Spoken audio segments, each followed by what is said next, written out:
My bad, I was muted. Hello everyone, welcome back to another live stream and another day of 75 Ultra Hard Challenge.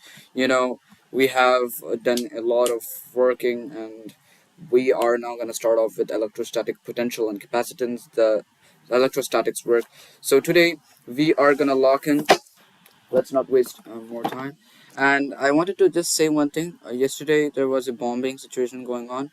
I heard some noises and I was like, wait, what's going on? So at that moment, I was like, uh, oh well, yeah. At that moment, I had to like end the stream because in these cases we have to be really safe and alert. And don't worry, this time I won't do that. I will still keep the stream going on, and if you hear the bomb sounds, then you may get the idea. Plus there was an alert system taking place, the not the siren but the alert system in our phone said that it was going on. So that's the case. So, and my father also called me to sleep, so I had to go early. Plus we did a really good amount of numericals, as far as I know, but I have to practice more of them because we still have some left remaining uh, about from that chapter. So, but that's not big problem. Right now, we have to focus on the theory and derivations of the second of the electrostatics, and we're gonna do that. So, right now, I just want to tell you, let's lock in for real, and we will complete this. This time I'm not gonna write the theory part because that took me so much time to complete. So, I'm not gonna do that at all. And one more thing I want to share with you guys is that if this happens again, we are gonna continue the stream unless and until we reach our timings. That's it. So like yesterday, we had reached 10 hours of live stream, which is great. Now let's do the electrostatic potential and complete it. So talking about this, we start off with some derivations, which we don't need to do that. First of all, we need to understand that electrostatic potential and capacitance. In this chapter, we study about electric potential, and then we also study about something called electrical capacitance, which is pretty new topic, and if you ask me. But yeah, electric potential is something which we have studied earlier. So there is some idea based on it that we can say about it. So yeah, there are pretty good amount of derivations I've seen. Relation between electric field intensity and electric potential, then equipotential surface, properties of an equipotential surface, electric potential energy of a system of point charges. Then yeah, you can say that there are many types.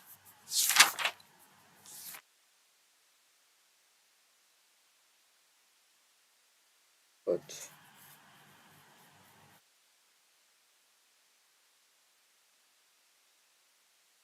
Q is equal to CV.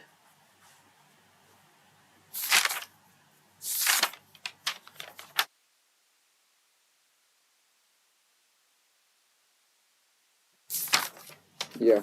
So technically we have parallel plate capacitance, an important topic. Then we have this.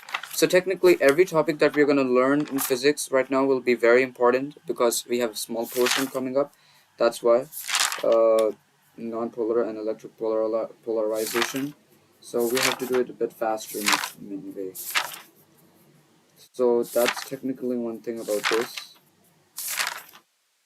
So let's start off with electric potential energy. Okay, so let a positive charge test charge Q naught be placed in an electric field.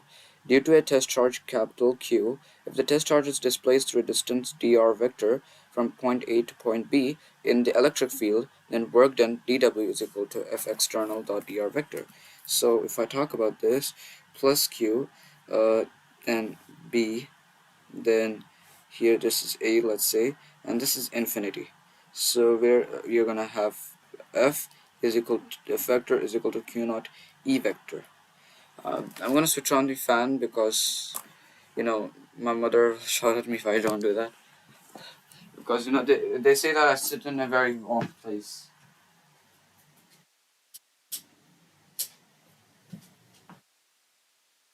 Like they tell me that I sit in a very hot place, like because I kind of adapt to it. That's why it's not a big problem for me. If heat comes in and attacks me a lot, it's not a big problem for me. I can survive high temperatures, not a big problem. Then F vector external is equal to minus q naught e vector, because here, so we took a positive test charge and we placed it in an electric field, due to the test charge, the capital Q. What happens is that, where is it?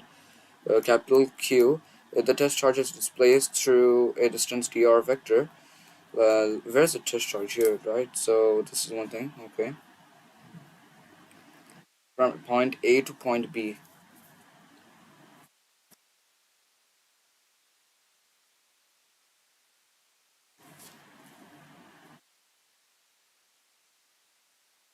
In the electric field, then work done dW is equal to F external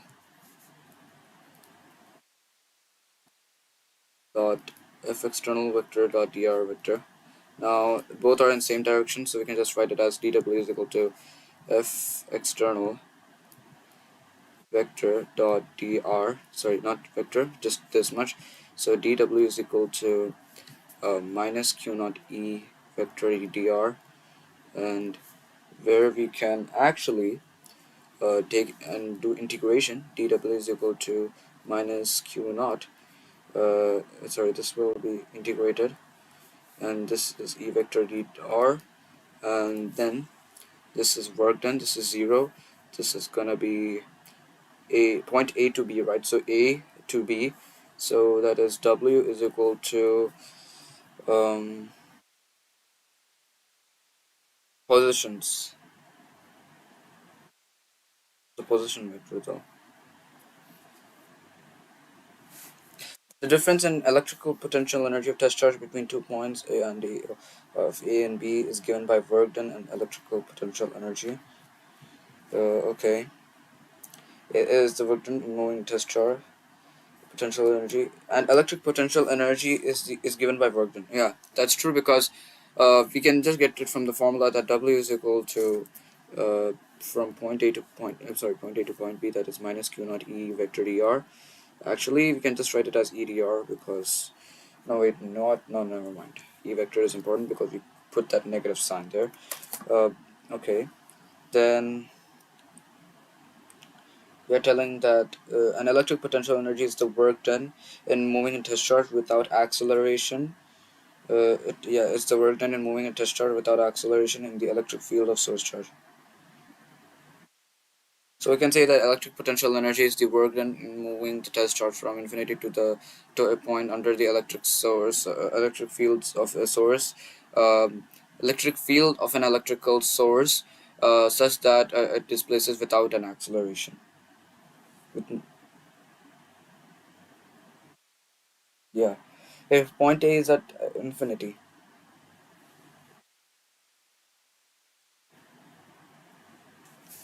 Hmm.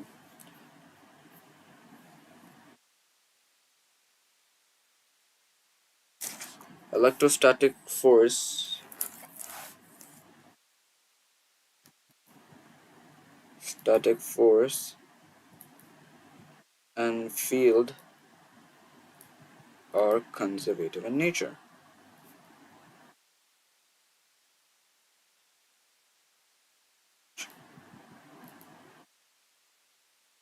Let a test charge be placed,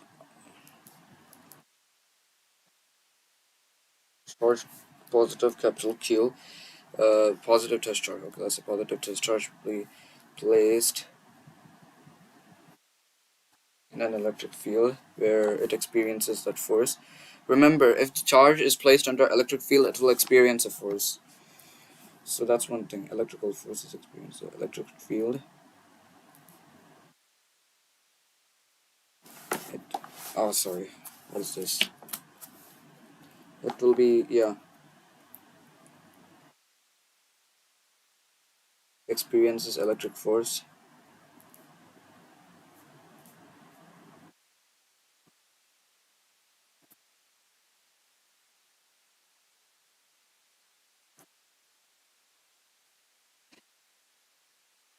Okay, so if test charge is displaced through,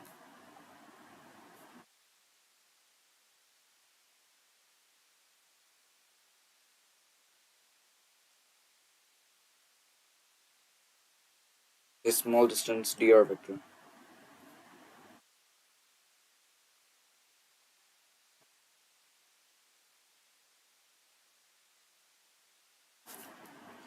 from point A vector to B vector.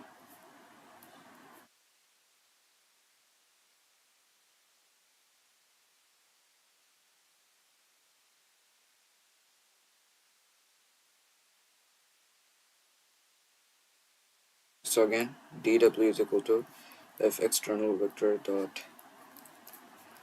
dr vector. dw is equal, no, sorry, f external vector, that is f external dot dr, because the directions of both are the same. So f external is equal to minus q naught e, where this q naught is the test charge, right, should be test charge.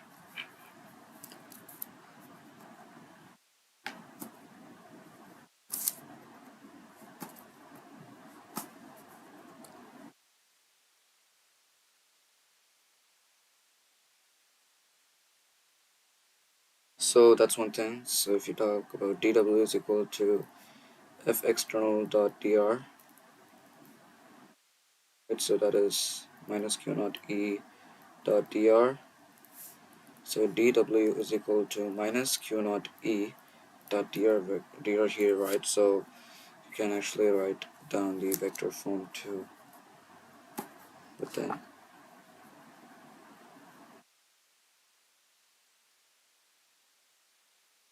oh, I see.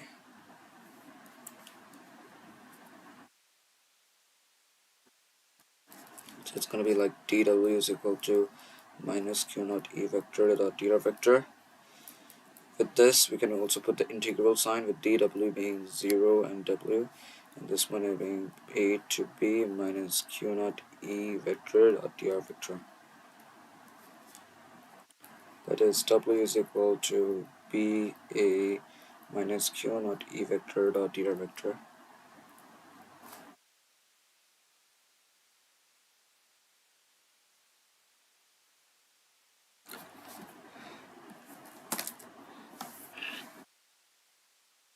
Concept of electric potential energy, because my notes are not that clear. Let's check. Ouch. Ouch.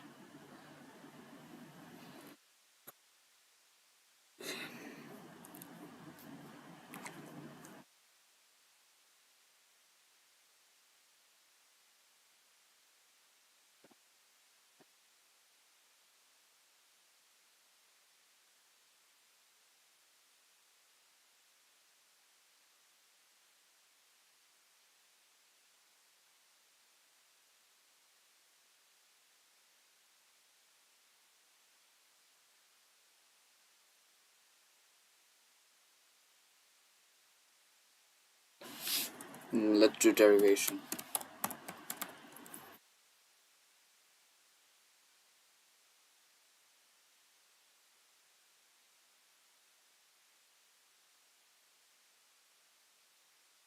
Oh, he used Coulomb.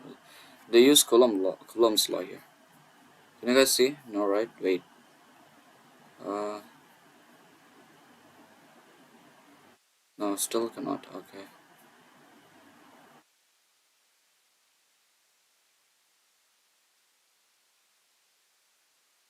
My bad. Coulomb's law.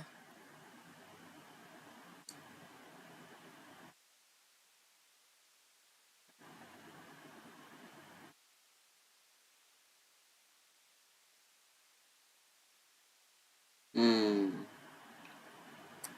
That's a big derivation right there.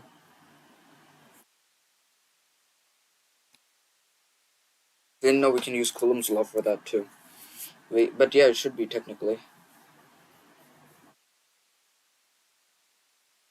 It is a physical quantity determining the flow of charge from one place to another. So that's one thing. But then this is like about electrostatics.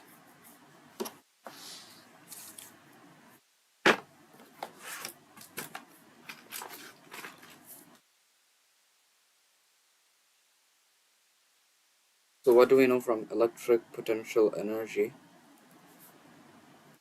is that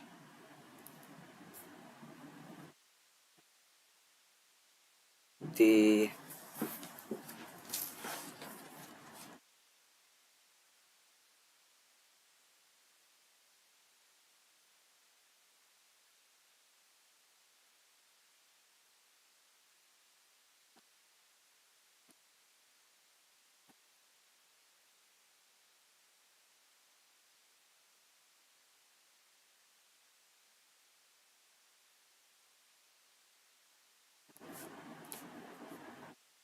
under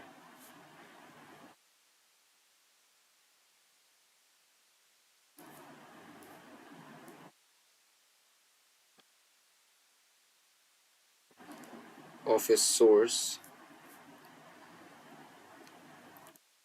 the work done to displace a charge from a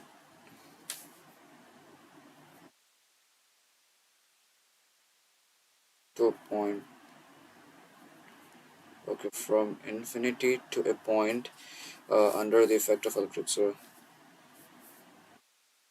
without acceleration. That is known as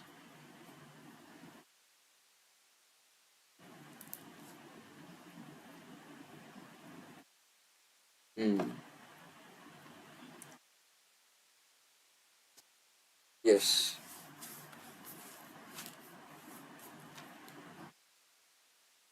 If point A was at infinite,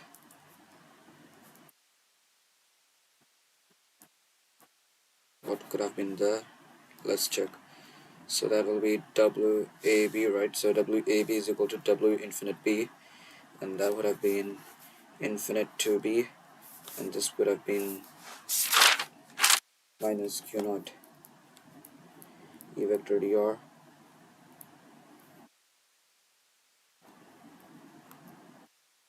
Let me take this out.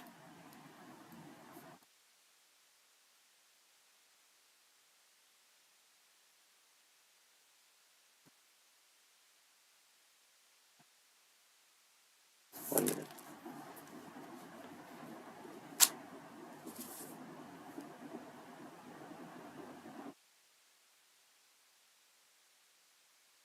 Work done is stored in the form of electric potential energy.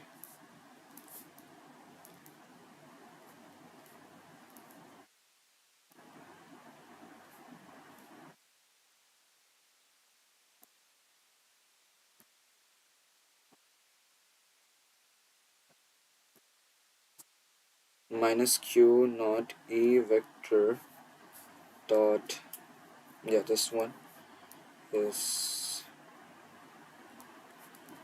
W. Then wait, I still have a small problem. What is this gonna be doing? Right, okay. We know that V is equal to electric potential is basically W by Q naught. Okay, yeah. So that is E by Q naught, sorry, U by Q naught, because we know that U is basically WAB here. So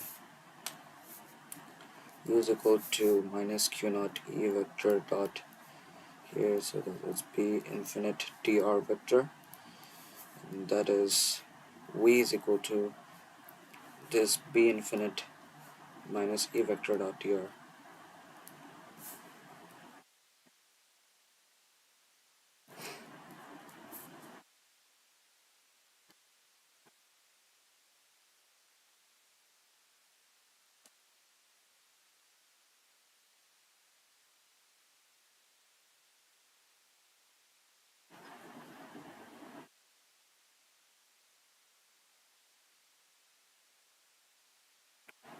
Infinite by minus B, right? So, hmm, okay. So till here we have the electric potential formula. Technically, you can just say that E is equal to dot L, or V by L is equal to E. That is also possible.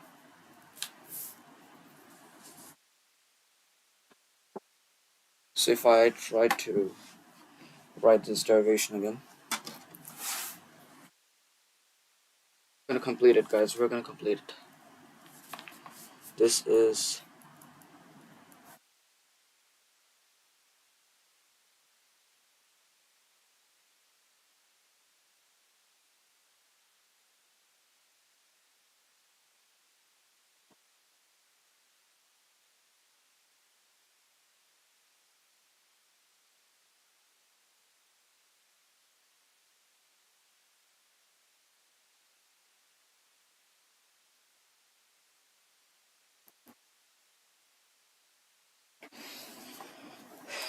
dw is equal to f external vector dot dr vector. Based on that, dw is equal to minus q naught e vector dot dr vector. Taking this here, you get 0 w. We get here this as a to b minus q naught e vector dot dr vector.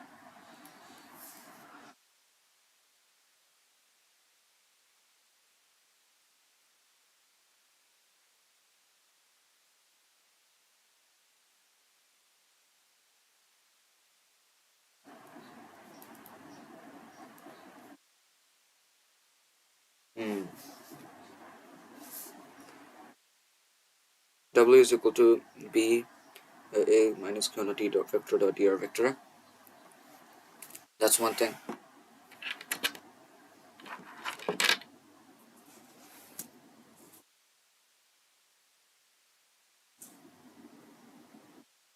And then what else?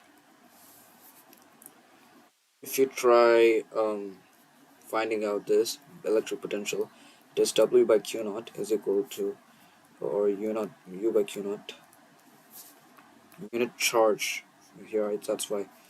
So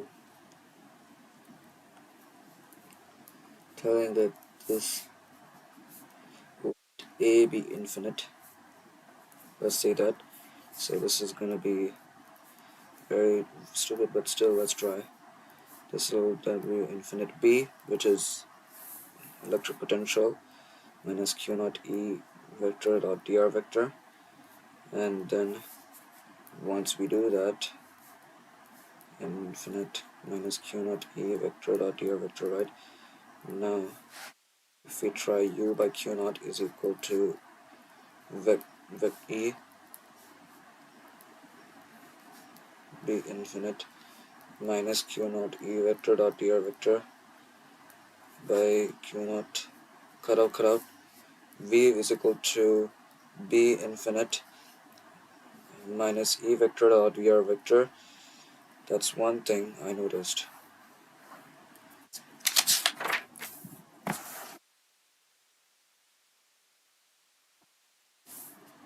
Electric potential 1 joule per coulomb. Electric potential is the unit. You can say that it is a physical quantity which determines the direction of the flow of charge. Or the flow of charge, okay, from one place to another, okay.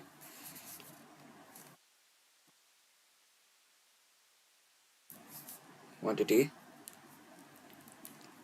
which determines the flow of charge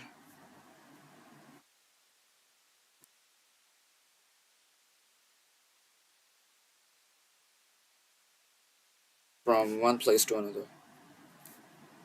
Place to another.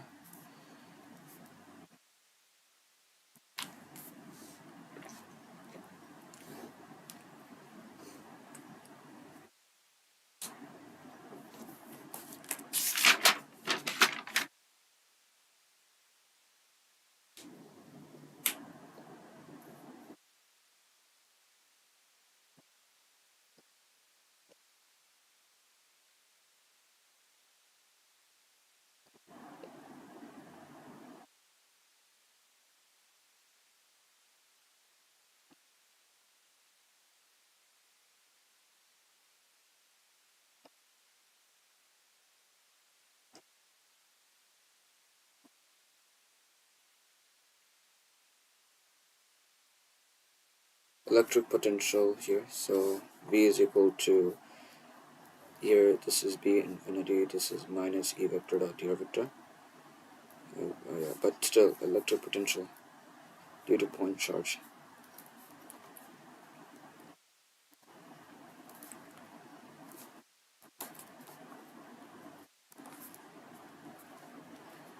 Let's complete this topic as well. Alright, so electric potential due to a point charge. Okay, there's a viewer watching me. Hi there. Um, okay, so we're gonna do this derivation. We are gonna do derivation plus theory together because then we'll do numericals nicely. Because what I've noticed is that doing separately it takes me more time for me to complete. So we'll do that as well along with derivations. Then with this, there are pretty much a lot of derivations that we have to deal with, and we are gonna do that. Don't worry about this. So yeah. Then we have properties of equipotential surface, which you need to learn. Then numericals are there. Alright. Behavior of conductors in an electric field. Parallel plate capacitance. Capacitor. A capacitor. And yeah, we'll start with capacitance soon enough. There's not much theory into it, but derivations are there. So you have to be prepared for that.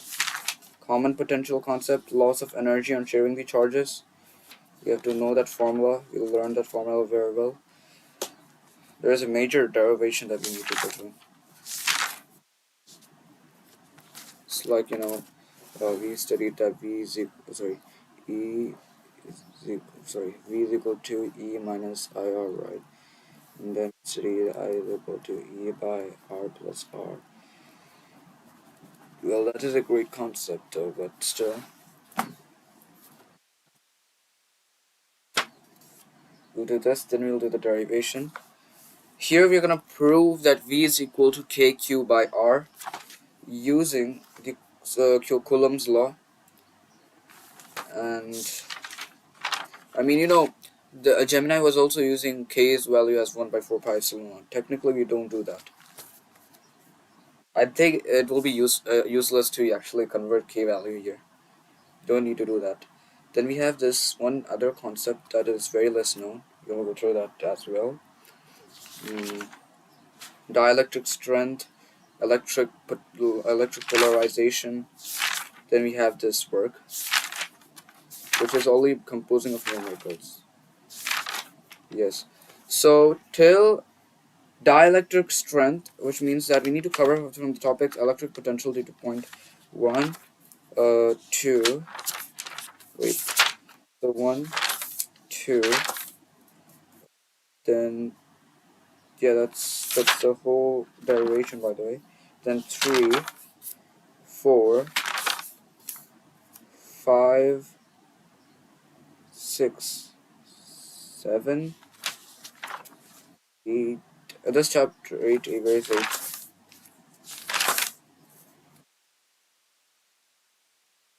Oh, okay, this is 8, 9, 10, then 11, 12, 13, common potential, then this. Yes, pretty much there's a lot of things to go through it. So yeah, we're gonna move in a bit faster pace so that we can cover the topic nicely. So first of all, let's say that we got a positive charge, which is placed, okay, then which is yeah, the positive test charge is placed in it's a unit test charge, that's what it says, and then we are placing it within the within the electric field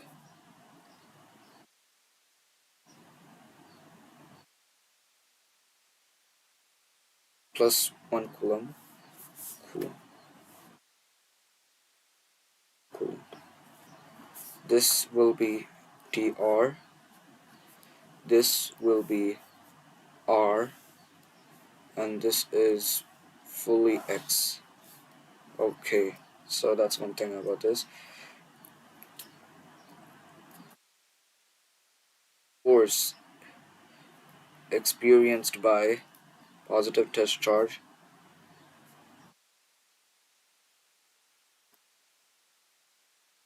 Positive unit test charge.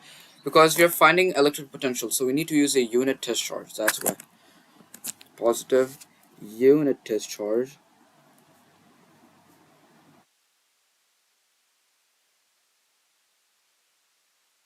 Do I need to use a good level of camera? Like, I don't know. I have a webcam, but I don't know where I kept it out. So that's one thing, by the way.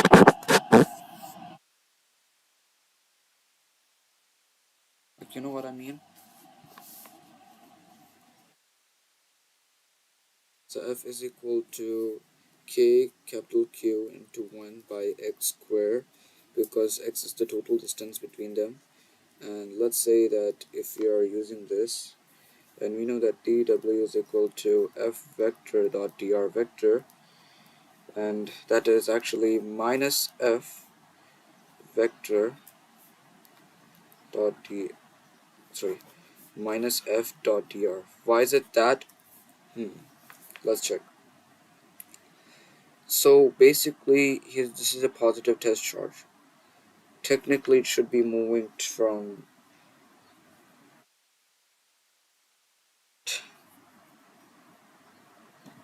let's say that this is infinity, so that's dr should be here.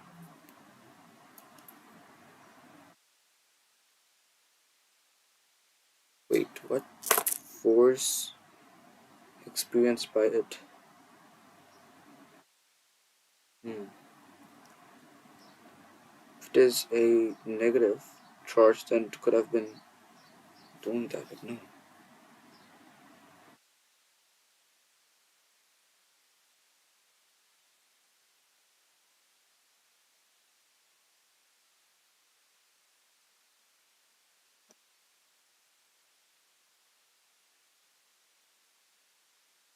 Right. So technically, dw is equal to minus k capital Q by x squared dot dr, and dw is equal to, sorry, if we integrate this, it's going to be dw 0 to infinity, sorry, 0 to w, and this is going to be minus kq capital x by x squared dot dr, where this is written as r to infinity, right? So that's one thing.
Sorry, not like that. My bad, my bad.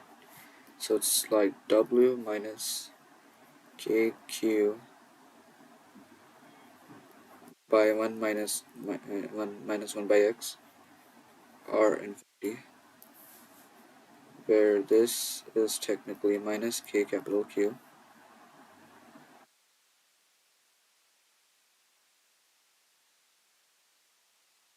What is this use of negative? I'm actually so confused. This is gonna be minus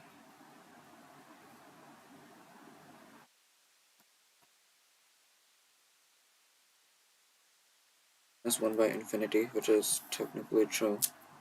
So minus k capital Q minus here, so this is 0, so minus 1 by r minus 0. and that is going to be K capital Q by R. Now technically we just said it is a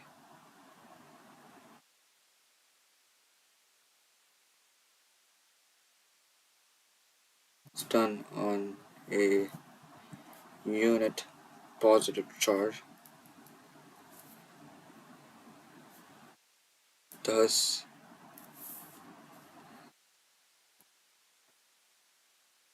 it can be expressed as electric potential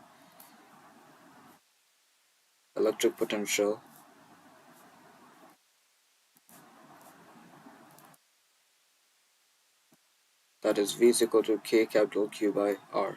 So V is equal to KQ by R. This is another formula that we learned about potential, electric potential.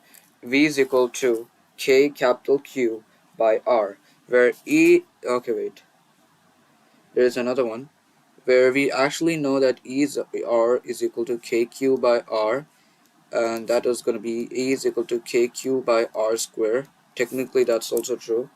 So the graph of this will be E over E. Oh, thank you. Huh? Dale na.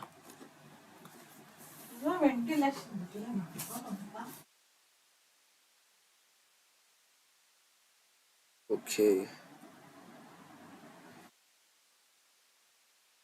Capacitor.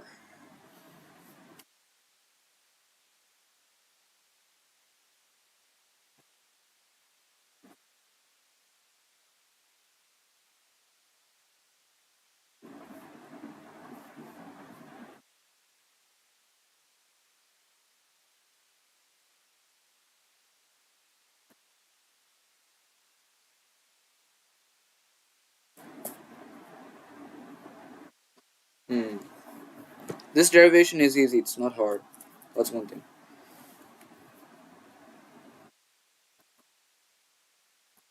Let's do it again.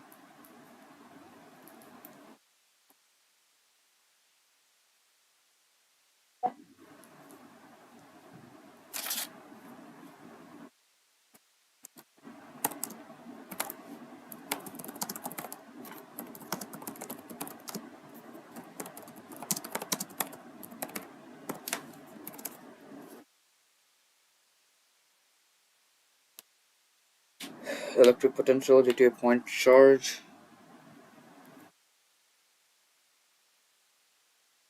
Uh,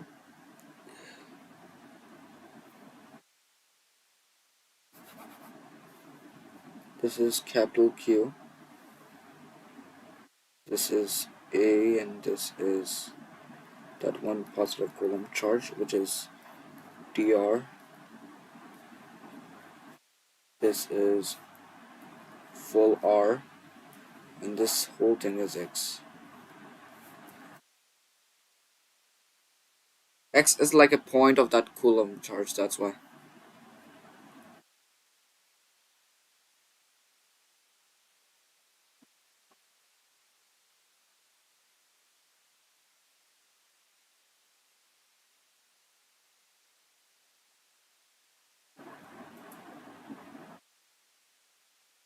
Dr vector's direction is here, but the force vector would be direction here, so that's why it's okay.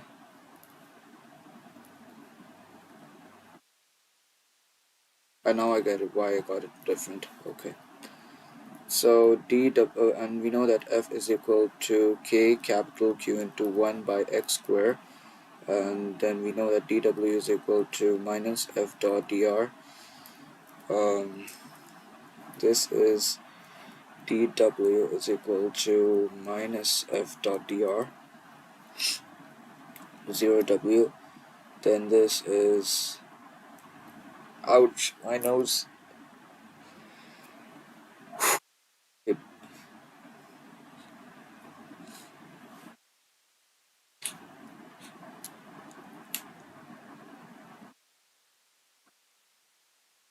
1 minute. Where was I? Oh yeah, here. 0W F dot dr minus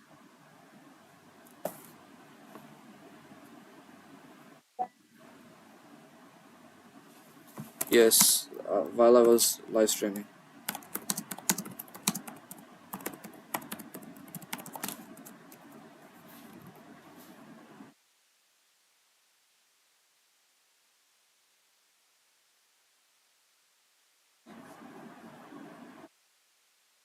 Like that's crazy, bro.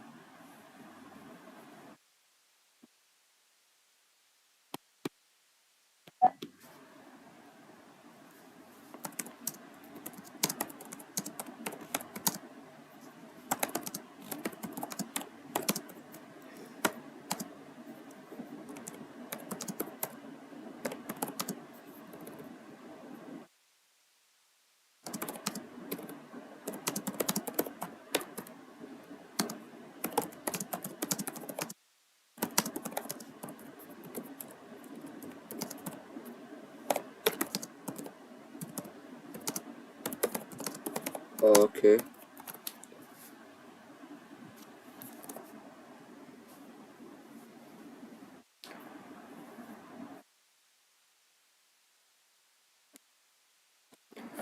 With a w.0.dw, that is, if you try this out, it's gonna be dw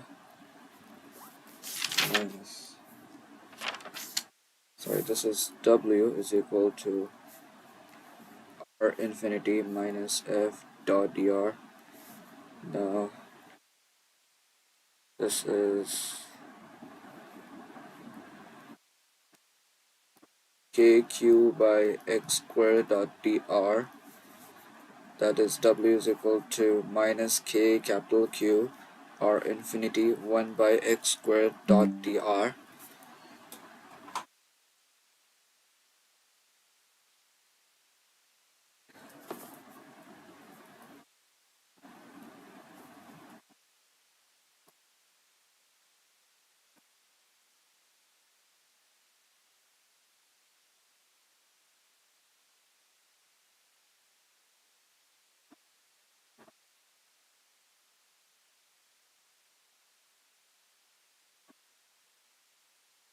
At minus 1 by infinity, so that is w is equal to minus kq into minus 1 by r, and that is w is equal to kq by r.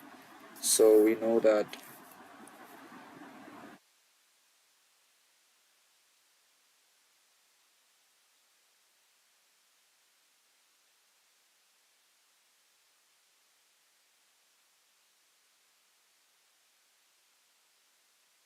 as an electric potential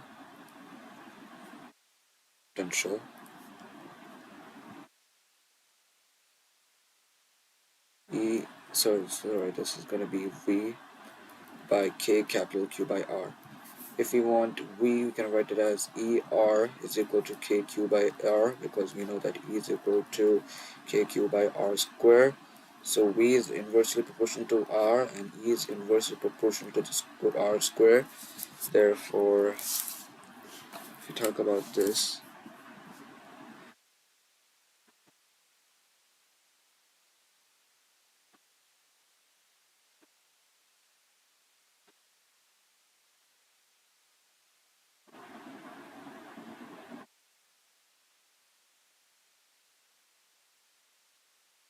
okay,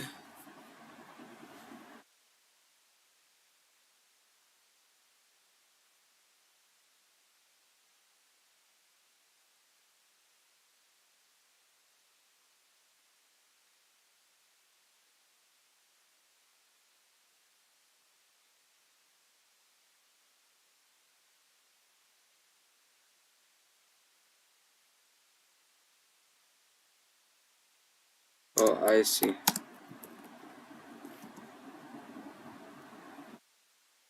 I don't know, but Dubai and Kuwait are continuing schools,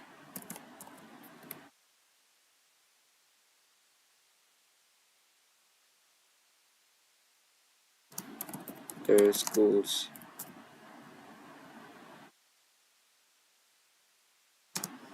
despite of the bonds.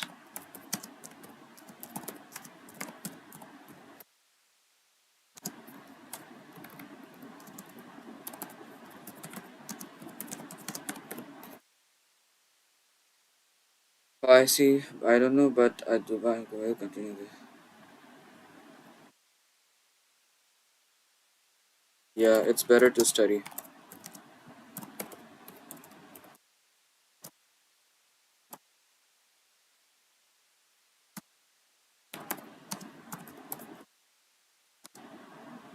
If it happens again, maybe.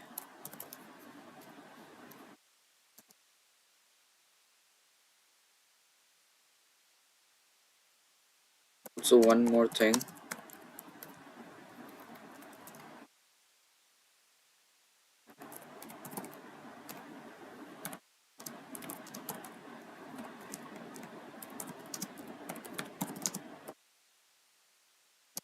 Then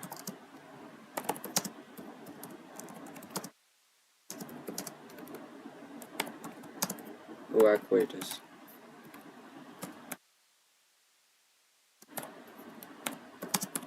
Because that's what happened. Happened yesterday. Yesterday in chemistry board exam. Boards. I'll study. I'm kind of cooked if exams are indeed cancelled because I was absent for all the class tests. Don't worry, and all the best. You can do it. You can do it, and I'll pray for you. You can do it, guys. Okay.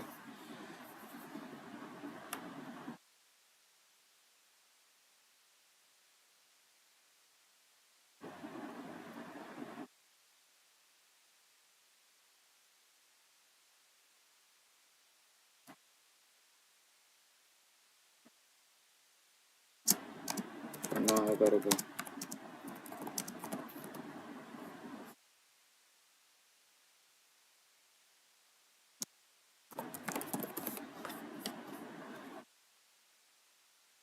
Let's go, guys. Okay. Let's move on. One thing about this is that we studied that here b infinity minus e vector or dr vector. That's one thing. And the other thing we just studied is v is equal to kq by r. So technically we can get v is equal to er with this. And e is equal to kq by r square. Making a graph of this will be like e or v with r being here and this being here, y-axis. So this is more steeper than this, which is v inversely proportional to r, and this is inversely proportional to r square. And yep, that's how it is. Sorry guys, I'm flexing it, but just I'm not flexing. I'm sorry, I'm not flexing. I just kept it up. That's like I was like doing this. No, my bad. Then we got the superimposition of electric potential. Overall, I would say that it's easy because it's electric potential is a scalar quantity. That's why we can write the superposition principle very easily. So it's not a big deal. Let me just do that. It's the vector quantities that have some kind of ideas. So one thing about that. Here we're gonna put P. Here we're gonna put R1, R2, R3, R4. And if we try this, V is equal to V1 plus V2 plus V3 dot dot dot. So it's going to be V is equal to KQ1 by R1 plus KQ2 by R2 plus KQ3 by R3 dot dot dot. Now that won't matter because electric potential is a scalar quantity, it's not a vector. So that's one thing. What do you guys say? Do you think that E vector dot R vector gives a scalar product? Technically, it's literally a potential difference. Sorry, potential, which is a scalar quantity.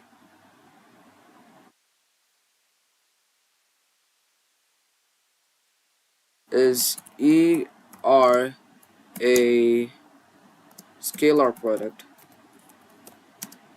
Scalar product for V. Let's check.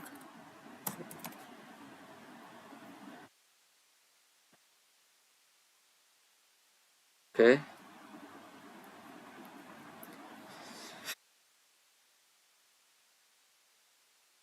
Okay.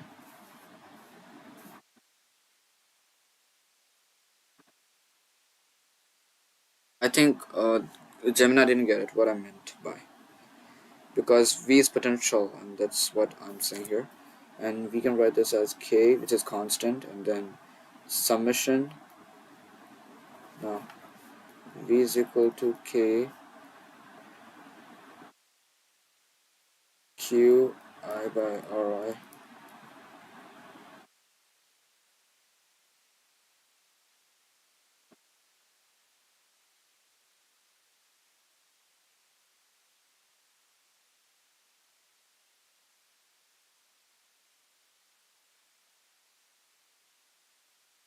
Yep. Now we have to talk about electric potential at any point due to an electric dipole. This is going to be some time taking thingy. At axial point, at equatorial point, we'll deal with that later. Then potential due to a point charge is V is equal to KQ by R, which is already known.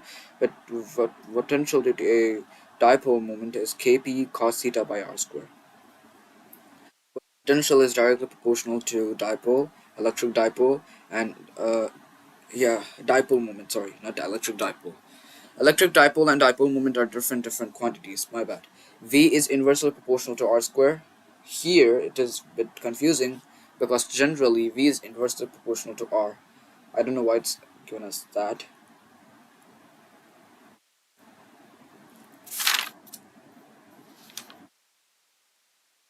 The diagram is important here.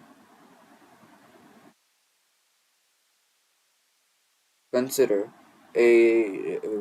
two charges A and minus Q, A and B of undergoing attraction such that the electric dipole between them is P vector, and the distance between these two charges is 12, 2L, and then we have then talk about this equatorial point, organ to axial point.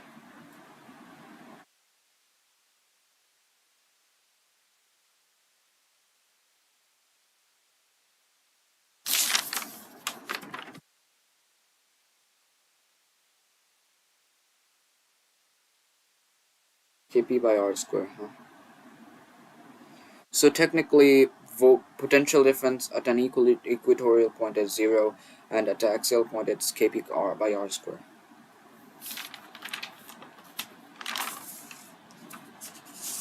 Okay, we're progressing. Nice.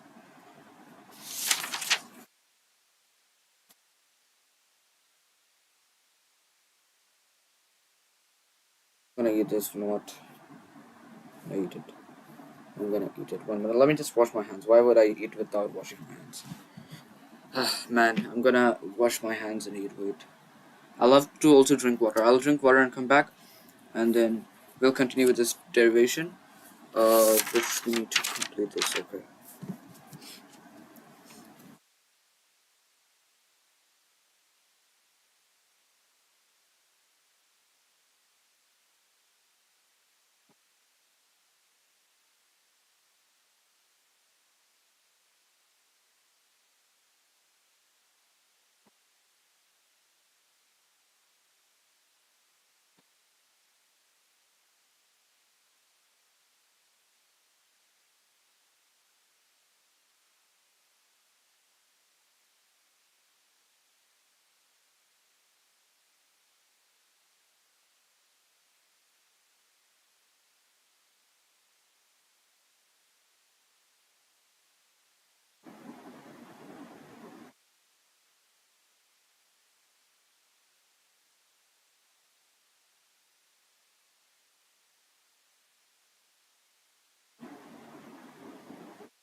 Oh my god, man.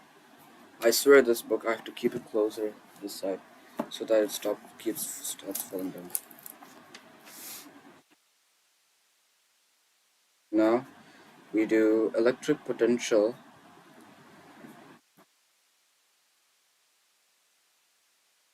at any point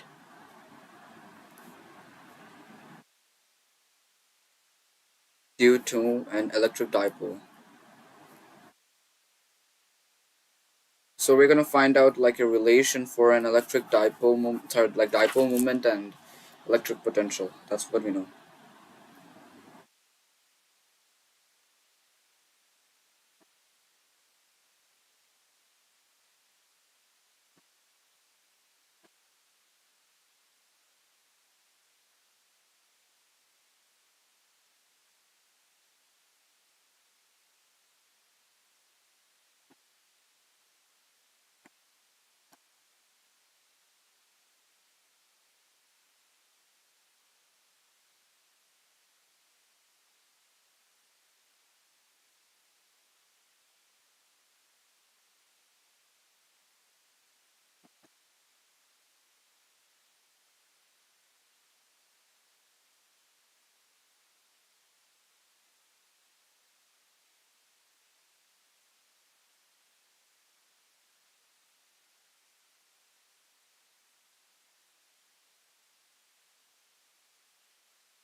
Mm. This is theta. This is theta.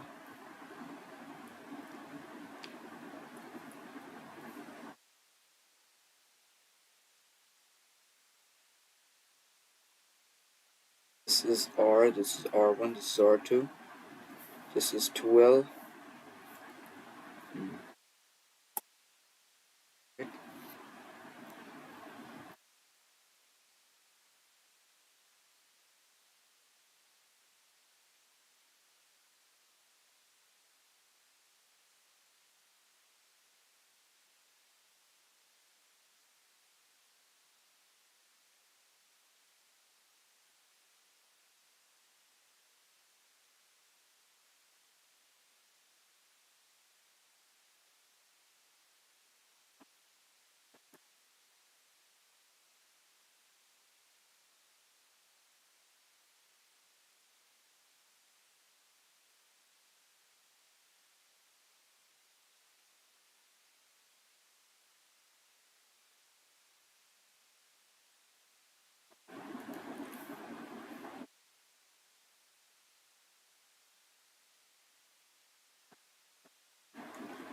Then we got the equatorial point and axial point.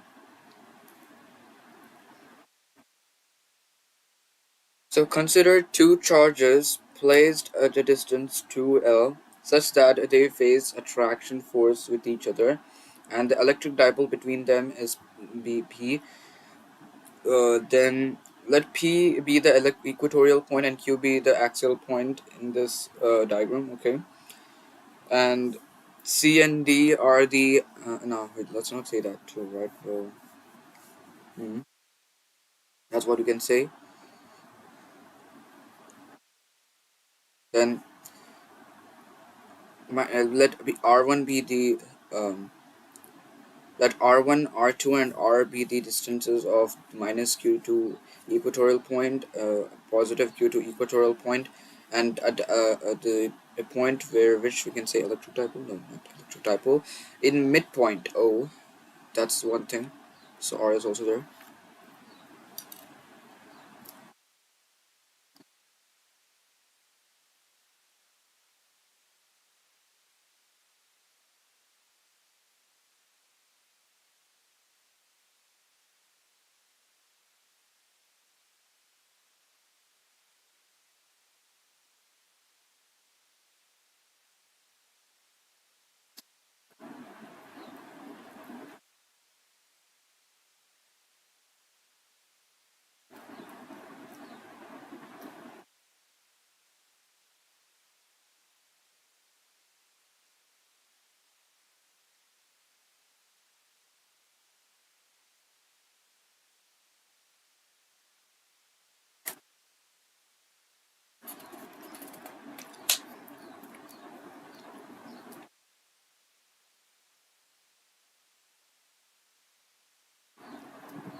Hi there. This is a Weaver watching. Okay, so we did the diagram. I kind of made my own introduction here. What about the labeling? We should do the labeling carefully too. So like A B C D, A B C D, P P Q. Okay. The diagram is a bit too complex, but but the overall derivation is fine. You can understand it.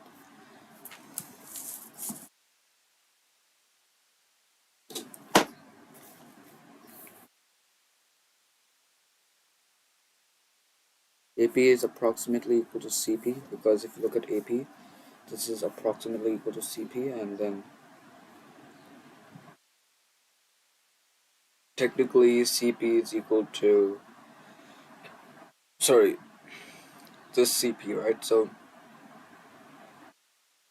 AP is equal to approximately equal to CP, where CP is equal to OP plus OC, and we know that OP is basically R,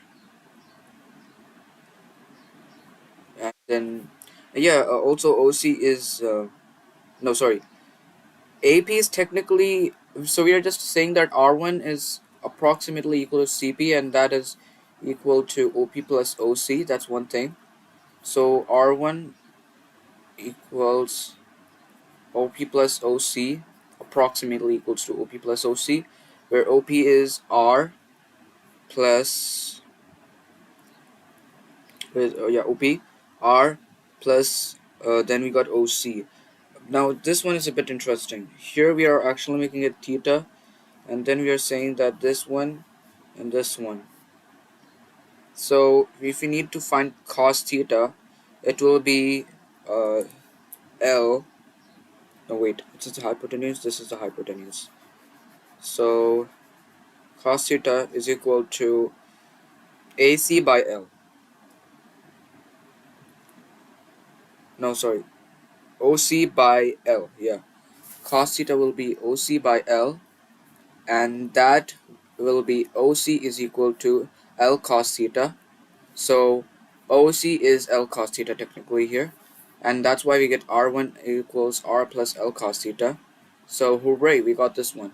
Now for the case of R2, we say that it is technically equal to BP, and it is closer or equal to dP, approximately equal to dP, where we get to know that it is basically dP is equal to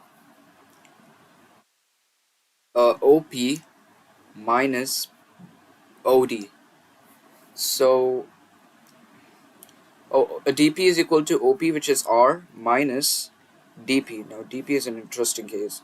If you look at here, this is also a theta according this theta. Yeah,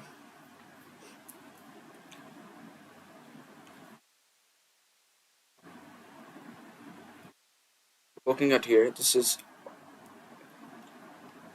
BP, dP, OP. Yeah, R. No, this is dP. This is L. This is no. What am I doing?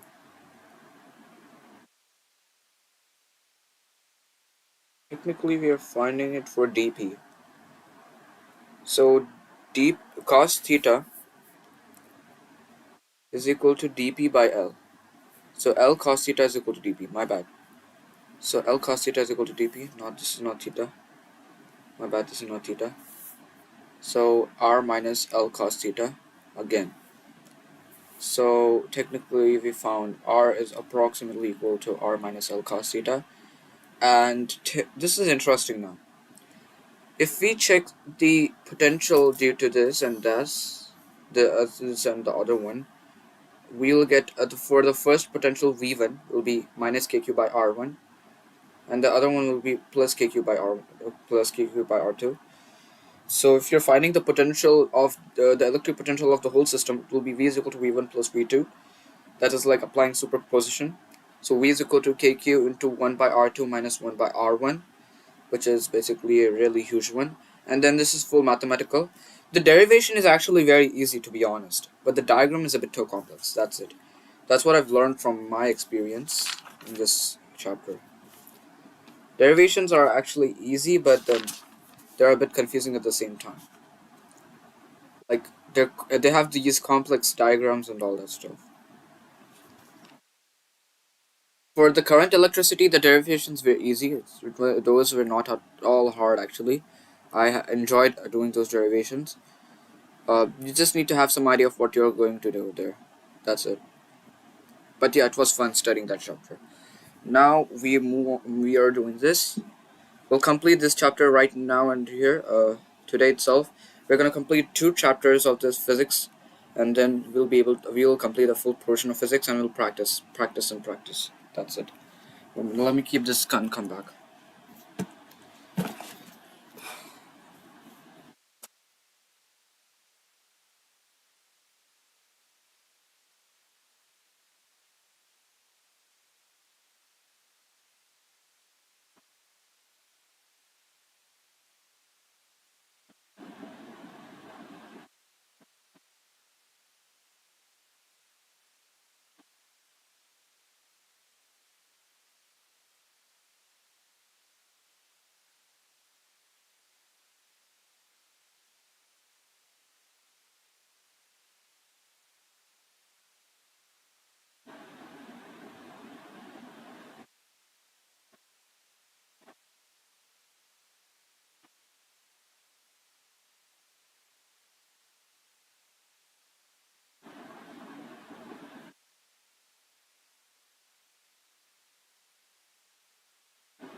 यहाँ है तुम्हें हाँ क्यों क्या हुआ हम्म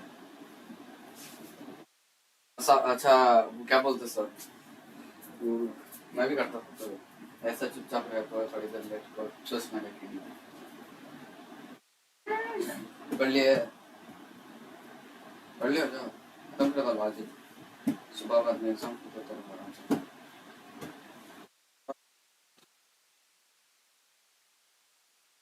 पढ़ लियो जाओ हम्म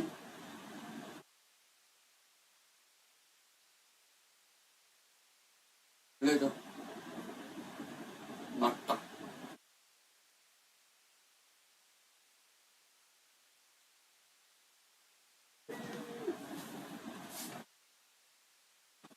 जा पढ़ ले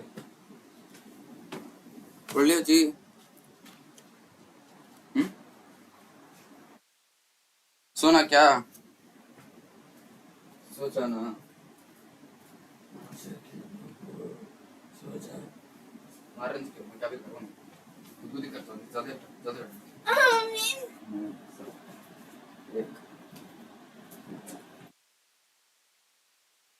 फिर तीन फिर फिर पाँच फिर सात नौ ग्यारह तेरह पंद्रह सोलह है हाँ हाँ 17 19 21 23 25 पकड़ लिया जब आना था तो होता नहीं उतना ज़्यादा काउंटिंग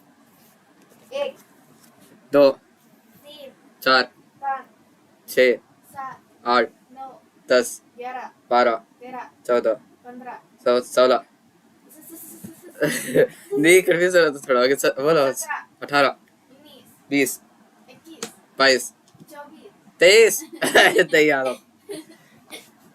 हाँ, बोलो 24 25 बोल नहीं 25 में बोलो 26 28 बोलो हाँ क्या नहीं हुआ बेटा अच्छा नहीं हो रहा तुम्हें 36 हाँ वो गलत हुआ क्या भी ऐसा नहीं है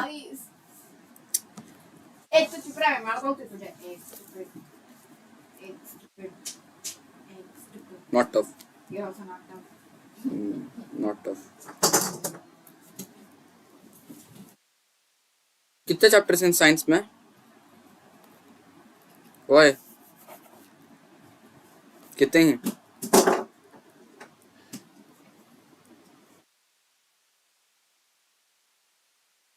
so technically this is what we're getting huh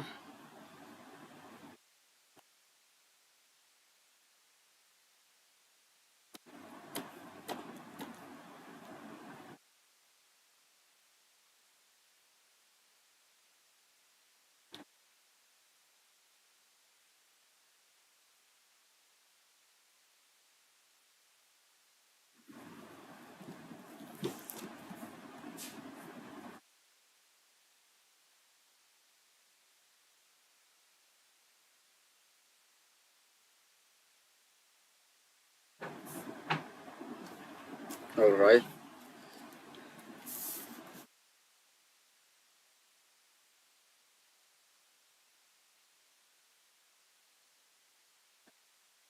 this is positive.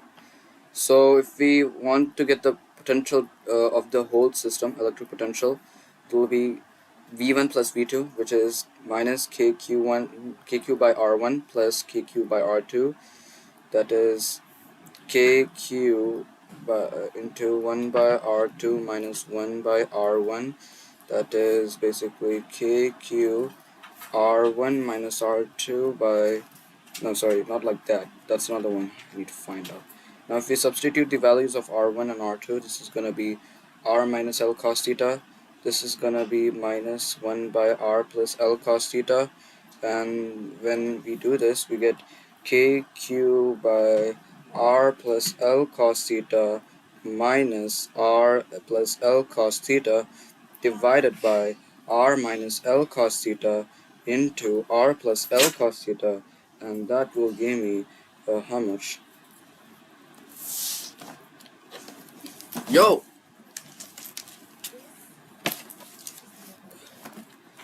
Man, wait, let me write. Taking two, bro.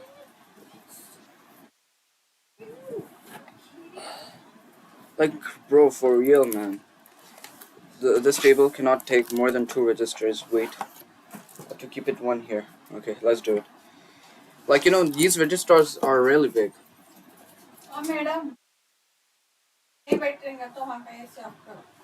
Hmm. Room में चले जाते ना बा.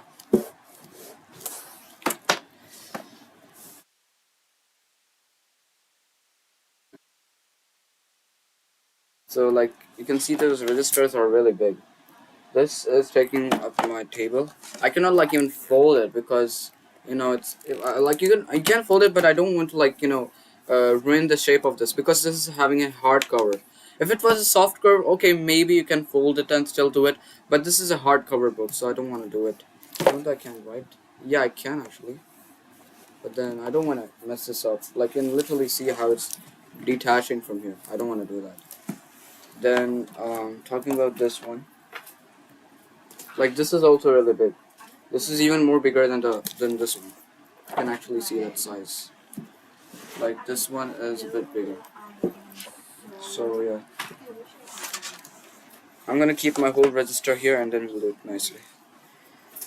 So KQ by 2L cos theta divided by R square minus L square cos square theta, and you get KQ2L cos theta divided by R square minus L square cos square theta. And what will that give me? Now KQ2L cos theta is gonna give me KP cos theta. And what does that give me just now? So technically, yeah, L is very very small than R. Thus L square can be neglected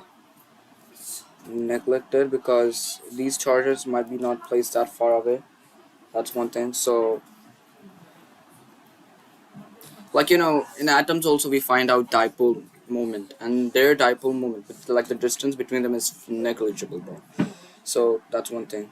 So we can just take L square and neglect it, so it's gonna be like R square. So KP cos theta by R square is gonna be our formula. Technically that is the formula for potential, where we can find, which is actually interesting. We find out that this is V is equal to inverse of proportional 1 by R square, and then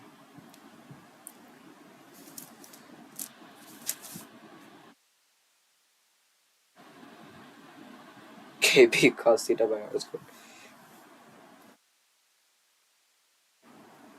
So, oh wait, um, now technically we can write P in its vector form and R also in vector. How's that gonna be? It's gonna be like KP vector.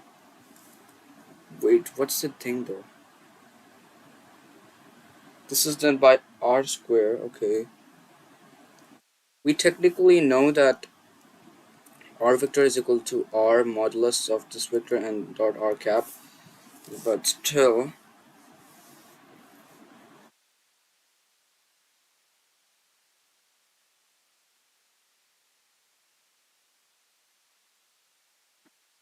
which is R cap only, no difference.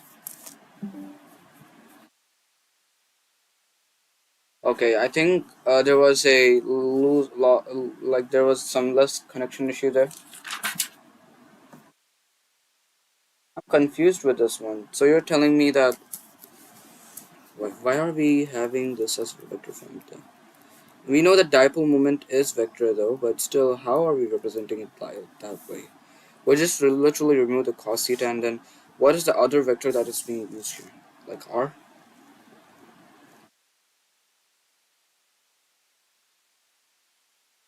Okay, let's say that we applied this. Let's say, Okay, what's the formula then? Kp cos theta by r square, right?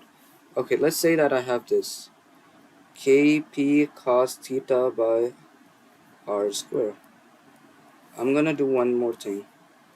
Let's say that I'm gonna multiply it by r back again. R square.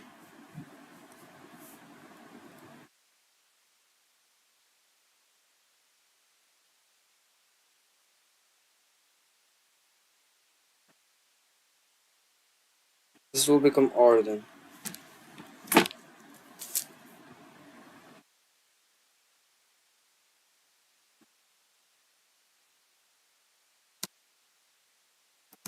What would be the formula of electric potential? You know what, let's just ask and check if our formula is correct.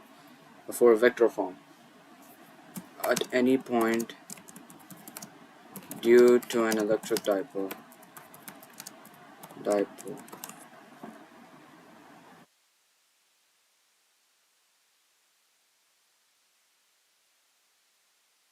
Okay, so technically it's correct. Kp vector.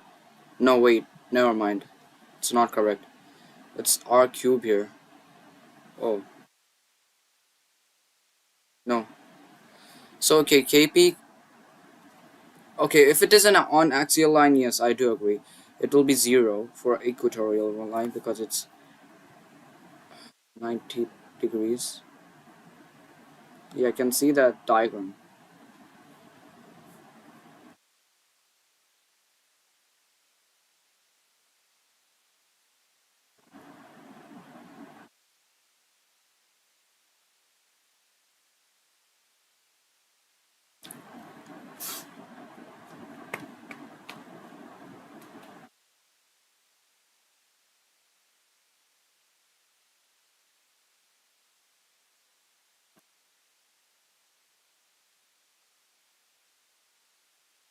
Kp cos theta by r squared, that's correct. Now it's Kp it. Okay, wait, we'll do that.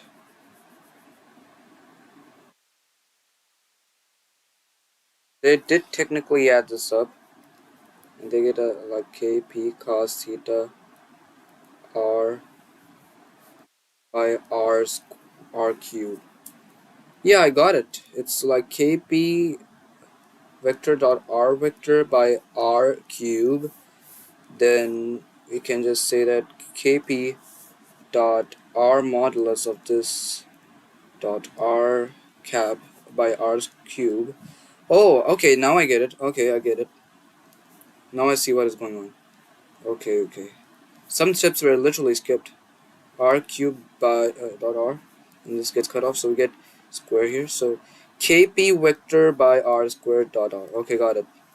Never mind, I solved it somehow.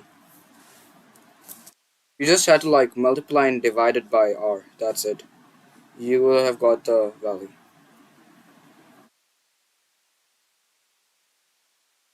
So I'm gonna do this derivation again because you know it's something which we need to focus and master up. So let's do that fast.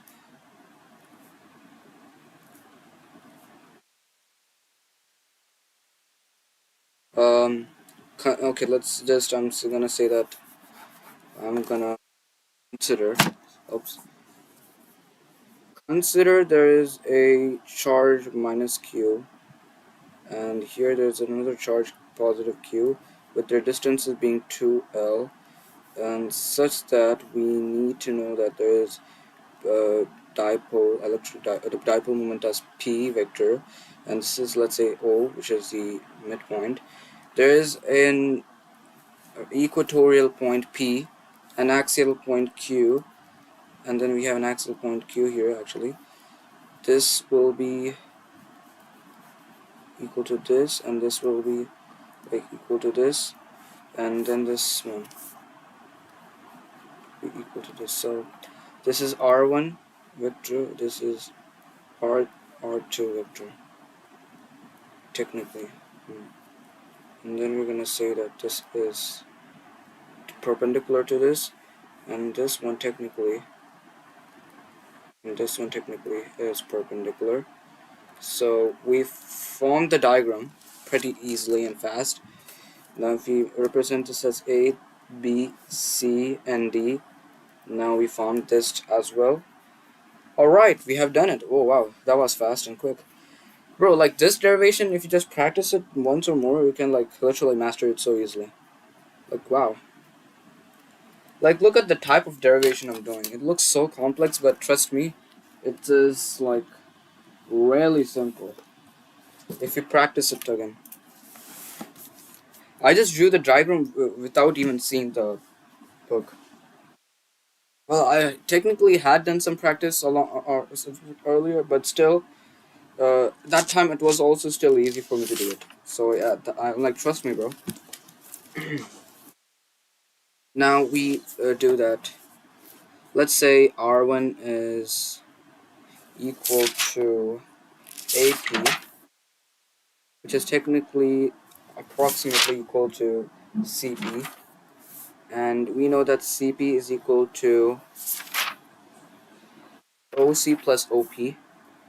So we can technically say that R1 is approximately equal to OC plus OP, where OC is okay. Let's first try out for OP. That is R plus okay. Where yeah, L cos theta. OC is L cos theta plus R, where uh OC is equal to by L OC by L is equal to cos theta. That's one thing we get from the idea. So basically R1 we can just say that it's L cos theta. R1 is basically R plus L cos theta. Now for the case of R2, which is technically equal to dp, that is approximately equal to dp. So that's one thing. And technically dp is equal to op minus od. So here, oh yeah, I forgot to mention that there is theta, and then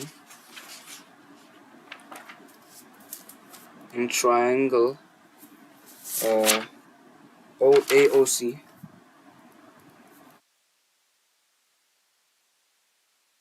in triangle AOC, and then triangle BDOB. Okay, alright, we are doing great. Let's go on. Right bed, bro. We can do it.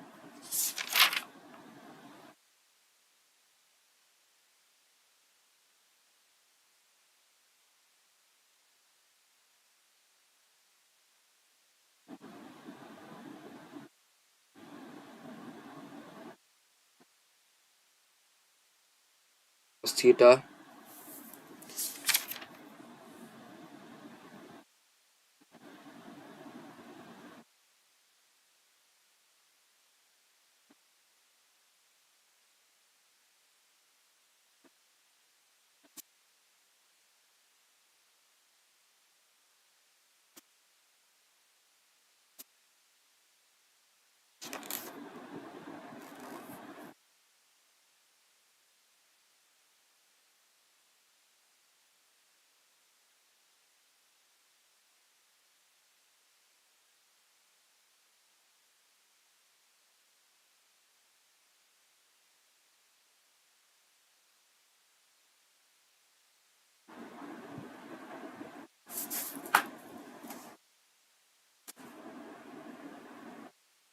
Alright,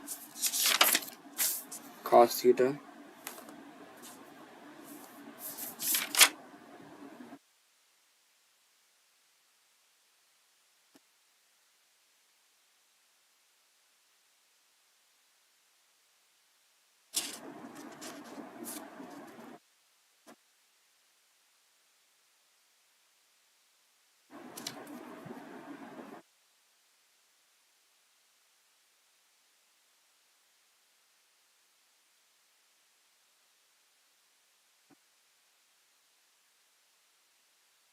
Okay, OD by L. OD is equal to L cos theta.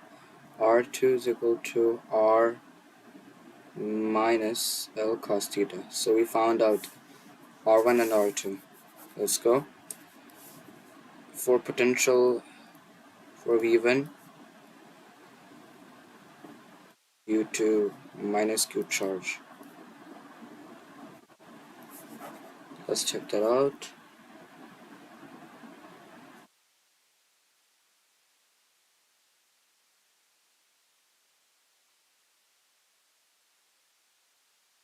Like it's kind of bleeding here.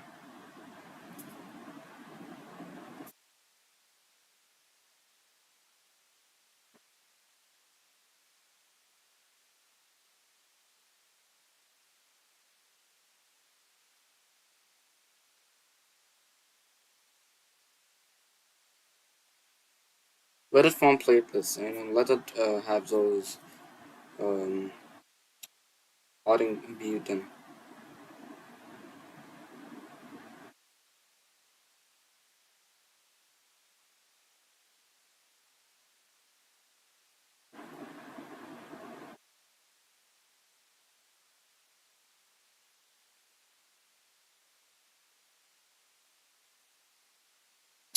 Man, what was it called? Yeah, V1 is equal to minus KQ by R1 for V1, V2 due to positive Q charge.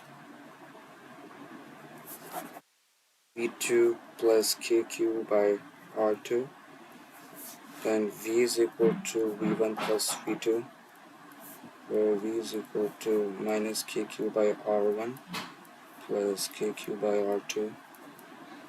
So V is equal to KQ by 1 by R2 minus 1 by R1, where we get to know that V is equal to KQ by 1 by R minus L cos theta minus 1 by R plus L cos theta.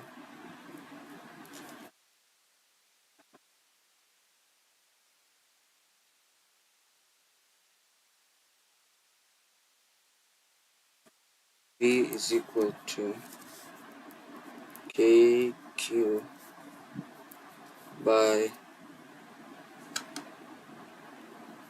R plus L cos theta minus R plus L cos theta divided by R square minus L square cos square theta. V is equal to KQ. This gets cut off, so this is 2L cos theta divided by R square minus L square cos square theta, and V is equal to KQ by KQ 2L cos theta divided by R square minus L square cos square theta. Since L is very small than R, L square can be neglected.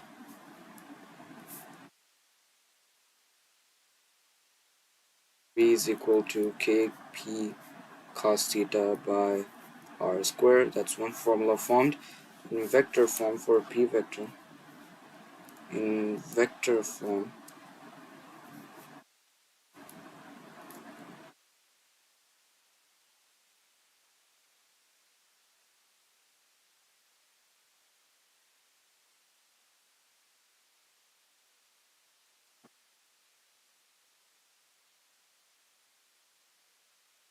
um,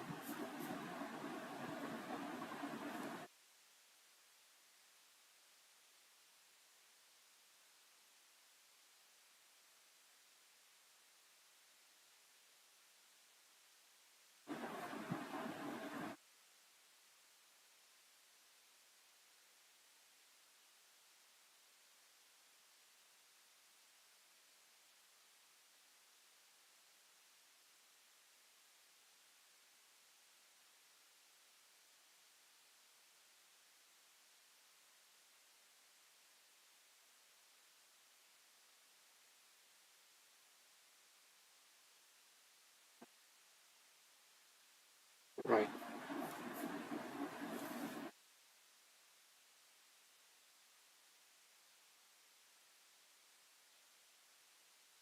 Why don't I see RSXD's full form? Is equal to KP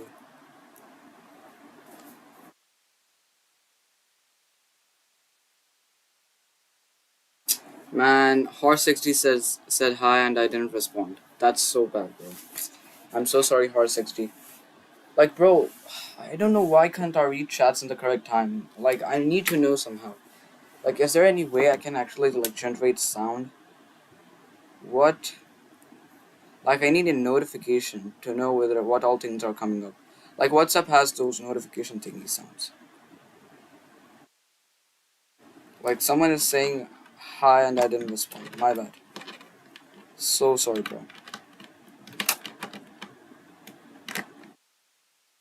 Yeah. Anyways, let's move on. Sorry, bro.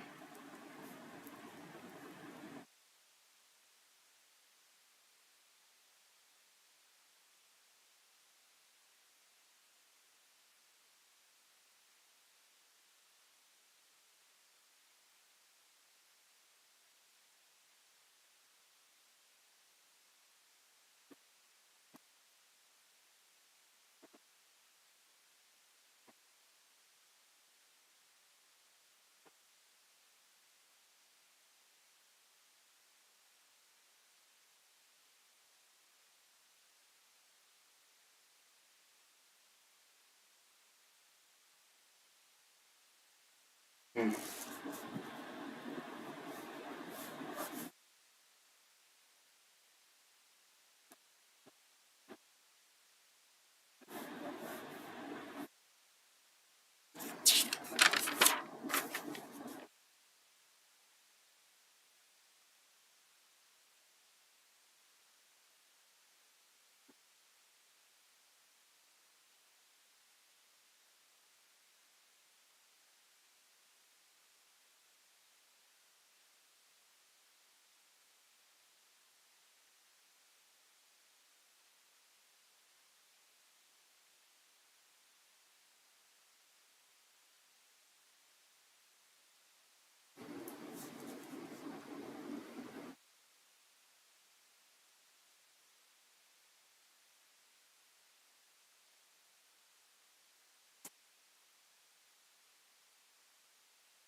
Let's actually ask a Gemini about this. What is an axial and equatorial point? Sorry.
relation between EFI and this. Let's just check. Hmm.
Ouch. 1 minute. Yeah.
I swear, bro. There are some moments that I just remember out of nowhere, and then I just laugh at it.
Looks like someone is watching me.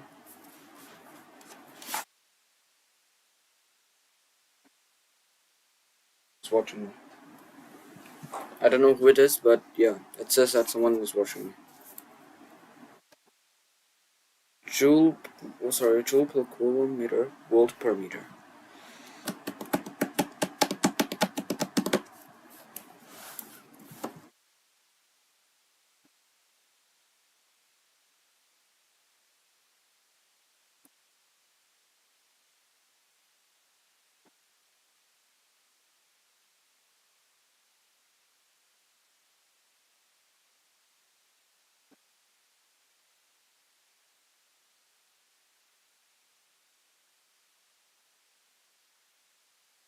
Negative sign indicates that the direction of E vector is in the direction of.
Okay.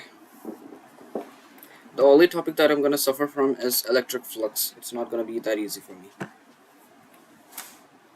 because I didn't study that topic very well, and it has been a long time studying that.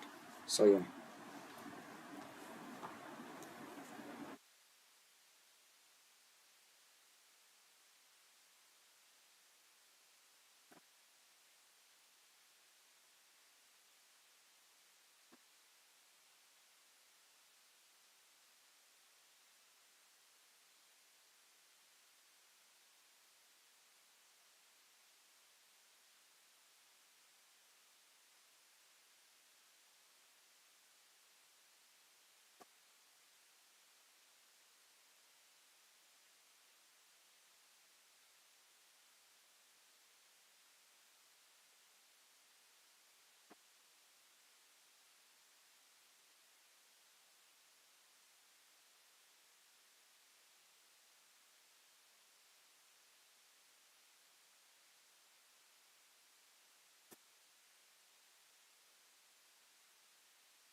Okay, I'm confused about this one. Like, what is this based on?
So we need to talk about equipotential surface. We need to study about this. We'll complete this a bit faster. Then properties of equipotential surface. Uh, this is a theoretical part, so I'm gonna actually move a bit faster and complete this topic. Then after this, we'll have to study about behavior of conductors in an electric field. Then capacitance. So, and from there we can complete the half of the chapter. If you focus nicely and carefully, we can complete half of the chapter right there. But yes, capacitance is another part which will take some more time because it's a new topic that we study, you know. So we studied overall formulas as V is equal to KQ by R, V is equal to KP cos theta by R square, and if we want to write it in vector form, it's going to be KP vector into R cap by R square. Then about this, we also studied about another one, which is basically electric potential energy. That is U, capital U is equal to KQ1 Q2 by R square. That's one thing. Sorry, KQ1 Q2 by R, not R square. That would be force. My bad. So technically, yes, that is electric potential energy.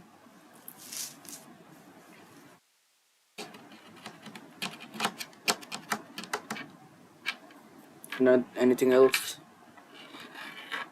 Yeah, we studied this too. V is equal to EDR. Sorry, V is equal to E into R, or we can just say dV is equal to EDR, where dV by dr is the potential gradient, and here minus E, so this is minus E vector. That's, we're going to take this out, so dV by dr.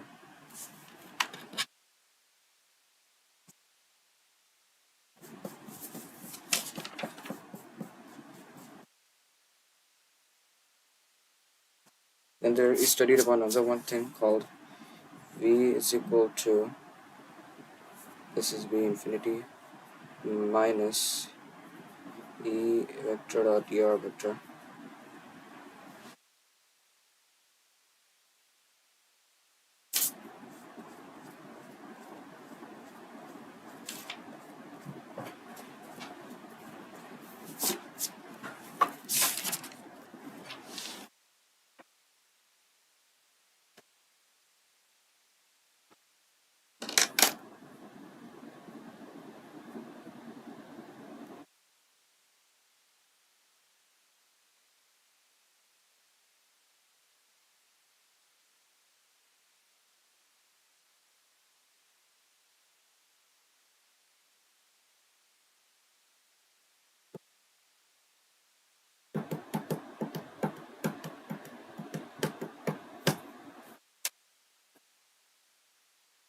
Hmm. Coulomb's law.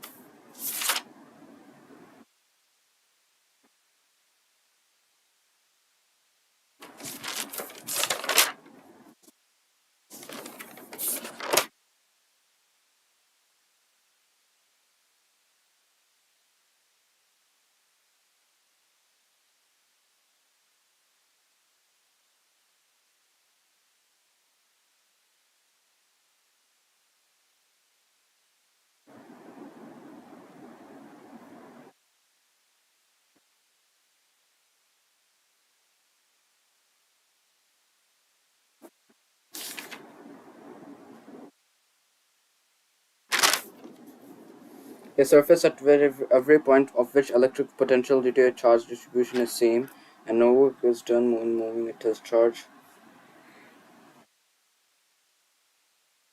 Okay.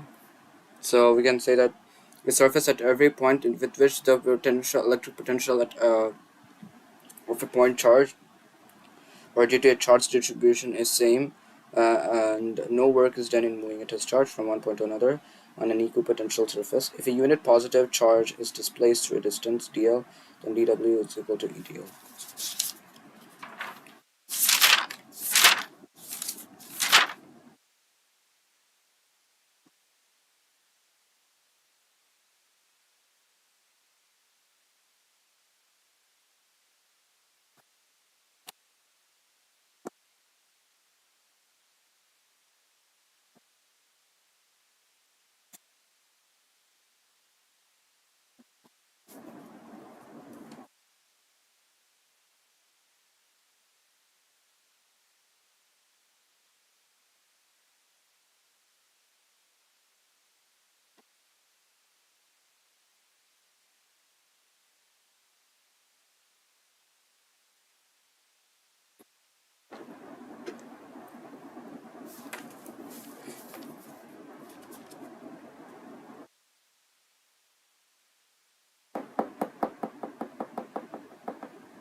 Squeeze करो ऐसा ऊपर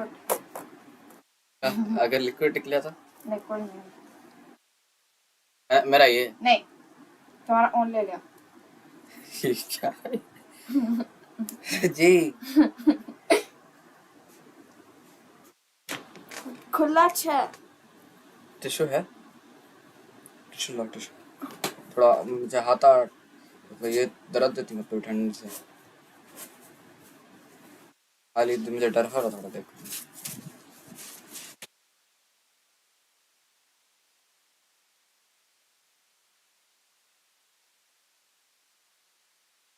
क्या ये ice cream. नहीं मेरे को पता। Unmute है। क्या? अनम्यूट। हाँ हाँ। हाय। क्या है भाई ये? नहीं छोड़ा ये। नहीं हो रहा क्या है कैसे? क्या है ये? ये बा स्क्वीज करो, कोई बात ये तो नहीं। कोई बात नहीं, रुको मेल्ट हो जाने दे।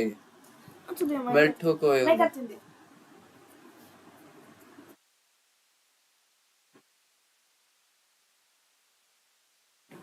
नहीं हो रहा। बराबर। Bro, what?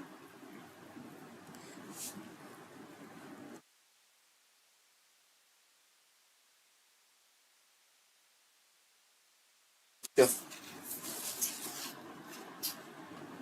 जूस की जैसा पी लिया।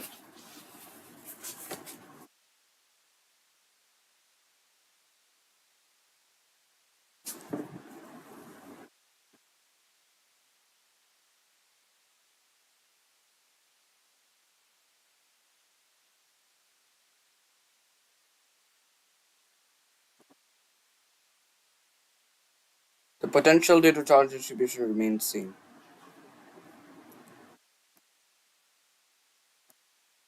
Then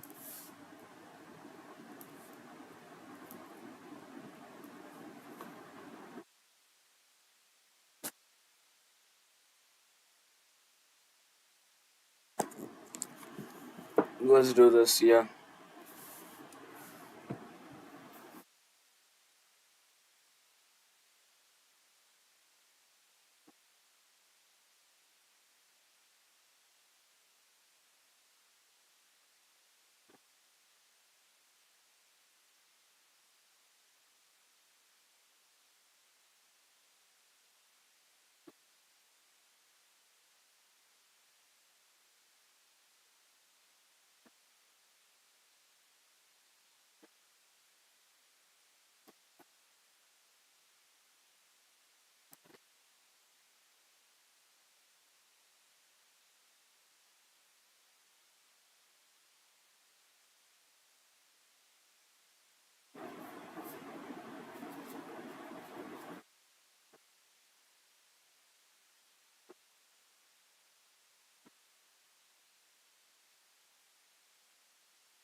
I think I needed some notes. I'm gonna say that, and I messaged it.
18 weaves. That's interesting.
So we have studied the properties of the equipotential surface. So we can say that it is capable of indicating that electric field is strong or weak. On an equipotential surface, equipotential surface, the potential is literally room constant. Then the electric field is perpendicular to the equipotential surface. That's one thing. Sorry, electric field. Yeah. Then what else? On an equipotential surface, uh, what else do we? I don't remember. A minute.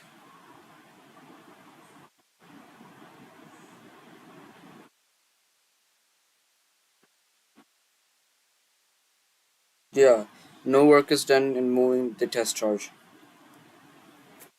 on an equipotential surface. That's one thing. It's kind of a property, but yeah. Now we have another one. Mostly the derivation. I don't know why it's not giving us this.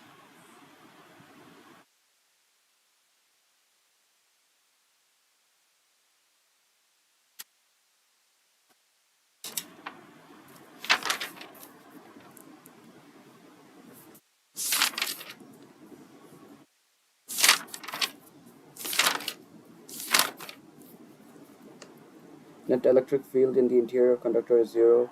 The electric field just outside the conductor is always perpendicular to the surface of conductor.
Block कर लो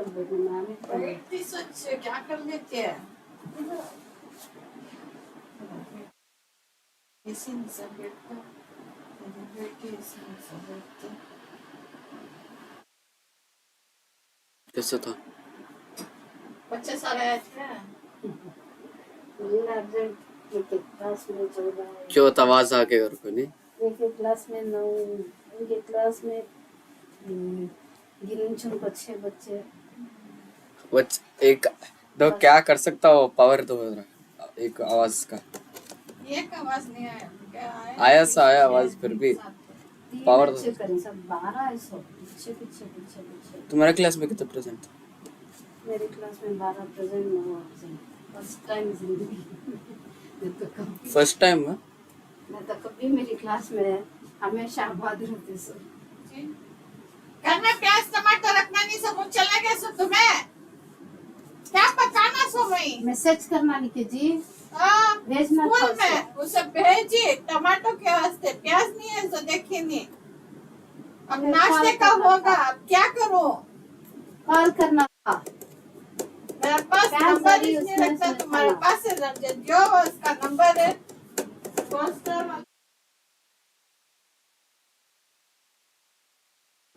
मेरी गलती नहीं तुम्हारी गलती तुम्हारी जी कल पकाए ना तुम्हें बनाने का था तुमने जब उसे कॉल करी तो उठाया नहीं उन्हें हाँ, कॉल करे क्या कर ले क्या कॉल करे कि उठाया नहीं सो चुप बैठ जाओ जितना बात बोला ना कम जा प्याज मंगा नंबर बता के अब कमाल कर पापा प्याज मंगा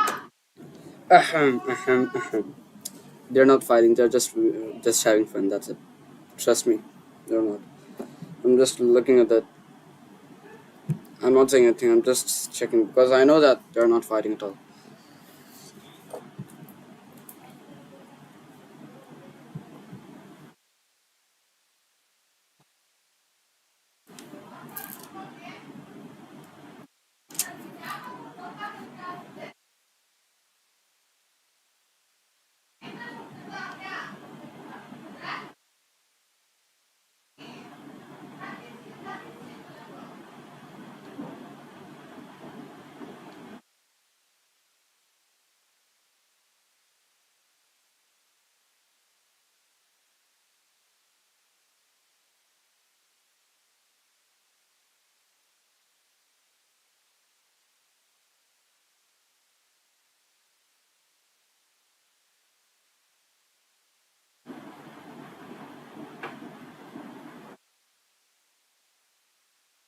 Okay, so let's do this. Net electric field inside the conductor is intensity is zero.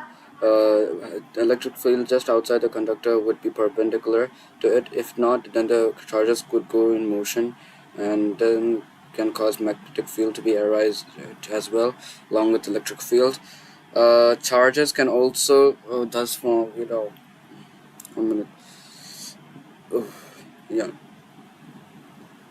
Uh, about the charges, the net charge inside the conductor would be zero, and the charge outside the conductors, or the charges are residing in the surface of the conductors.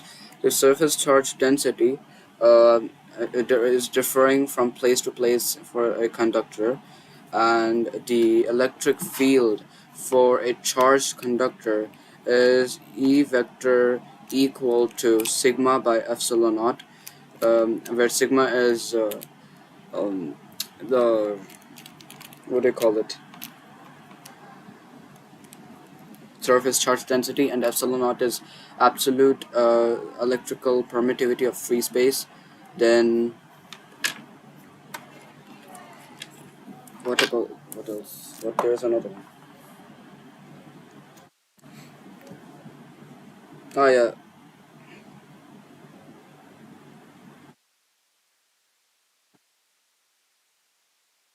Electric field is in contact for entire conductor. So we have studied the properties.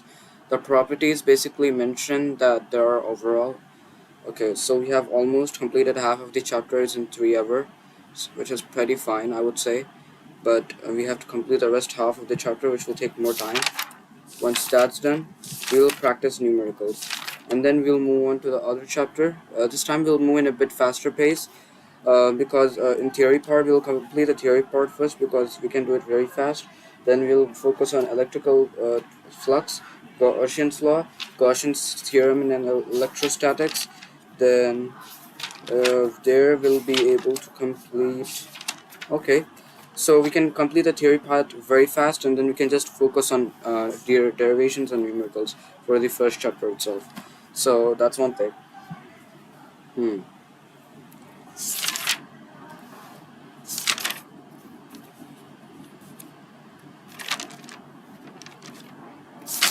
Let's focus on what he has studied now.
Toes. Okay.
Revising, guys. 1 minute. I'm revising.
I know, guys, I'm taking so much time, but trust me, like I'm just revising the whole concept, and then we'll move on to. Then there is one small thing which we'll go through the notes. Once that's done, we will go through the next half of the chapter, that is capacitance. We are almost close to complete this half chapter in terms of theory and derivations. Then we'll do numericals. All right. 1 minute. So I'm gonna say this out loud. Net electric field intensity inside the conductor is zero. Just outside the conductor, the electric field is perpendicular to it. If not, then the charges would be in motion, which would cause magnetic field too. Then ouch. Okay.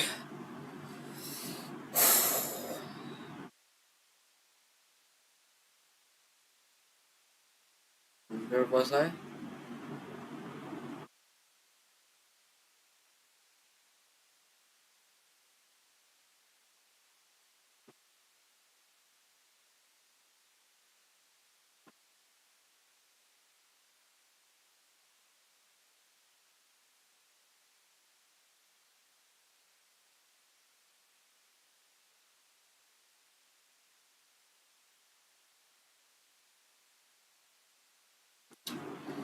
All right. So basically, the surface charge density is different for different places.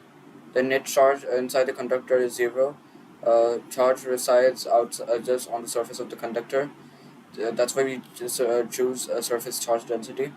The electric field for a conductor,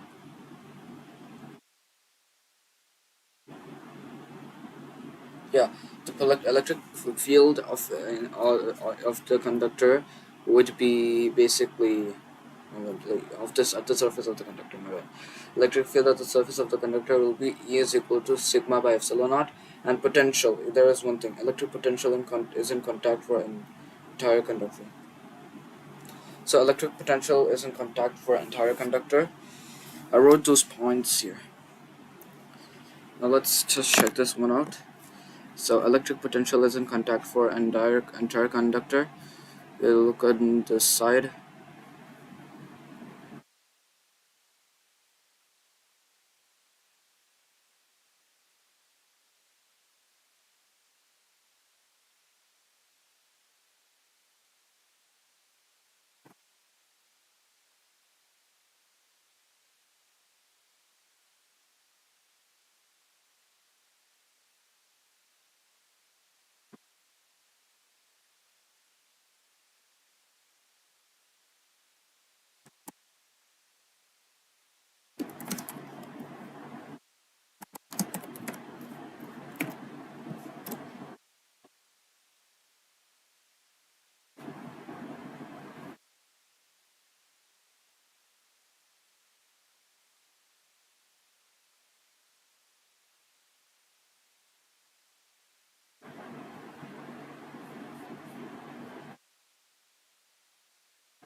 That looks so weird when I do that. Like, when I'm drawing the diagram. It looks like I'm dancing or something.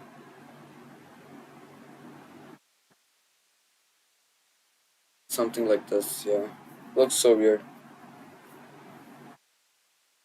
Then,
So equipotential surface cannot intersect.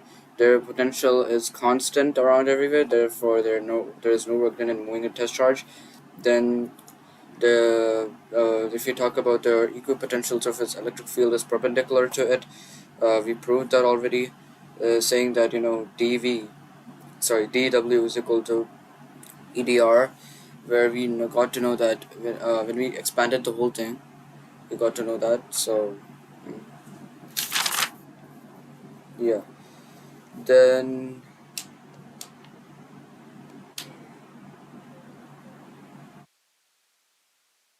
that's what I'm missing. Equipotential surfaces. Okay, they do not intersect. Yes, they don't intersect yet. Then I talked about their work. Then about talked about their potential, that being same. That's true. About the thing, their electric field too. Oh yeah, man, equipotential surface can also detect the direction of electric current. Sorry, what am I saying? Equipotential surface can also detect whether a electric field is stronger or weaker.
Okay, there's one more concept left before completing the half of the chapter.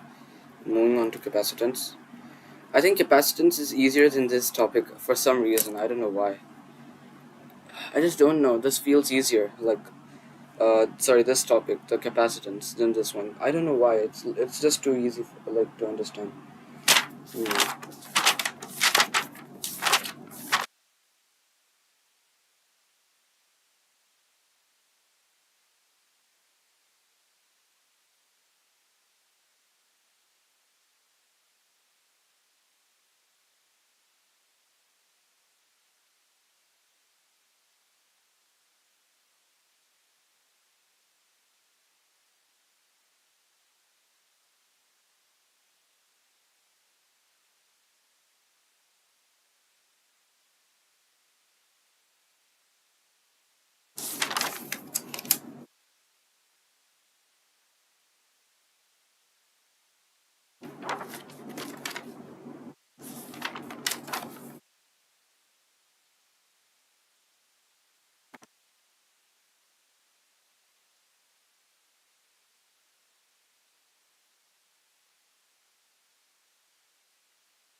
So last time, I'm trying to go through the theory topics as good as possible.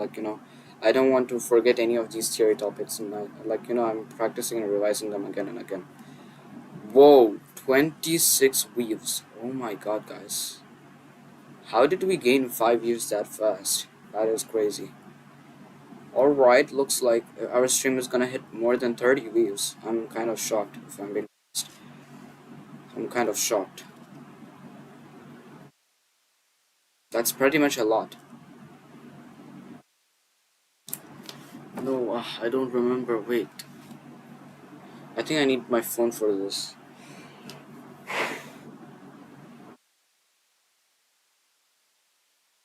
Okay. Equipotential surfaces do not intersect. Their electric field intensity for equipotential surface. Sorry. The the work done to move a charge from one point to another is zero. So no need for that. Only on equipotential surface though. That's one thing. Then the electric fields are perpendicular to the equipotential surface, always actually. Sorry, is it perpendicular? I don't know what's going on with my body today. My bad. The equipotential surfaces can detect the stronger or weaker electric fields. Let's just do that one thing in a minute. dW is equal to EDR if there is Q naught, so that is dV by d EDR, and that is minus EDR, by the way. So dV is dV by dr is equal to E. So technically E is inversely proportional to dr. So that's one way to find it out, whether equipotential surfaces can detect stronger or weaker electric fields. Indicates, not detects, indicates. We should use the correct word. It indicates a stronger or weaker electric fields. So equipotential surfaces indicate stronger or weaker electric fields. Intensity, right? Can we say that? Okay, let me bring my phone because there is no derivation, and I cannot check that from there because the image is tilted. So I need to use my phone for that. Like I'm looking at it like this. Like, bro, what? Wait, what? I'm still so shocked. 25 views in just like 10 to 20 minutes. That is big crazy, bro. That is crazy. That is really crazy, bro. Whoa. Now it's 27 views. Wait, what? Yo, guys, how is my viewers? How did my views? How are my views getting increased? For sure, we're gonna hit more than 30 views in this live stream. Let's go. That's good. Because there are many live streams where you'll find that they're either somewhere around above 20 or under 20, but most of these streams or many of these streams are under 30, except for the mobile streamings that I've done. Because mobile streaming, like they usually get more than 60 views, so I'm happy based on that. But getting it on laptop is really crazy, and I got once. Trust me, like I still remember getting 70 views on laptop streaming. That was like crazy, bro.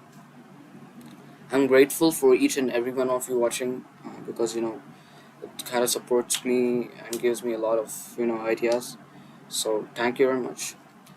And you know what? I have got some experience now. Now I've got some streaming experience. I know how to stream and talk with you guys, interact with you all. It's just I need to make a chat box for you guys to so you can see it on the screen. I want that for sure. So I'll check if I can do it if I get some time, if I get some free time. But that'll take a lot of time because it's very complex. But I have the determinism and will to literally put a chat box.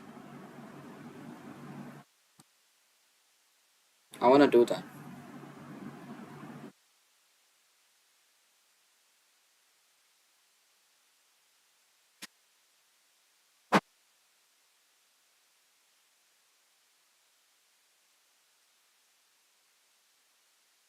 Yeah.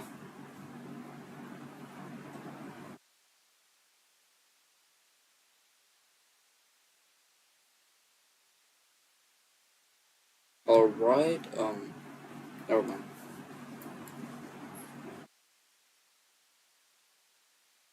Let's go. We're doing great now. I should get my this one.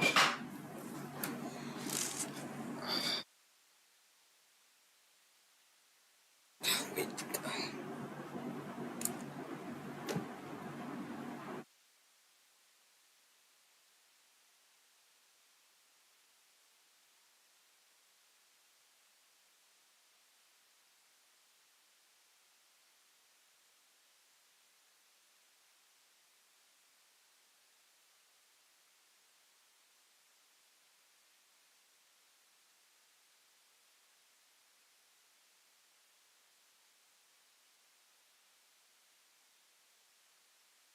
All right. Looks like we did it. We remember the points now. That was successful. Finally, the theory part is over. It's just one derivation left for the half of the chapter. Let's do that.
Sorry, sorry, sorry.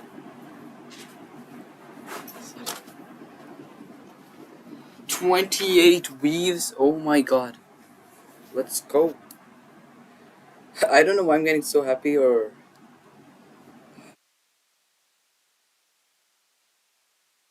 Yo, why can't I put my password?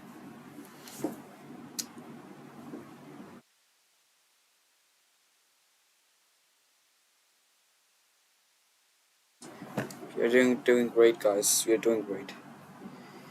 Alright, so I need to open WhatsApp.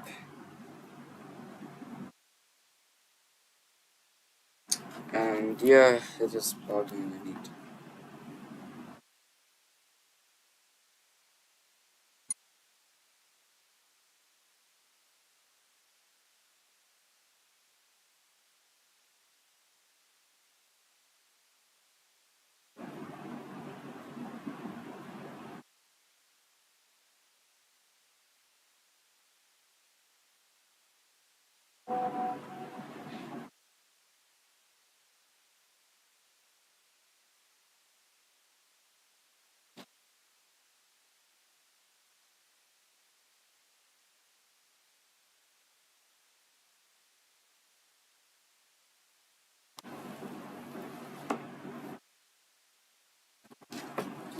So let's do this one.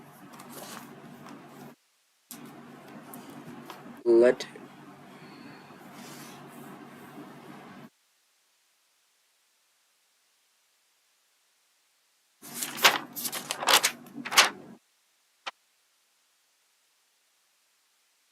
Oh yeah, there's a theory. It is defined as total work done in bringing these charges to their respective position from infinity, or it is the work done or required to assemble the system of charges bringing them from the crystals.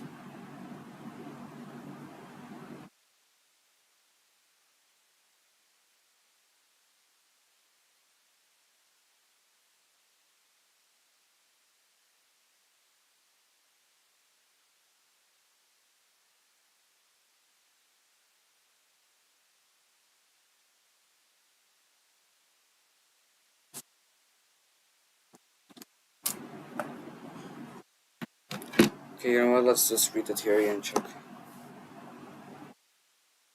It is defined as the total work done in bringing these charges to their respective position from infinity, or it is the work done to move the charge to displace the charge from infinity to assemble the charge system of charges, bringing them from infinity to a distance. Consider 2 point charges in a system without acceleration, by the way. Consider two point charges in a system Q1 and Q2, such that Q2 is initially far away from Q1 and what from Q1 charge Q1 from charge Q1 like in free space. Work done to bring the charge from infinity to point B near point A then is equal to Q2V. Okay, that's a bit confusing. But why are we taking a Q to V? Because technically, uh, V is basically EL, E into R. Let's say E into R, yeah. And Q into E is force, and R is literally displacement. So force into displacement is work done. That is correct too. But that still doesn't answer why are we doing this? Like what?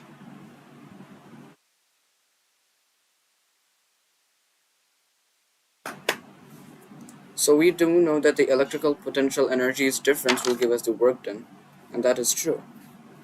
Hmm. We have to find it out by results then. If not, then we'll check. I don't know because this will take some time.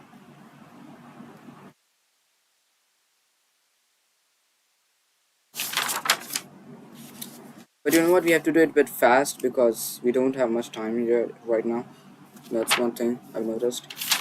That's yeah.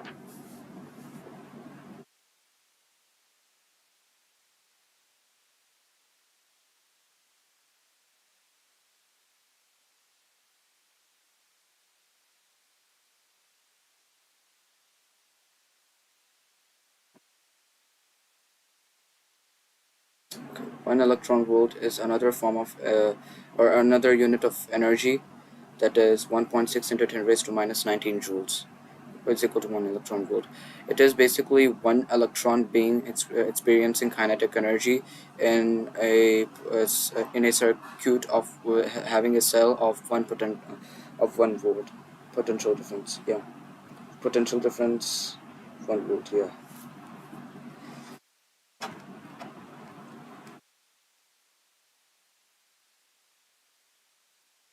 I gotta pray, dude. Oh god. But let's complete this derivation. Then. Let's complete this and check the idea. Once that's done, we will move on to capacitance. That's it. Capacitance, you're next.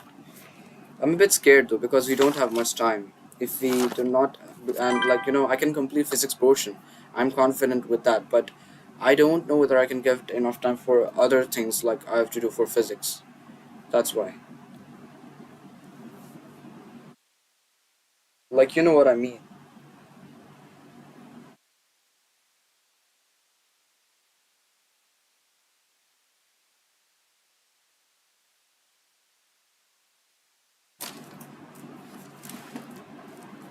Total work done.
Okay, so what is electrical potential energy basically?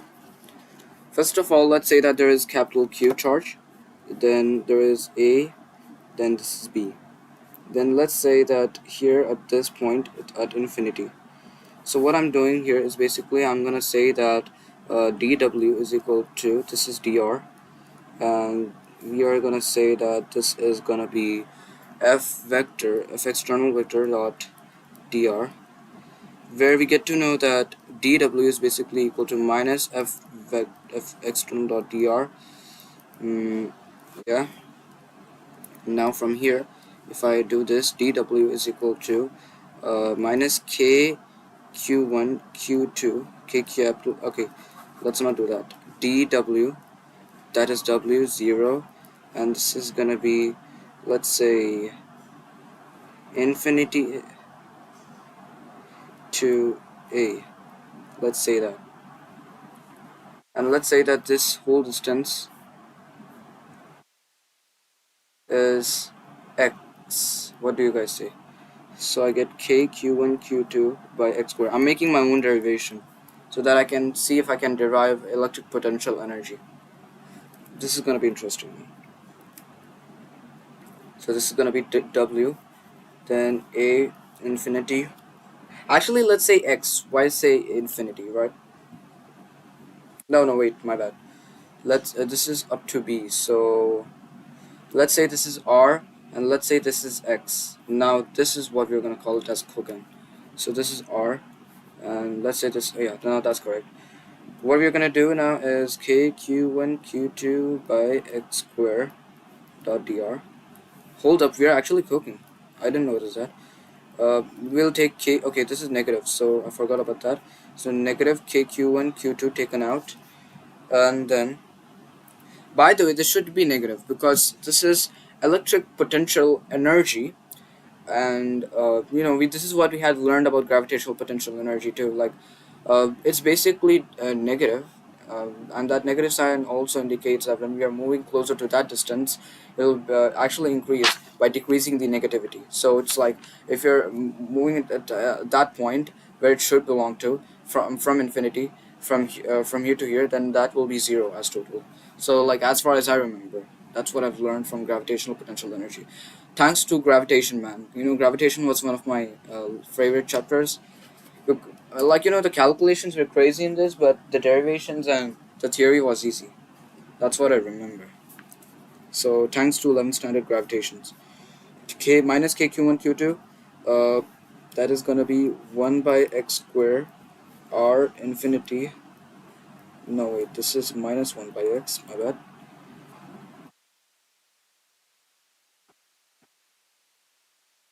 Okay,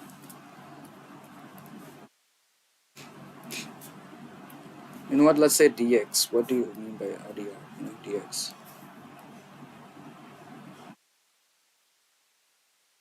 q2, that is minus 1 by x. So this is minus 1 by r minus 1 by infinity, which will give me wkq1 q2 by r. Here we go, we just derived it. Dang, I just derived it, guys. Whoa, didn't expect that coming.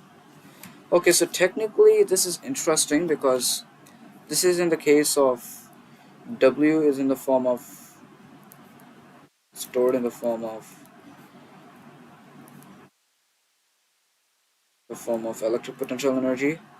So that is going to be capital U, form of, so U is equal to kq1 q2 by r. That's what I found. Absolute cinema, guys. But now there is a confusion. Like, it says that it has its own way of deriving it. So I just made my own derivation here. I tried to derive it by myself, and I got the formula as U is equal to kq1 by q2 by r, which is technically correct. But here it's not given, so I just try to make my own.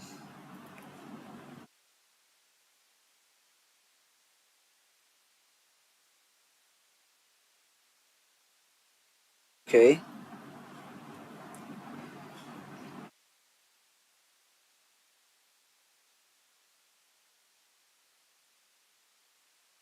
So 1 joule is the amount of energy required for 1 coulomb of charge to move in the 1 volt of electric circuit, 1 volt of potential difference of 1 volt. Sorry.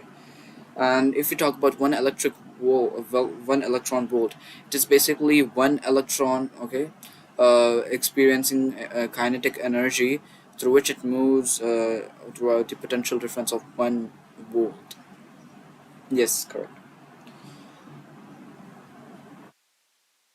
Where 1 electron volt is 1.6 into 10 raised to minus 19 joules. I don't believe that it is negative because technically you're just converting units, and I don't think there is any loss of energy here, so no, you cannot say negative here. Then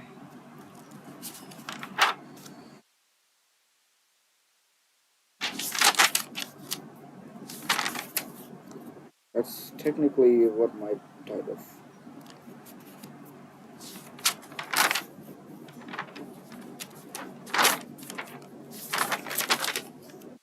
Oh, there is this thing too, I forgot. Man, come on, bro. There is this thing too.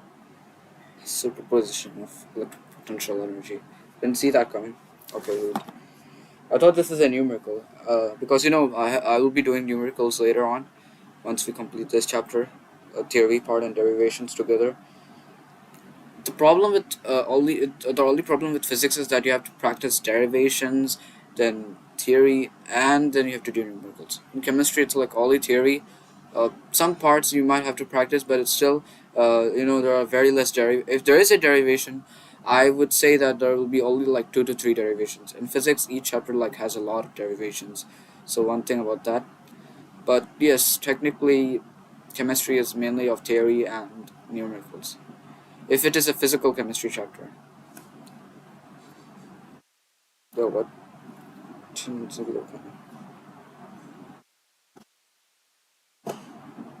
Yeah, what?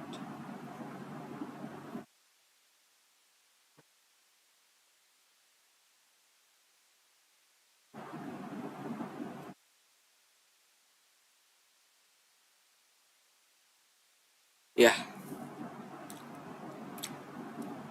let's go.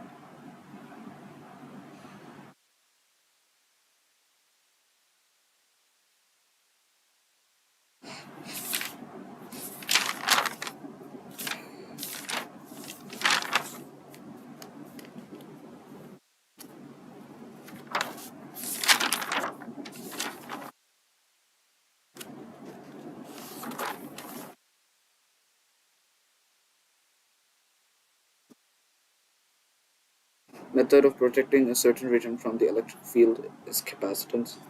What if I say what is capacitance? Let's ask this to Gemini too. The same question, because there is a different definition. What is capacitance?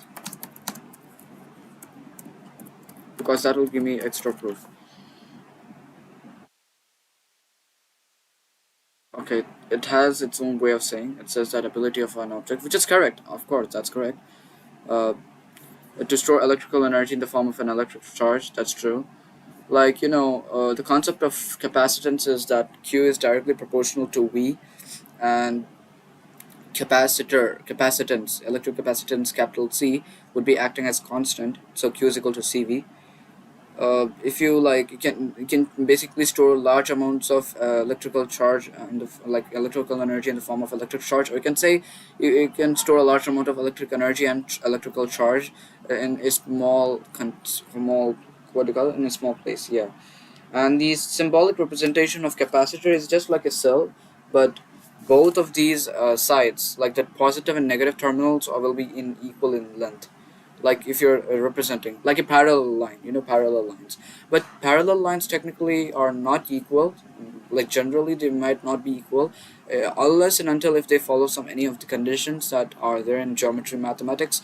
But what I mean here is that positive and negative terminals are equal in length, and then you draw this circuit wire, like what I mean.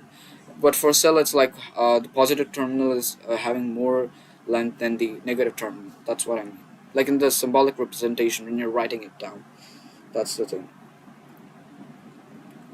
Then there is a concept called parallel plate capacitance, which I believe is a really important topic because it is very much in depth. That's what I know.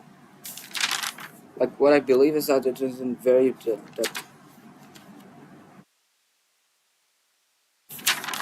Overall, this chapter has like decent amount of numericals. They are not that tough. That's what I've noticed. But we have to be really careful with the type of things that will come for exam. So yeah, technically this has a good, like normal easy numericals. That same goes for electric current too. It's just the calculations that you have to deal with for electric current. That's what I've noticed.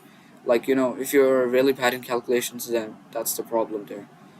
So we reached 30 views. Wow, congratulations guys, we did it. So technically we had done that well as well. Yeah, yeah. Then energy stored in a capacitor, that has a big derivation. Then common potential, okay, not big, but it is a really good concept, logical concept in fact. But loss of energy, oh god, that is a big derivation. Loss of energy, man, that is a really big derivation if I say. Then after this derivation, I believe that there is no such other derivations to learn. It's only the theory and diagrams that we have to practice drawing. That's it. But the theory part will take some time to complete. I hope this does not take so much time when I'm doing this. So yeah, I'm sure that we'll complete full physics today itself. I'm sure about that.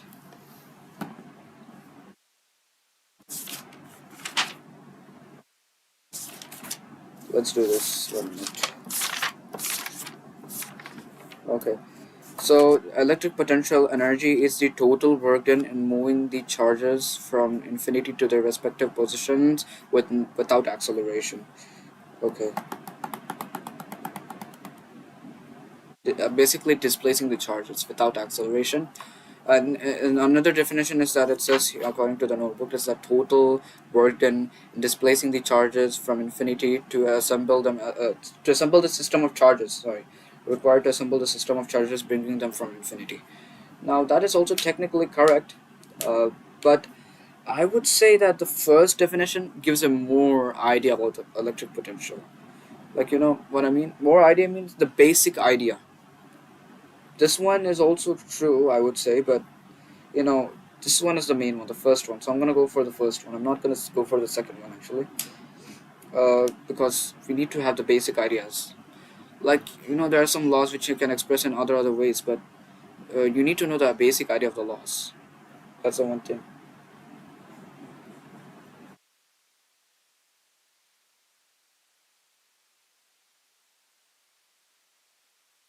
Ouch. Like you can technically explain. Well, like what I mean by this is that you can technically explain that what is you know we like P is equal to sorry V is equal to IR, right? So I mean no, let's not say that. P is equal to I square R, or you can say P is equal to V squared by R, or you can say P is equal to VI. So there are many forms, but there is a basic way you can write it down. That's all. And then sorry, not electrical energy, heat energy is equal to I square RT, where you can write it as H is equal to V square T by R. That's one way too. So you know what I mean. It's generally coming up from VIT, which is R. No. Come on, bro.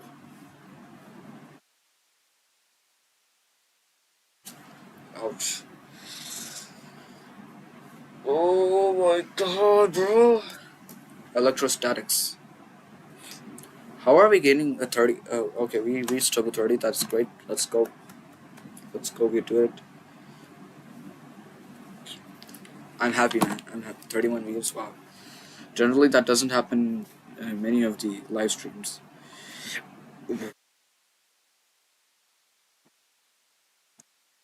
Guys, just tell me one thing.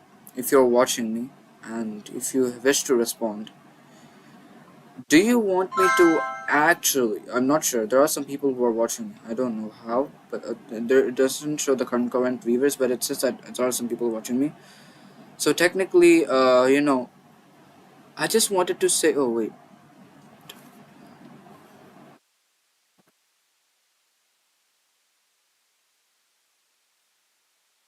Oh,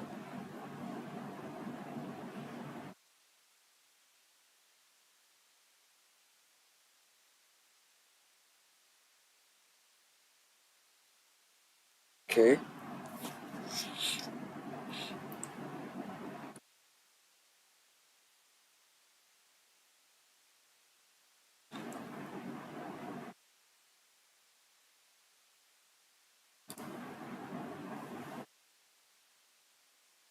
What is this? Okay.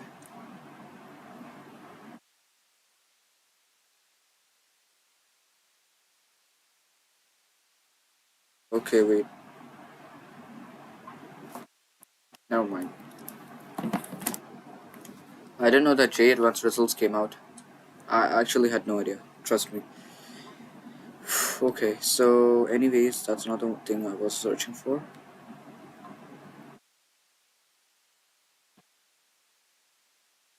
No, wait, what was it called? No, what was it called, bro?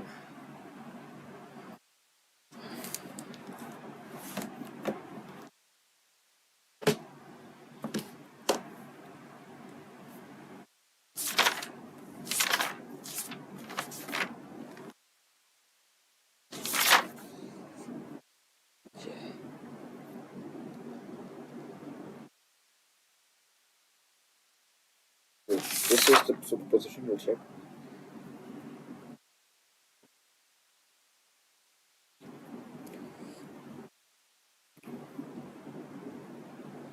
Can we say Q1V, Q2V?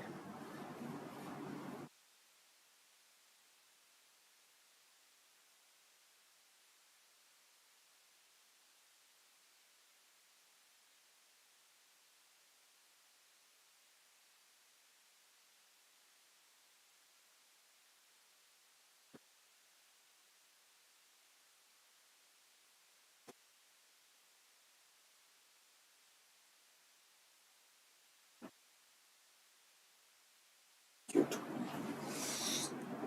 32 views, wow. How are we getting views that fast? I'm so confused. What? What? Let me just check my phone and check my stream once. Uh,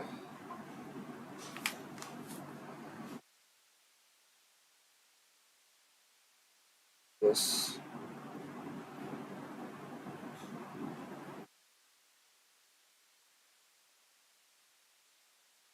Let me just check.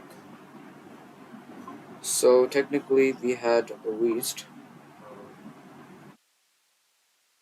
Hi. Yes, there is one person watching me. There. Uh, oh, how am I gonna know that? Wait. Okay, I have to check my own channel then. Alright, alright. Just do the mission. Uh, live. Oh, what? Okay, something's wrong. It says 32 views, but here it says 20 views. Okay, I'm actually confused to be honest. It says. Okay, so there is something wrong with the views. It's actually 20 views, guys. It's not 32 views. I don't know what happened. I was feeling something is going wrong. I don't know what's going on with the wave increase. That's not working good. I don't know why there are 32 views here. I don't know how I got 12 views extra. Yeah, I have.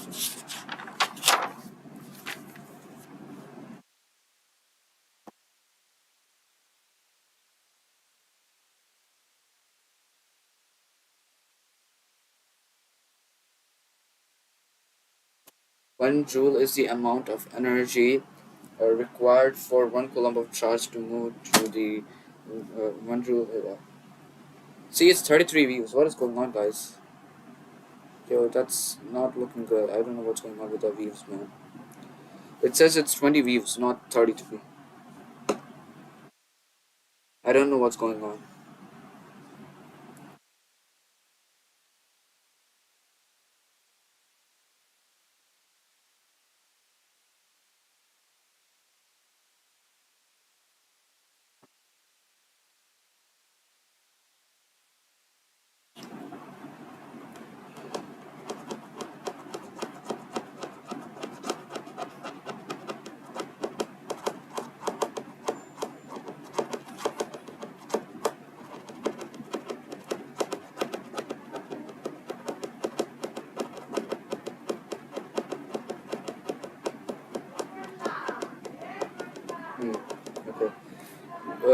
1 electron volt is the amount of energy required for 1 electron to move through the potential difference of 1 volt. Or we can say 1 electron volt is the kinetic energy gained by an electron to move through the 1 volt of 1 volt of potential difference. Yes, 1 volt potential difference.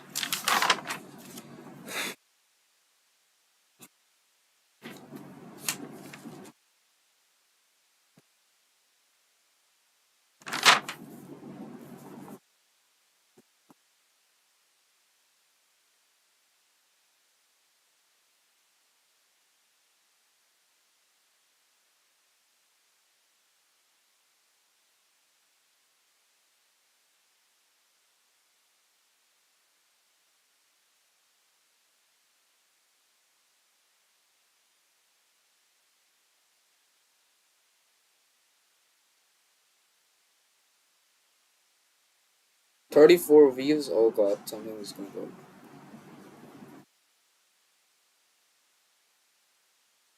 Guys, something's wrong with my control panel. It says it's 20 views here. Let me check. Wait, let me check again. It says 22 views. Okay.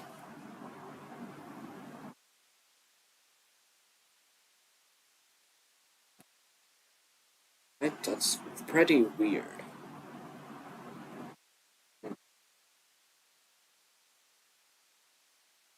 How are we doing this?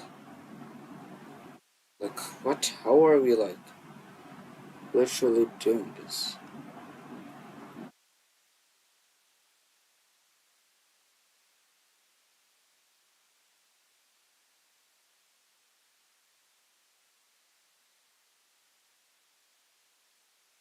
Okay.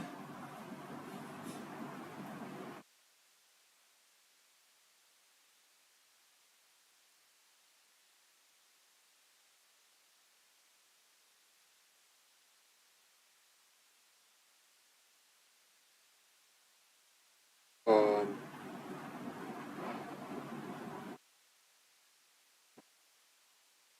34 views, right? Yeah.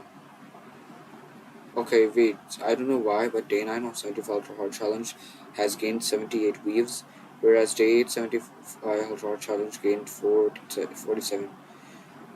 I did not realize that. I did not realize that. Day 1 of 75 Ultra Hard Challenge gained 40 views, and work streaming gained 41 views. That's pretty weird. So if I go back to, like, yeah, this one. Now on this case,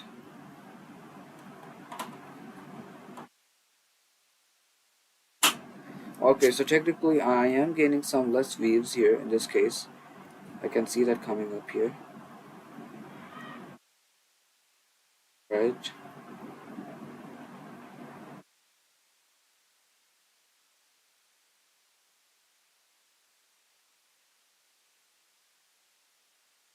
Yeah, technically yes. If you don't know, 75 Ultra Hard Challenge is much more crazier than the previous ones, so just I have an idea based on that.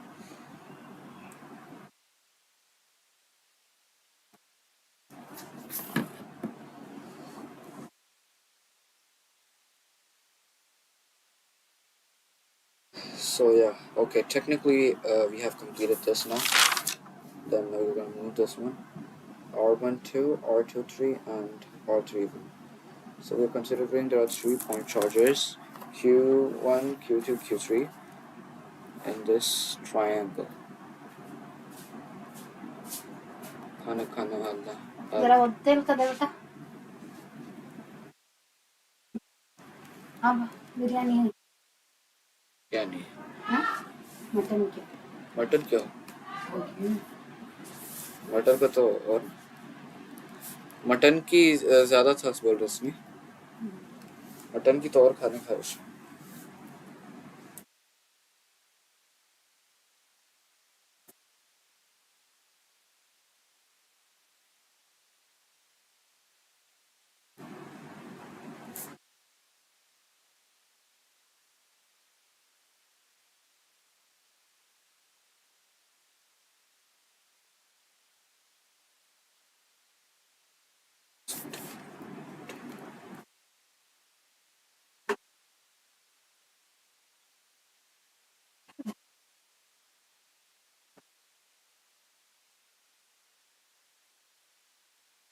और थोड़ी देर में आता है first even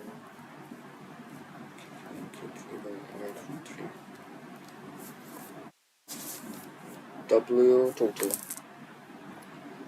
Technically, we shouldn't be writing it like. So we're adding up all these charges, and we get like sorry total. We get W12 plus W23. That's correct actually because we had studied the same thing in gravitation chapter 2. So remember KQ1 Q2 by R12, KQ2 Q3 by R23. Technically, this shouldn't be. Why am I saying technically all the time? I mean, like, this should have been the numerical. I don't know why it's given as a type of a derivation, but anyways, let's move on. So if you check this out, it's gonna be like K summation of this will be like Q.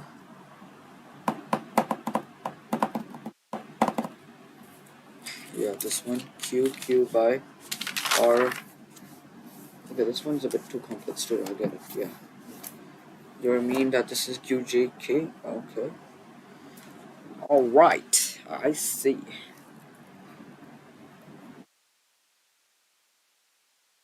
That's true. That correct. That kind of correct makes it true.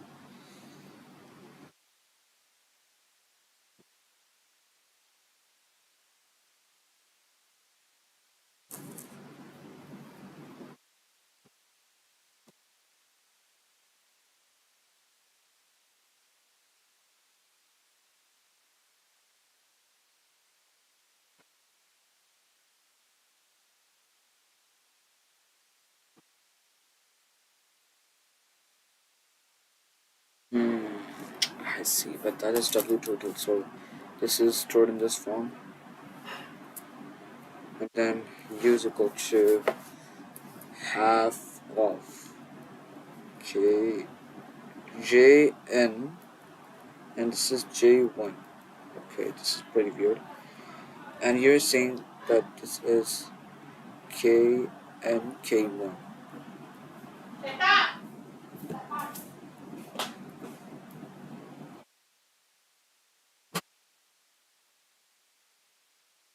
RJK. Why is there half? I'm getting confused. Wait, why is there half here? J is not equal to K. Yes, that's true. Because you can see that. But why is there half? Hmm.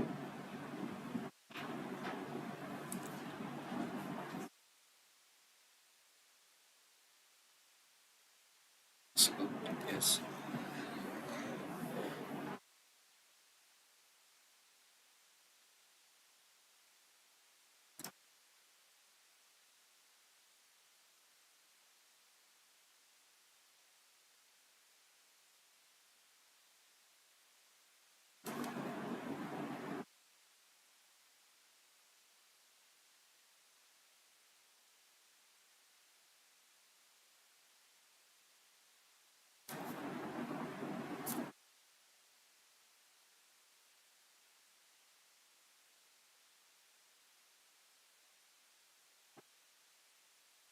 I don't know why, but if I just blow up my mouth a bit, I look a bit chubby.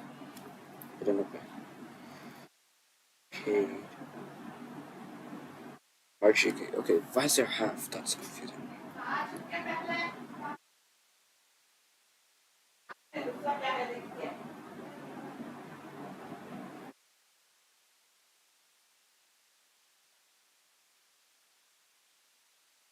Okay. Doppler one, no? Mummy को yes करता है ये बच्चा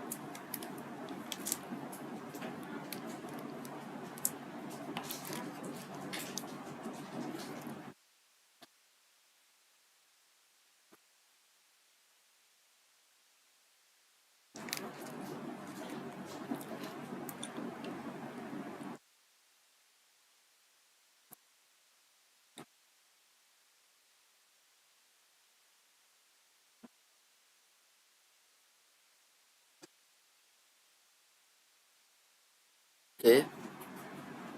दूसरा करो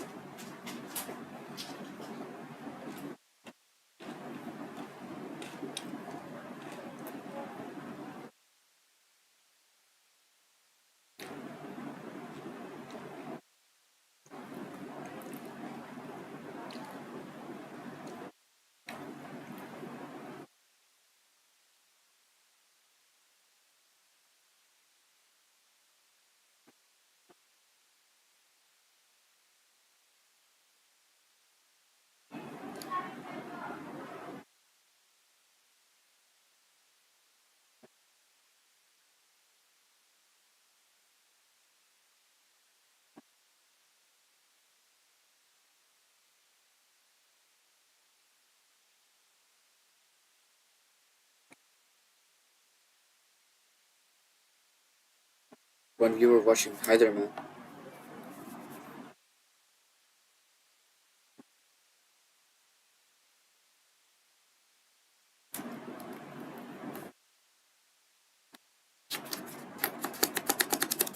So technically there is a way to write this. Okay, let me practice this once again just to get the idea. So technically, let's say there is this triangle, and we need to find, and there is a system of charges in this triangle, and where we actually get to see that there are distances are respectively r12, r23, and r31. Got it? And if you want to find this whole potential electrical potential energy of this whole type of system, you need to separately check this out. So W12 is going to be KQ12 by R12. W23 is equal to KQ2 Q3 by R23, and W31 is equal to um, KQ3Q1 by R31. And now we are gonna like make a whole potential. So W total is gonna be like, we have completed it, guys, don't worry. W12 plus W23 plus W31. So KQ1Q2 by R12 plus KQ2Q1 by R23 plus KQ3Q1 by R31. Man, I gotta pray one prayer. I have to do it fast. Man, oh god. This is the problem, guys. Like, when I said I feel like completing it. QJ, this is QK and this is RJK. Let's say that. And this, let's say that this is, how do we represent this one? All pairs, alright, all pairs. So this is how we're representing it, or we can just say half of this K. Okay, maybe this is kind of an identity. That's why we're getting QJK, QJ, RJK, and there.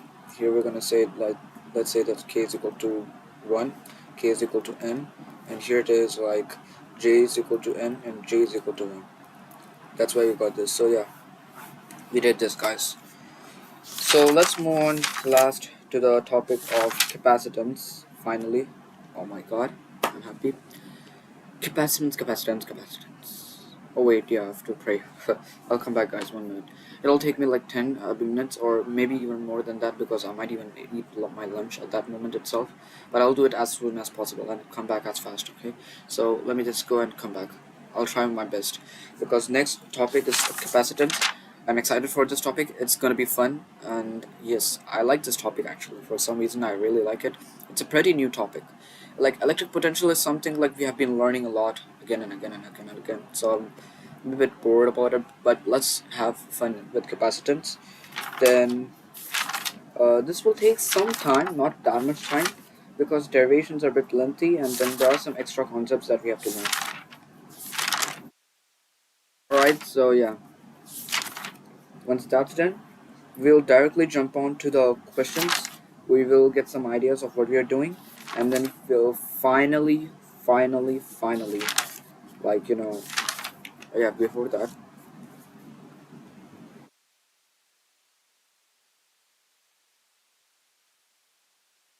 just send him this. So by that time when we do this, so technically when we are doing this topic, when we start this topic, I'll send him a message. he will have to be sending me that. All right. So till then, guys, I'll come back. Let's go.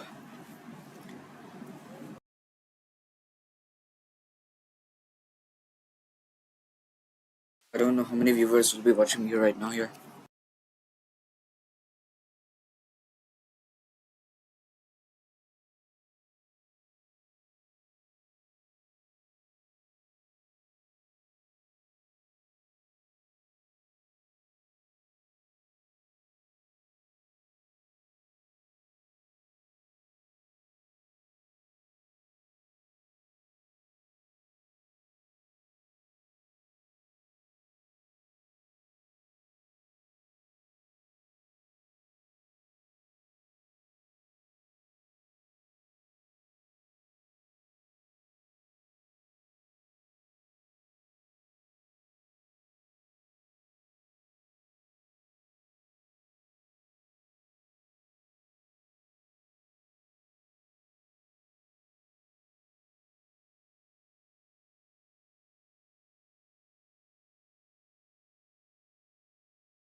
Guys, I'm right here. I'm not going anywhere. Okay. I'm gonna eat here only. Once I eat my lunch, I'll be back. Okay. And I'm actually happy that there's no viewer watching me right now, so that's great. And yeah, I'm gonna be muted for a while. I'll switch on my video later on. Okay.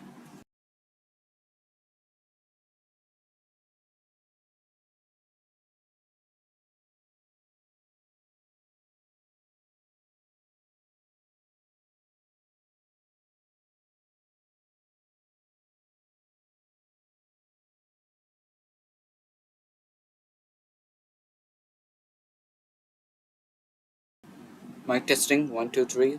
Hello, hello. Can you hear me?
I was actually wondering whether there was any concurrent viewer watching me, and I forgot that it was me who was doing this work. So my bad. Yeah, yo.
Alright, guys, I'm back. Finally, let's continue with the capacitance topic. Finally ate everything and I'm ready to sit. I'm so sorry that I actually made you wait long. But yeah, what do you guys say? Do you guys need a type of brakes which are really good? Like usually when I do go for breaks, sometimes it's gonna be something like this.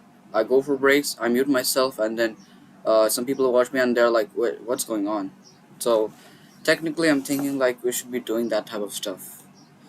Some type of very importance, many people want Pomodoro technique. If you want Pomodoro, I'm ready for that too because I can apply Pomodoro. There's no big problem for me. If you want Pomodoro technique, I'm gonna do that. Or if you want to long marathons, like where I study for a long time and then we take some good amount of big breaks, that's also fine. You guys can also have that. There's no such problems because we can also do that. But right now this is exam season, so we have to fully lock in for exams. And we can do this afterwards. Like let's say if I studied 6 hours full long, or let's say no, I don't do 6 hours full long. Let's say 4 hours because I can do that. I continuously studied for 4 hours.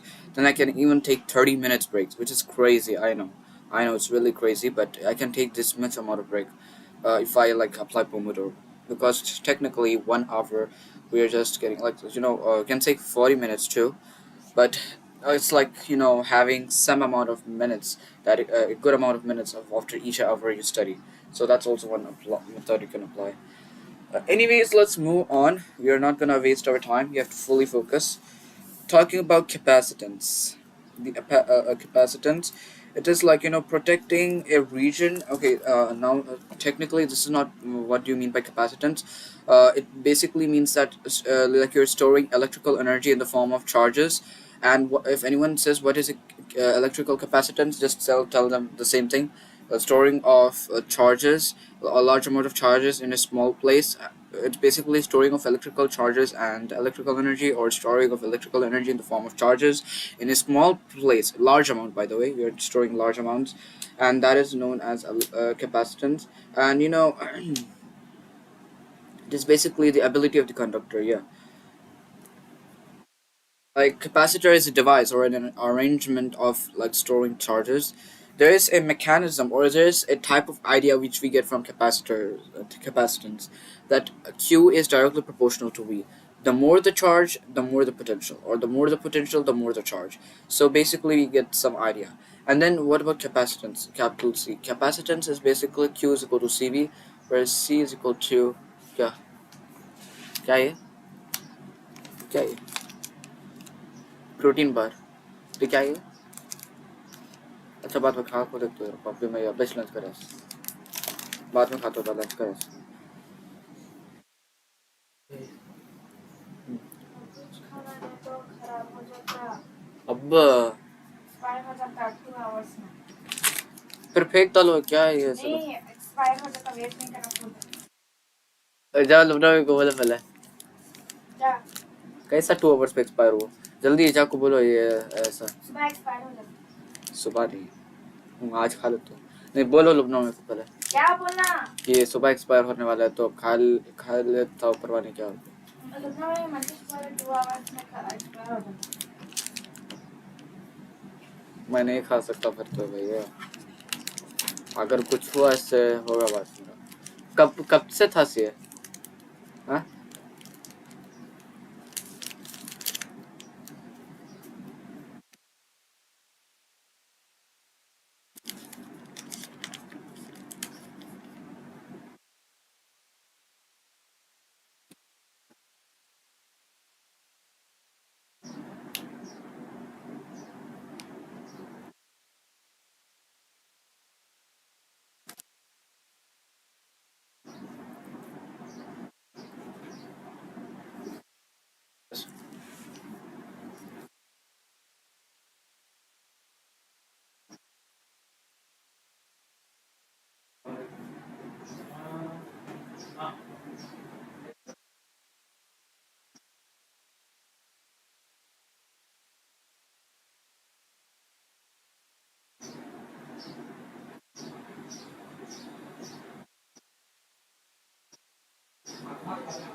भाग भाग को आ गए expire कर को हाँ but बोल तू हाथ से भाग कर गए एक्सपायर कर बोलना है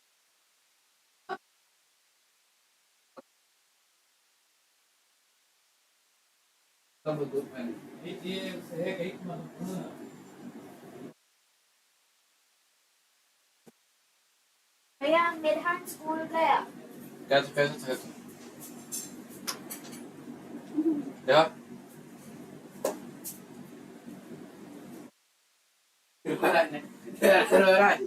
नहीं रो रहा मैं गुस्सा है क्या धूप के वजह से धूप के वजह से देखो ने खुश है साइड दिखाओ जी सीधा से नहीं हो देखना मेरे पंजे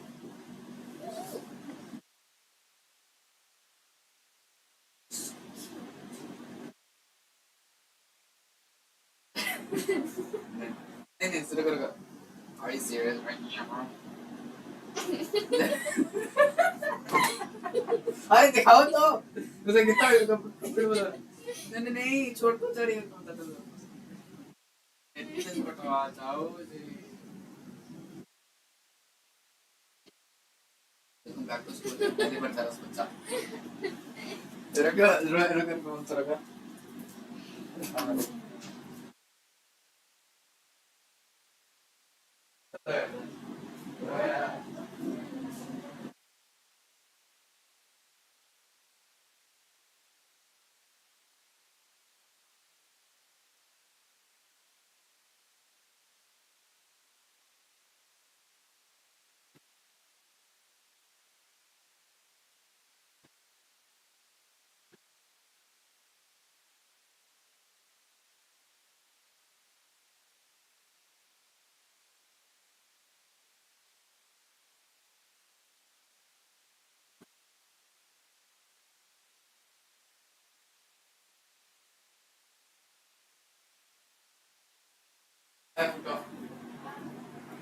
दिखाना तो हुआ हम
Yes, sorry. Okay, that was a very weird thing. I'm sorry. Apparently, my nephew was basically I don't have any future generation except for my nephew. He is right now like he just went to school today. It was his first day ever to going to school. So we were just like looking at it. That's it. I was like really curious. I wanted to check what was going on. So yeah, my bad. Let's move on. I mean, technically, I'm also gonna complete my school, like in this year. And I know it's very weird. I have a lot of cousin brothers which are really big, elder. Then I also have other cousin brothers who are like a lot of cousin brothers who are smaller than me. So yeah, that's one thing. My nephew is small, technically, of course, of course. Anyways, let's just not mind of it.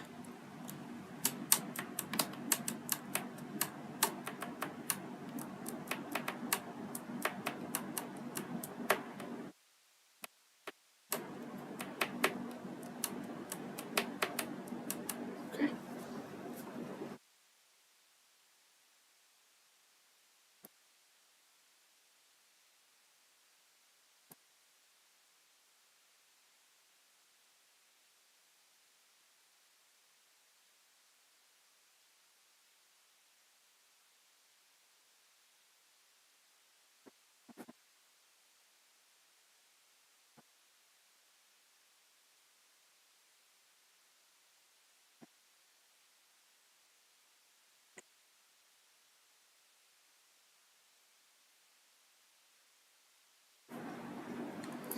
I just realized that next year I'm gonna be an adult. Still, I will be a teenager because the teenage era ends in 19 years.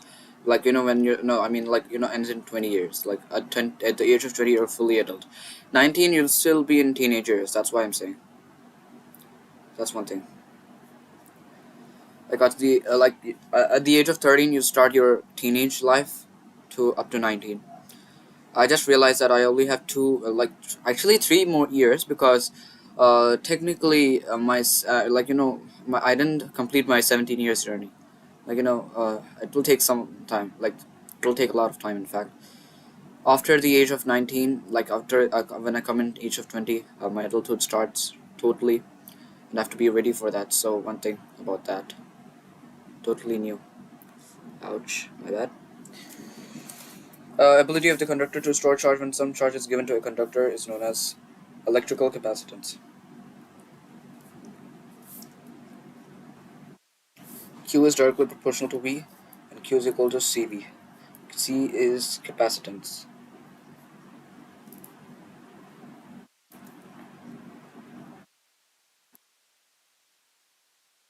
Another thing about this is that method of protecting a certain region from the effect of electric field.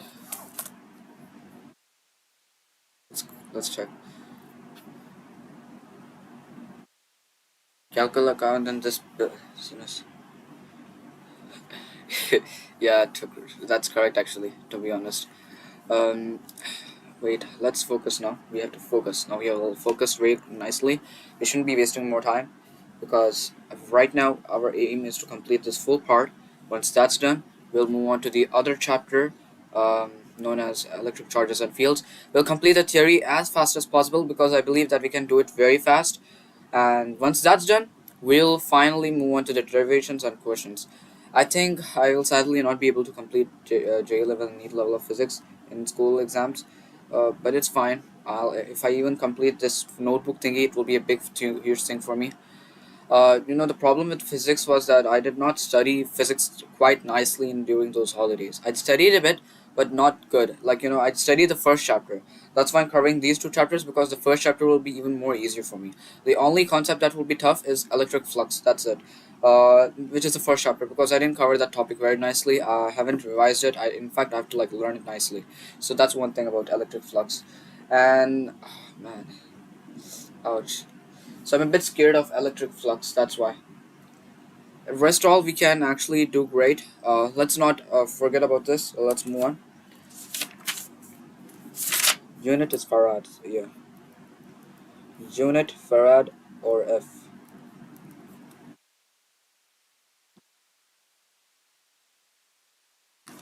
capacitor, capacitor. Some people say it capacitor. The device or an arrangement in which the a charge gets stored, which a very large amount of charge and uh, large amount of charge and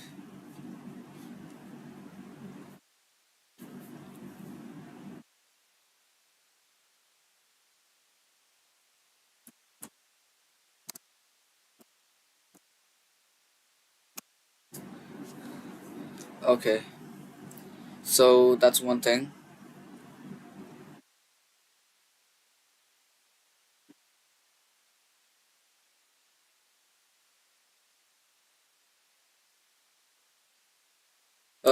Based on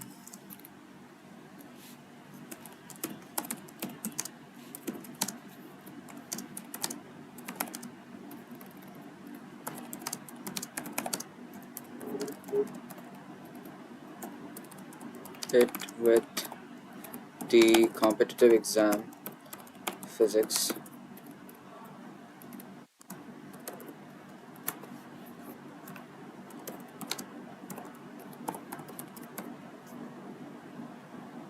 then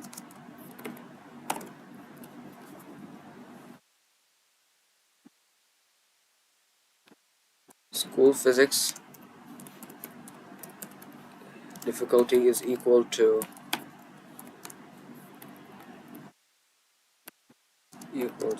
counts difficulty.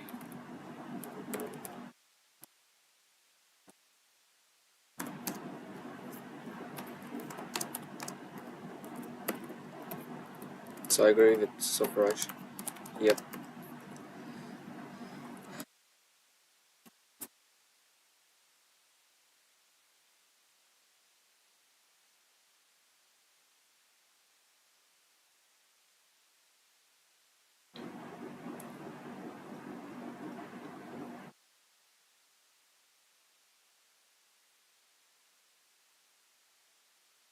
Never mind. Let's move on. Let's just continue, man. What am I saying? I like physics, man. I really like physics. Capacitor. Let's draw the diagram for this, and this is how we draw it. Plus, minus. Actually, let's keep this here. Plus, minus. Here you go. Plus, parallel plate capacitance. Parallel plate capacitance. Let's move a bit faster now, okay? So here we have this whole thing. This is our parallel plates. This is the surface charge densities given here for each. For the first plate, let's say that it's consisting of positive charges. So yeah, positive. So the surface charge density will be positive too because positive charges. And if we talk about negative charges, it will be on this other side. So negative charge density, surface charge density. And then we have earthing for some reason. I don't know why. Let's check why. Okay. Capacitance of a charge. I don't remember talking about earthing. Connected to earth, provided two conductors remain separated with some non-conducting medium between the plates. Yeah, that's true. Technically, what happens is that this charge conductor.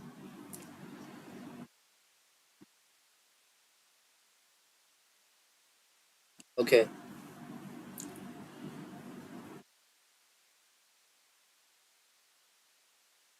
Yeah. So like when you're giving a charged like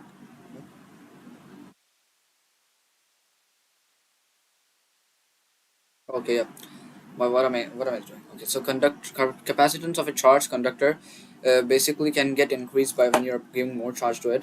It's such that the potential can be also increased when there is an uncharged low potential from another type of parallel plate material. Such that they're connected in such a not connected. They're in such a way that both are having space between them, such that there is non-conducting medium between them, and provided that the earth is connected, the wire is connected to the earth, like the parallel plate capacitance is connected to the earth. And what else do we need to say about here? um, Connected to earth, provided yeah, they remain separated with some non-conducting medium between the plates. Yeah. Yeah. What else?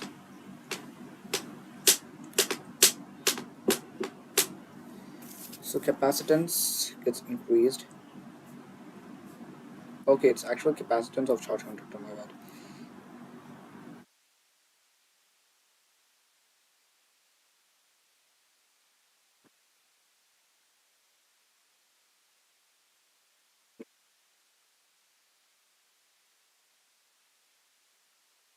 another uncharged, both charged or uncharged, because in this case you're basically just having high potential there too. That's the thing. Uncharged or low potential. Yeah, low potential here. Low potential for the other, but the overall potential will be high. That's the potential difference. So remain separated. Yeah. Okay. Now what else? It consists of two conducting plates separated by a small distance. Yes. Electric fields different given by different plates will be E is equal to sigma by epsilon naught. That is true. Magnitude of electric field E is equal to V by D. So technically they use this. Oh, we are deriving the formula. My bad. Okay, so what you're doing here is that technically you just took. Why am I saying technically again and again? What? Okay, consists of two conducting plates separated by a small distance. So we have two conducting plates separated by a small distance.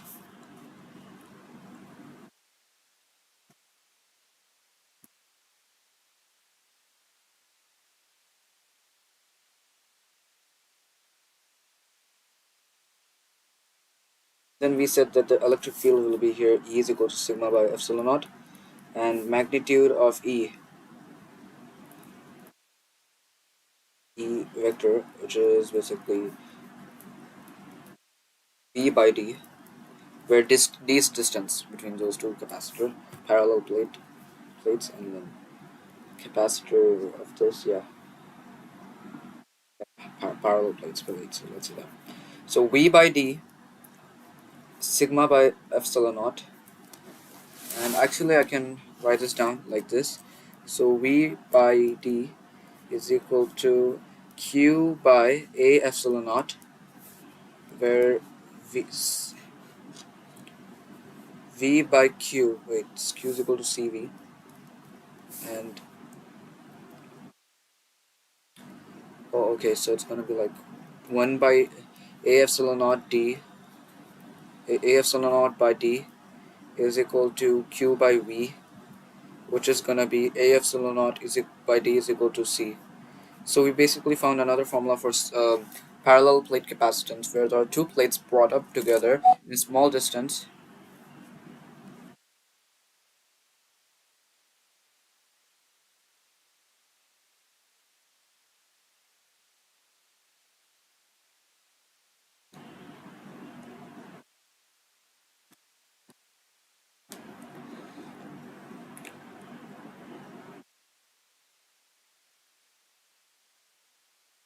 Mm.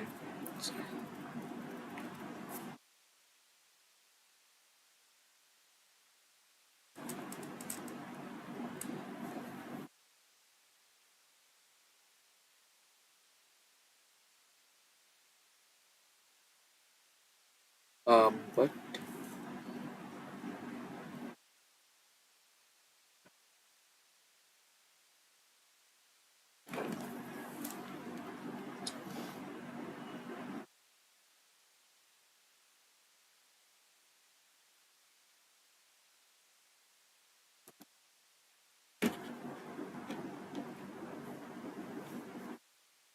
Anyways, let's move on.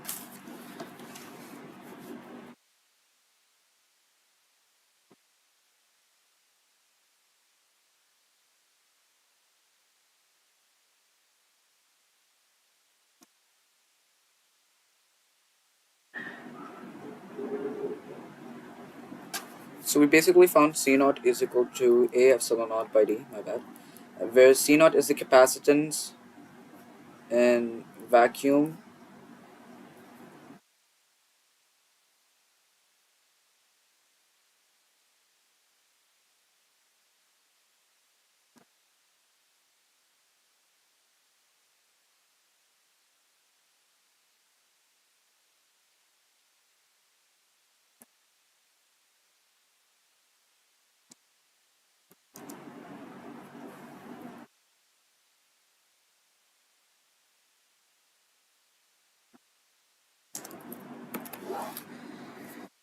So C is gonna be Cm is gonna be the capacitance in medium.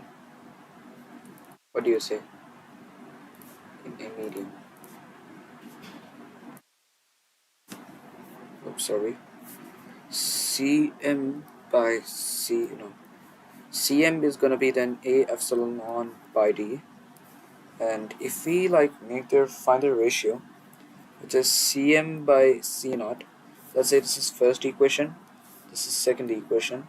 So 2 divided by 1, Cm by C naught is equal to A epsilon naught by D by A epsilon by D. Wait, I think I'm making a mistake, but let's check. Let's check. This. So we get Cm by C naught is equal to epsilon naught by epsilon. Wait, sorry, epsilon naught here, epsilon here. So this is correct.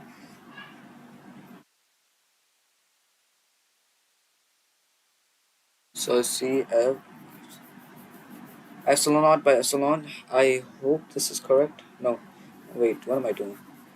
Okay, so that's correct. But Cm by C naught is going to be epsilon by epsilon naught, which is relative electrical permittivity, that is dielectric constant. So Cm by C naught is equal to K. So if I get this value, I will be getting Cam is equal to K C naught. I hope I'm correct about this. Let's go, we got it correct.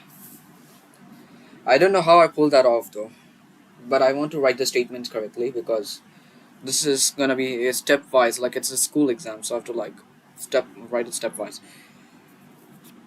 Okay, so let's do that. But yes, what all formulas did we study in this?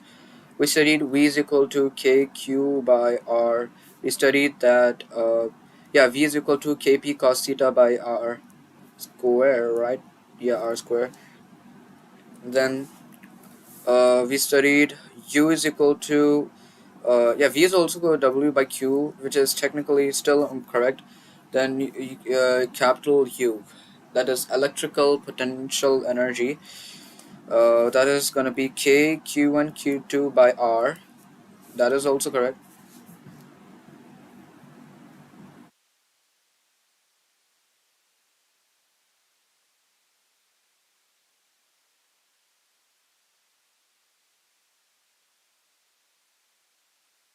If you're comparing,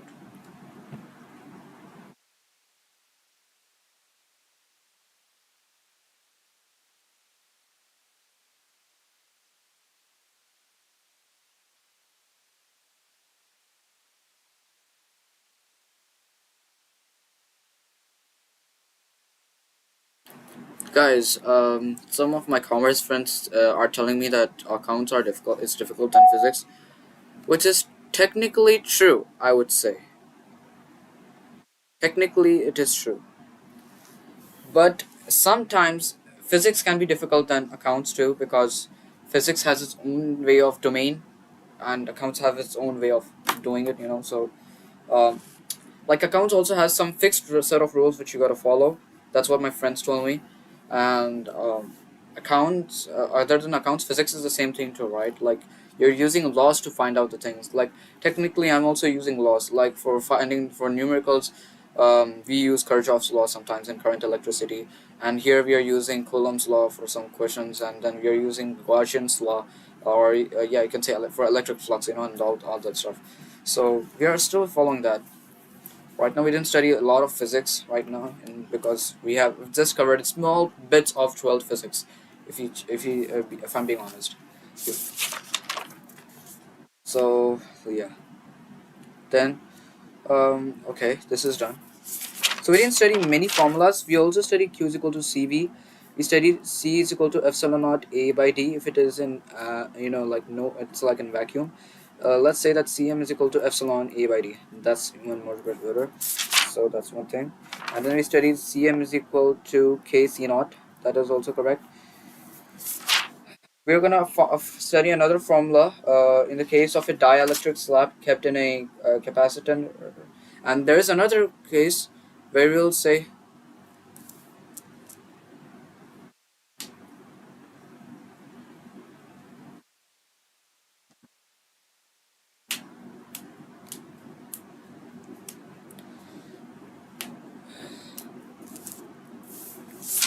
Cm is equal to Kc naught, guys. We are not gonna give up. Let's go. So electric field given by electric field given by. We'll complete this today. Like I really enjoy doing this topic. I don't know why. Let's say yeah, E is equal to sigma by epsilon naught. This is one new thing which we studied in the behavior of conductors. In the uh, behavior of conductors with the electric field. That's what we studied. So this is the same thing we are doing. E is equal to sigma epsilon naught, because technically parallel plates are conductors, which are brought close to like form capacitor, and then yeah, that's what we're doing. So that's one thing. Then we do know that E is equal to V by D, because we studied about this earlier in the first part. We did a derivation based on this. So V by D is equal to sigma by epsilon naught. Again, I'm doing it because to strengthen our topic. Now sigma can be written as Q by A, so Q by A epsilon naught, and we know that Q is equal to CV, so we are gonna apply that. um, so A epsilon naught by D is gonna be Q by V, which is gonna be A epsilon naught by D is equal to C naught. Now, is there any specific way that they did this? No, they just straight up wrote Cm is equal to epsilon A by D. I was thinking that they might have done a different separate way for capacitance in a medium, like the formula for that, that the capacitance in a medium is equal to A epsilon by D, whereas we have derived already about the capacitance in vacuum, which is A epsilon naught by D, and that's one thing. So we knew we okay. So I think it's the same case then, A epsilon by D, because I think it's like similarly doing that same steps again and again. So that's why they might have skipped it. So Cm is equal to A epsilon by D, and then we get both the equations. So we divide them. So 2 divided by 1, and I'm doing it again, guys. Okay. So Cm by C naught is equal to A epsilon by D divided by A epsilon naught by D. Now A is erased and D is erased, and then D means they're getting simplified. So we get epsilon by epsilon naught. Uh, then sigma by sigma naught, sorry, epsilon by epsilon naught will give us relative electrical permittivity or dielectric constant. That is Cm by C naught is equal to dielectric constant K, and that is Cm is equal to C naught K or Kc naught. We did this completely. Let's go. We cooked it. If you want to know the theory, we have to learn it nicely. So we studied about parallel plate capacitance, where in parallel plate capacitance, there are one conductor is charged such that it is brought a very low charge, or very low charged, or let's say low potential, which is brought near to another conductor, which is a parallel to this conductor. These are basically, let's say that these conductors are plates, like they're like surfaces. Okay, so we got this, they're brought near, and by this we're actually increasing the capacitance, because first of all charge is increased, and by this we are also increasing the potential when we are bringing another low potential here. So high potential and low potential means more less potential, meaning that we are actually like increasing the potential difference in this case. So capacitance is increased, and capacitance being increased in this case, meaning that we are forming parallel plate capacitance. And then here there's another case. Uh, they didn't give it in much bigger ideas, but if you don't know some units, like what is K, that is dielectric constant, we do this in the first chapter. Then epsilon, which is, what is that? That is electrical permittivity. We studied this in Coulomb's law. There is a constant that we get in Coulomb's law, that is K Q1 Q2 by R square is equal to F. So that K is equal to 1 by 4 pi epsilon naught. That's one thing which we get to it, right? So that's one idea we get for this. So Cm is equal to C naught, which is great. I'm actually excited, man. I really love this topic for some reason. Okay, so we got a really good one now. Dielectric slab kept in a, what is this called? Dielectric slab kept in a. We're gonna do this again, okay? Kept in a parallel plate capacitance, and we have to revise it again once we complete this too. Revise this, okay? So that's one thing. So we'll first complete all the derivations in theory, and then we'll revise the whole thing, and then we'll practice, fully practice. That's it. So for this one, let's say that we have two conductors which are parallel to each other. They're connected to wires separately. Let's say that this is positive and this is negative terminal. So here it says that it is positive. You need to know the diagram that we're drawing because that's important too.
Favorite.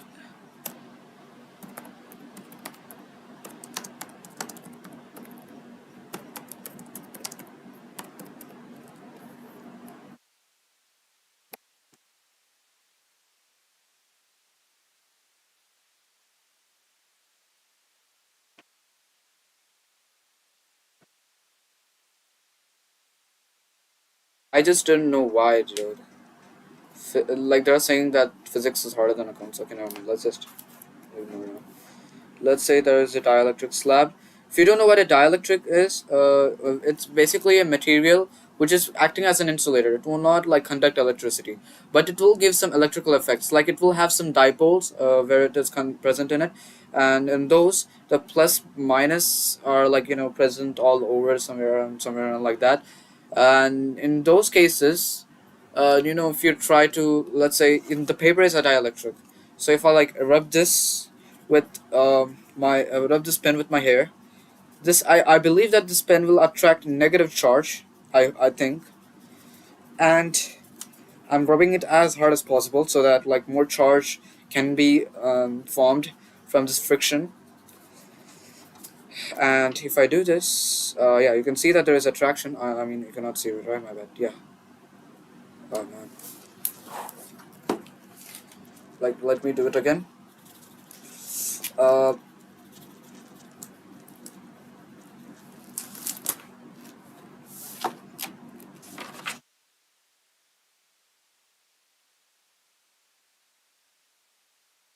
oh yeah, let's go.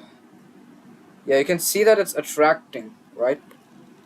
Oh yeah, it's attracting. Look at that, bro. Yeah, look at that. I can flip the page. Let's go. Yeah. Yeah. Oh my god, we just flipped the page, dude. Did you saw that? Like I charted so crazy, like literally got flipped. Trust me, like that was the power of this. Like I was doing this, it got attracted. Because the reason why this happened was paper is a dielectric. It has this those small dipoles which will get those positive will come near to this negative ones, and then it will attract. So yeah, like this is what I like about it, man. That's what I'm saying. So this is dielectrics. I literally flipped a whole page. I want to see that moment, but right now we cannot because we're busy. Negative, negative, negative, negative, negative, negative. But the reason why I do this type of thing where I explain this is because, first of all, it's very fun doing this. It's like having fun with physics. Not only that, there is another reason why I do this because it also helps in revision. That's why. So this is plus plus plus plus minus. This is sigma plus. This is minus sigma. Here we are saying that there's E epsilon E naught is there. Here there is some amount of electric field present too, which is moving on this side. So electric field's direction will be generally from positive to negative if there is a charge. a positive charge, it will move from here to here. That's what it says. And then yeah, in the parallel, the positive is this. Let's say this is positive plate, this is negative plate. The electric field will move from here to here, a little like this. That's what I mean here. And then if we try to get the overall electric field here, we will get E naught minus EP vector, which is this. You know what? Let's just write it normally. E naught minus EP. That's one thing. All right. So capacitance of parallel plate having a what? Capacitance of parallel plate in vacuum. Oh my god. Capacitance of parallel plate in vacuum.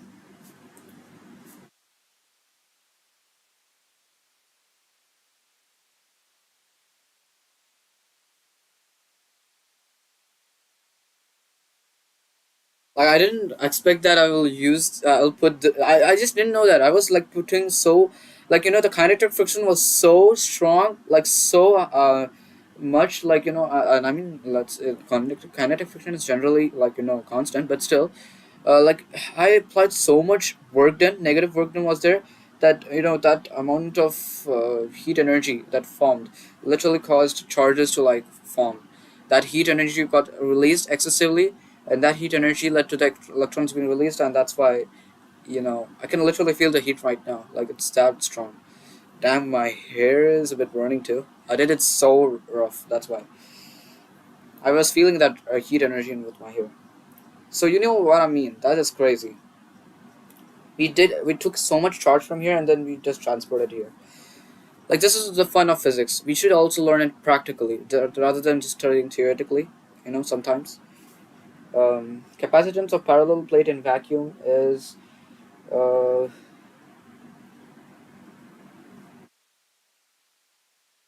between the plates. Yeah,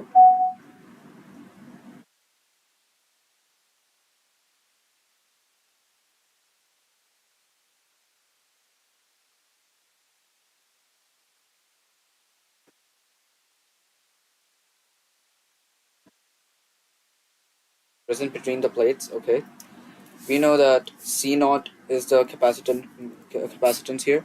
That is epsilon naught A by D, A epsilon naught by D. I'm gonna write A epsilon naught A by D because that's what I feel. Sometimes to remember nicely. Okay, now this is the statement. I'm not gonna write the statement. It'll take some time. I'll just keep it in my mind. Introduce dielectric slab of thickness T. Okay, thickness T in the sense of that. This is how am I gonna explain this? Like, suppose this is a part. This is pouch. Okay, let's say this is a dielectric slab. The these are my this is the capacitor. Okay, the capacitance. Between between these, let's say this is the conductor. Both are plates which are parallel to each other. Thus parallel plate. Okay, and these together will form some amount of capacitance. Okay, and between them is air, or let's say even vacuum. Some people will consider it as vacuum, but will say air because air is also like similar to almost as of that of vacuum. So this is the one thing, and I can actually like add up the dielectric slab. So this thing you see here is the arrangement. This is dielectric slab. This is our capacitance. So like I cannot put it in my mouth. Like look at that dust, dude. Oh my god, I cannot. Uh, then I'm gonna do like is yeah, do like this. So the distance between these two capacitance, let's say it is D. This is the thickness. This is the thickness. So if we keep it like this, does that mean the overall thickness is this and this is the D, right? So that's one thing. Then between the plates, we are placing a dielectric slab of thickness T between the plates of capacitance due to polarization. What will happen that equal and opposite? Okay, we'll study what is polarization. It's the topic after this. Uh, Equal and opposite charges appears on the two faces of dielectric slab. This arises on an induced electric field. So we just need to know the term polarization, where what will happen is that the positive will move to the negative plate, and the negative will move to the positive plate. That's what we need to know, and then we did it here. So Yeah. What else? What else do you want me to do? Yeah. So equal and opposite charges appears on the two faces of dielectric slab. This arises an induced electric field EP vector, because positive will get aligned on this side, negative will be aligned on this side for a dielectric slab, where this positive charge will exhibit some amount of electric field, and negative charges will also do that, but the direction of electric field will be from positive to negative. So this is for being formed, which means it is getting induced or being formed. So another electric field is formed inside the dielectric slab. That's one thing. So yeah, the net electric field existing in this region of thickness T and E not exist. The thing about this is that the net electric field that will be existing is basically the overall electric field from these parallel plate capacitance. And let's say that positive charges are accumulated here, negative charges are accumulated here. However, this is not dielectric, this is an insulator, because it's not made of a type of other material. Wait, is this a plastic? I think this is a plastic, my bad. I think plastics are dielectrics. Okay, let's say this is an insulator. But still, this is no, wait, what am I saying? Yeah, this is actually an insulator, but let's say that this is a dielectric. Yeah. So positive charges are getting accumulated here, negative charges getting accumulated here. If I put the capacitors like this, so sorry, the plates here, and then the electric field will move from here to here. It will move from here to here, like positive to negative, positive to negative, positive to negative, positive to negative, positive to negative, positive to negative, like in this direction. And then the overall electric field will be from going from here. Okay, the parallel plate capacitor will go from here. The induced type of electric field will go from here. So the net electric field will be this electric field minus this electric field. So that is going to be like E is equal to E naught minus EP. But the main thing is that we need to find out, the capacitance. See, the like medium capacitance when we keep a dielectric slab in between those, those parallel plates. So let's do that. First of all, if you're gonna take an equation where we say that potential V, because we need for potential and Q as charge, right? So we need potential. So we know that V is equal to E by T. That's sorry, ED. So epsilon naught. Okay, epsilon naught. Now in the vacuums, the distance where the vacuum is existing is D minus T, because T is the thickness of the dielectric slab. So T will indicate the length of the dielectric, and then the D minus T will indicate the length of the vacuum that is there. Minus, or sorry, is this minus? Plus, my bad, right? Plus, my bad. Plus, it's plus, because we are finding the overall potential. Then ET, which is the electric field, induced electric field in dielectric. T is also there, so T is also there. T is also there, yeah. So when we do this, technically it should be EP according to me, if I'm being honest, but it still is fine. We'll do that. So there is a concept where you can say that E by E naught is equal to K. Oh no, wait. Oh, my bad. Like how we are gonna do this? So first of all, we know that epsilon by epsilon naught. Yeah. Okay, got it. So we know that epsilon by epsilon naught is K. Epsilon by epsilon naught is K. If we divide it by sigma on both the numerator and denominator, epsilon by sigma, that is, sigma is charge density, surface charge density. So sigma by epsilon by sigma divided by epsilon naught by sigma. We're taking only the magnitude, not the positive negative. Okay, I mean, even though it's magnitude only, surface charge density is not vector. My bad. K. What we're gonna do is we're gonna take this reciprocal. Well, reciprocal, so sigma by epsilon naught by sigma by epsilon naught. Technically, we'll get it as A. So wait, actually, no need. No, what? No need. Wait. So what we can do is epsilon naught by sigma into sigma by epsilon naught. By arranging this, I'll get epsilon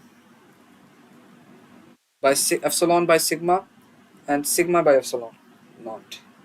So I got literally as E here, sigma by epsilon into this sigma by epsilon naught is basically, okay, wait, my bad, epsilon naught into sigma, right? Yeah, my bad, what am I doing? Epsilon naught by sigma. So that is correct, yep, that's correct. Sigma by epsilon, no, wait, what am I doing actually? If I'm being honest, it's not that. This is actually E naught. Okay, now this is correct. Epsilon by sigma will be that 1 by E, so that is E. Okay, so E naught by E is equal to K, guys. My bad. Okay. So technically we formed a formula called E naught by E is equal to K, and here we have V is equal to E naught D minus T, that is E naught D minus T plus ET. Now I can form a formula from here where E naught by E is K, so E is equal to E naught by K. That's also possible because we need dielectric constant. That is important. E naught D minus T plus E naught T by K.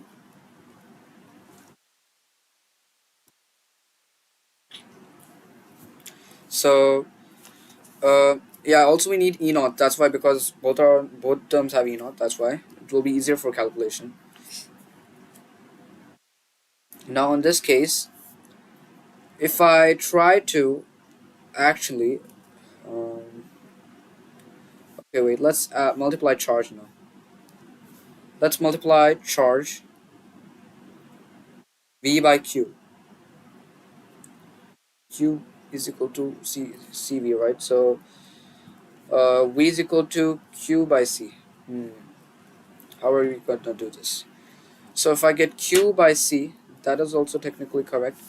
E naught D minus T. That's not the way I'm going to find it out.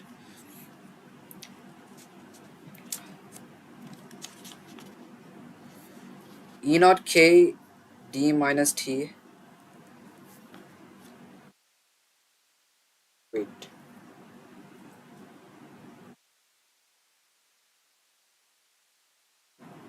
Okay. Or if we try, V by Q is equal to C, right? So we'll get that too. So we know that Q is equal to CV, that's true. We know that Q by C is going to give us V, that's true. But okay, never mind. We'll still get it. E naught T by K. We need capacitance, right? That's the thing. So Q by C, E naught K, D minus T. Okay, wait. In this case, yeah, what you're going to do is going to put K. So K is here. Now, this is C naught basically, right? No, this is not C naught. This is C. This is just C. So Q by C. So this is going to be C by Q is equal to K by E naught K D minus T plus E naught T. Okay, this is going to be a bit complex. If you don't have an idea, you're gonna get stuck. That's one thing I got to know. Oh, we could have taken the common too. Oh yeah. So it's gonna be like C by Q is equal to. Oh yeah, that's true. Why didn't I thought of this earlier? Okay, K D minus T plus E naught T.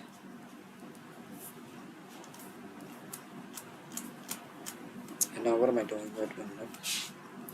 Well, let's do it again. I got an idea this time, so it will help me because I kind of confused it here. That's why. Even though I got it almost a bit correct, we can take E naught outside. So this is gonna be D minus T plus T by K. Then we know what is E naught, so that is gonna be V is also known as Q by C. So that's done. Then E naught is basically sigma by epsilon naught, and that is D minus T plus T by K. So that is also there. So we get sigma can be written as Q by A epsilon naught that is d minus t plus t by k. So if I a reciprocal on both sides, so it will become c by q is equal to a epsilon naught by q, uh, divided this whole thing will become d minus t plus t by k. So q can get cut off. Yes.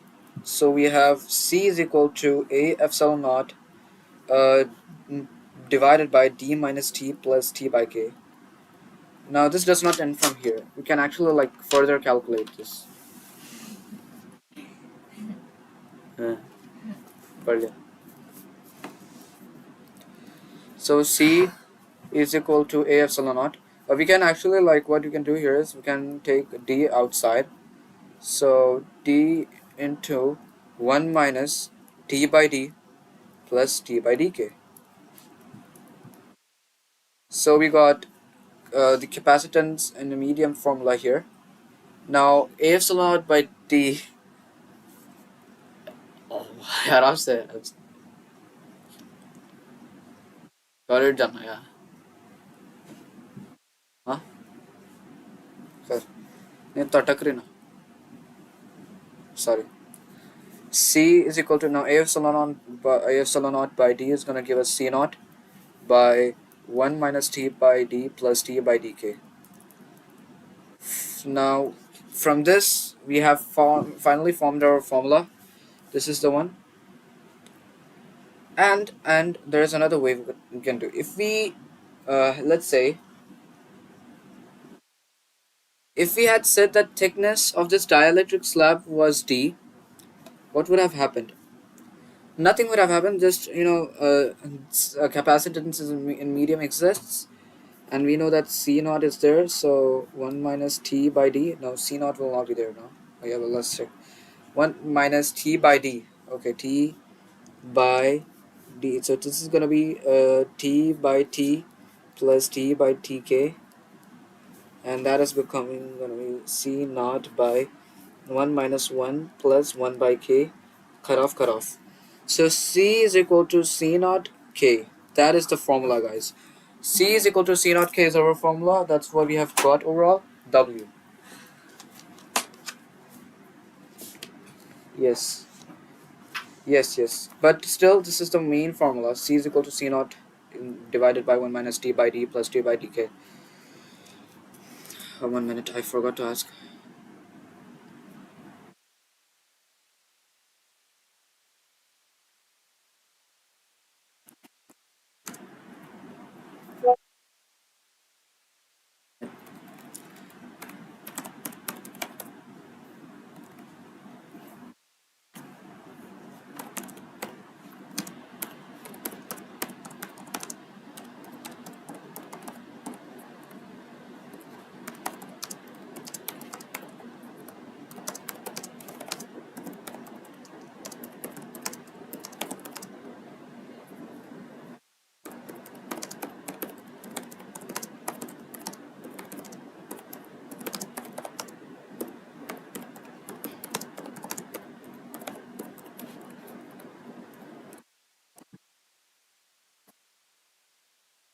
Yeah. Okay, thank you.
What is this?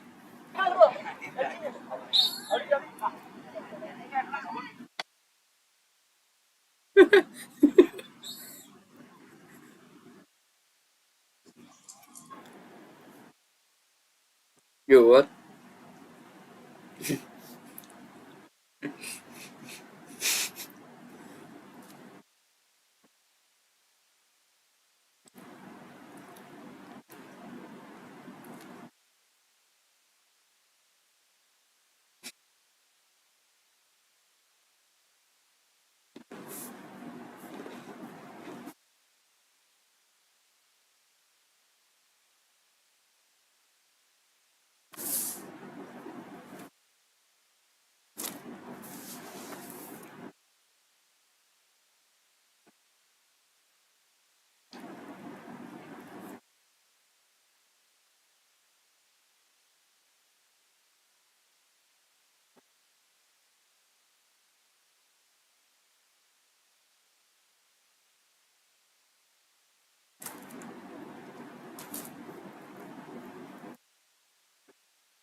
Mm.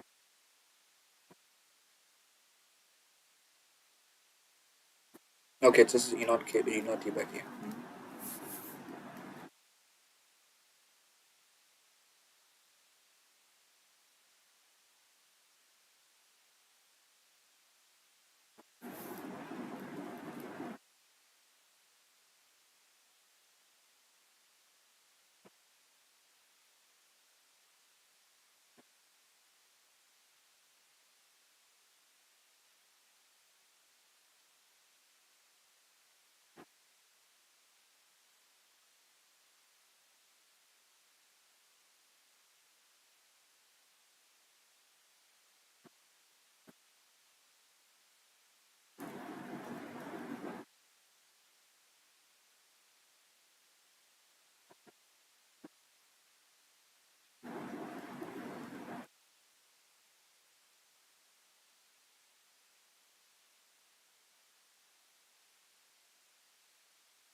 C is equal to A epsilon naught D.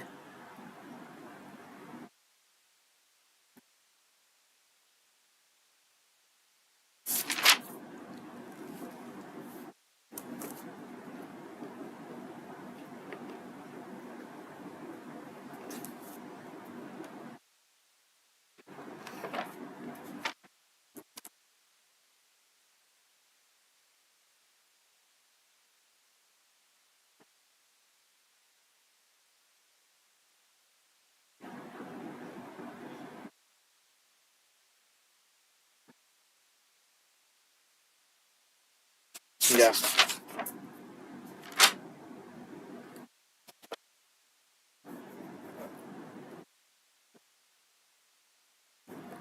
right.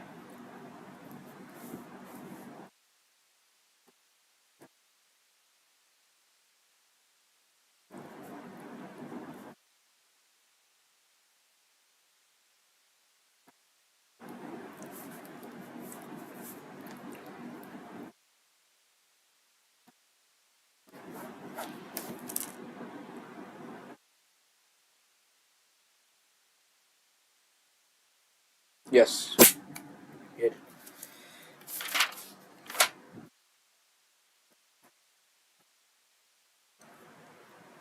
I'm gonna also do another one for conductors because there's a question that was given, but in the test for conductors, so I'm gonna try that by myself. I'm not gonna look at this because plus I don't have the derivation in my notebook, so I'll try this by myself. I have the idea.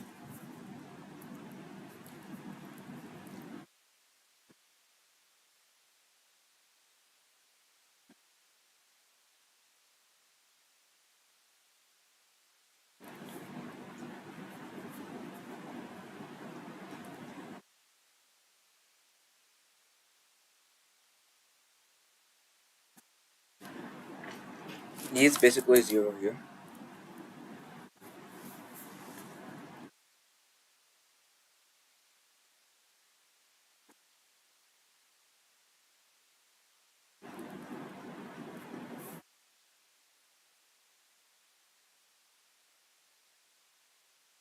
Q by A epsilon naught T minus D. This is Q by C is equal to Q by A epsilon naught. This basically strengthens my topic if I do this another time, that's why. Like in a different way. So I get C is equal to A epsilon naught divided by T minus D. Here C is equal to A epsilon naught divided by D into 1 T by D minus 1. So this is interesting. I got it in a different way. C is equal to A epsilon naught, that is C naught by T by D minus 1. That is pretty weird. Am I getting it wrong?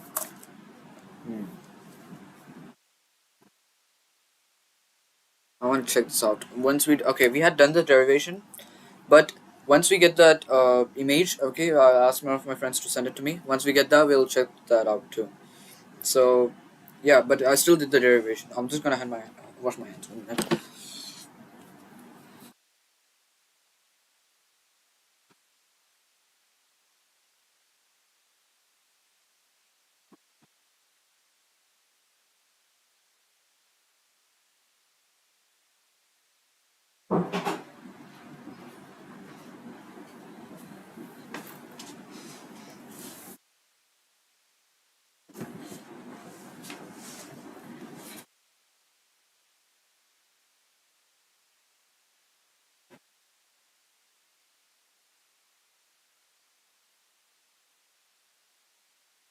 I have an idea. 1 minute.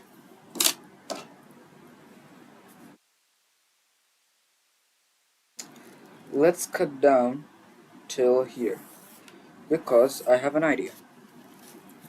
We'll do something different this time. Ugh.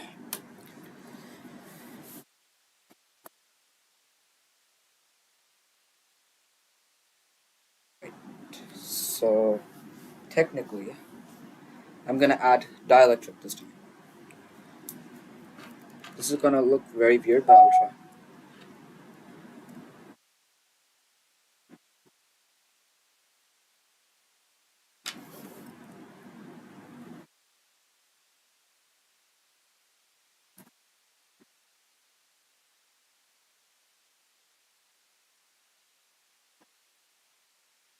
KET minus D. That's what I'm gonna do. This V is gonna be no. You know what? Actually, wait. This is C. I didn't do that yet, right? So yeah. You know what? Wait. Still, that's not gonna be correct.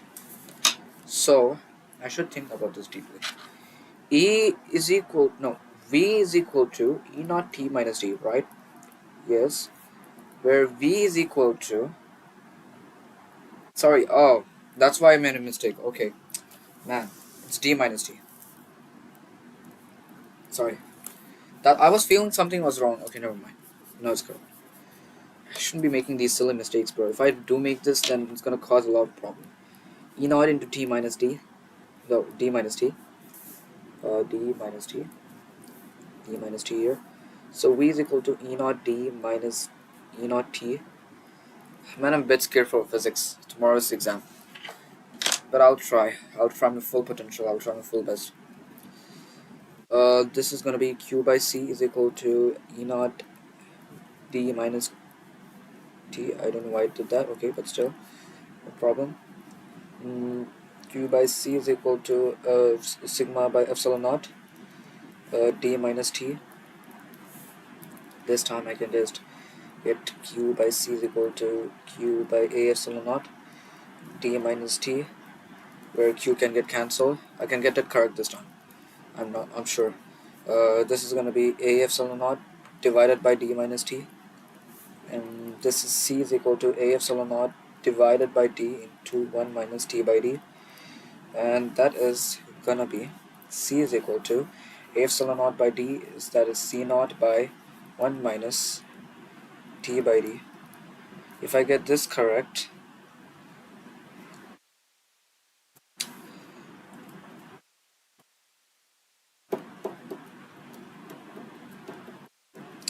Oh, I have still confusion based on this time. Cause conductor.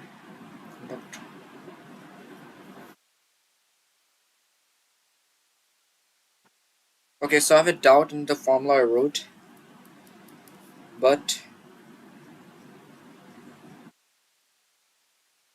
plus there is no K. How is that going to be possible?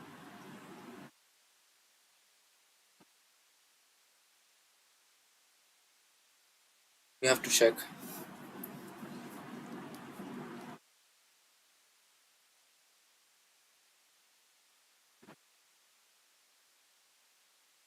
This is the formula we have learned. Cm is equal to C naught by 1 minus T by D plus T by Tk. Okay, this is the one. Okay, now we actually start the other derivations. Grouping of capacitors in series and parallel. This is easy. We can do this fast. Capacitors in series and parallel. We can do this fast and complete it. I'm sure about it. In series and parallel.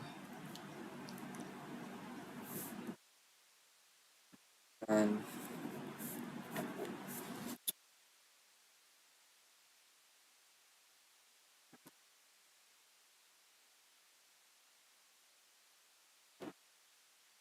okay, this is the one. V1, V2, V3. Well, technically that's true because voltage is divided in series. V1 plus V2 plus V3. So here V is equal to Q is equal to CV, right? So Q is equal to CV. Q by C is equal to, this is going to be CS. This is going to be 1 by C1 plus 1 by C2 plus 1 by C3. Q is equal to Q by this is 1 by CS is equal to 1 by C1 plus 1 by C2 plus 1 by C3.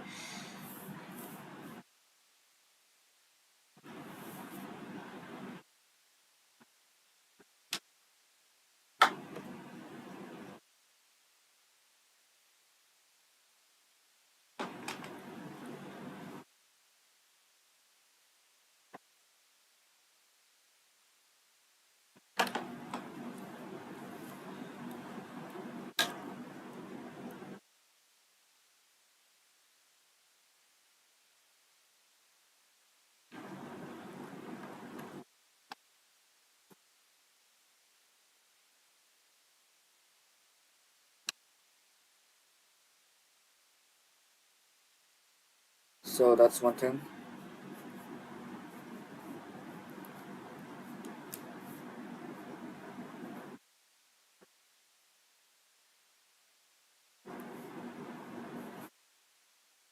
Now this one for N capacitors, okay.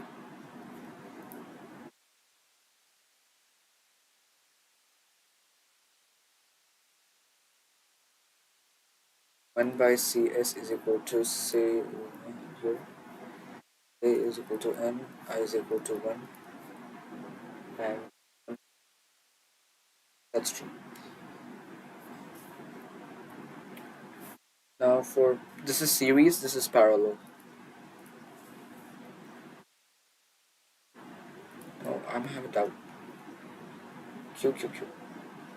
Okay, this is a bit interesting.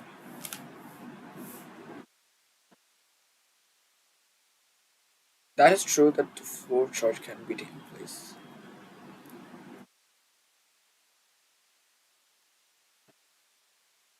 Now here in parallel, potential difference or voltage will be same constant, but Q is dividing here. Okay, so Q1, Q2, Q3.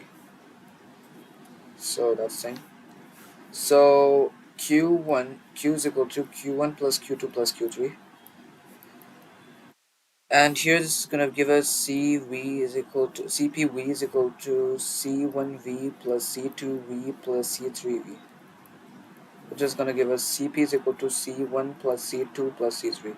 So we should remember that this is opposite in the case of capacitors C. 1 minute.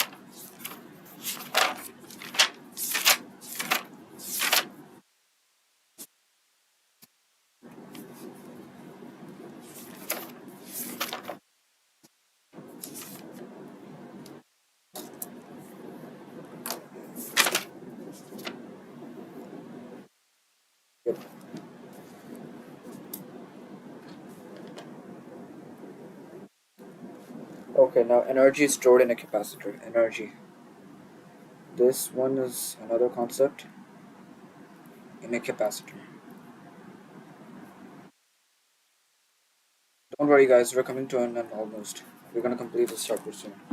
We have energy stored in a capacitor, common potential, okay, energy, loss of energy, and that is a big good derivation. It will take time for practicing. Then we have dielectrics, polarization.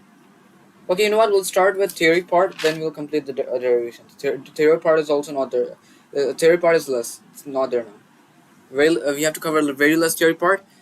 Two derivations, I believe. Two derivations.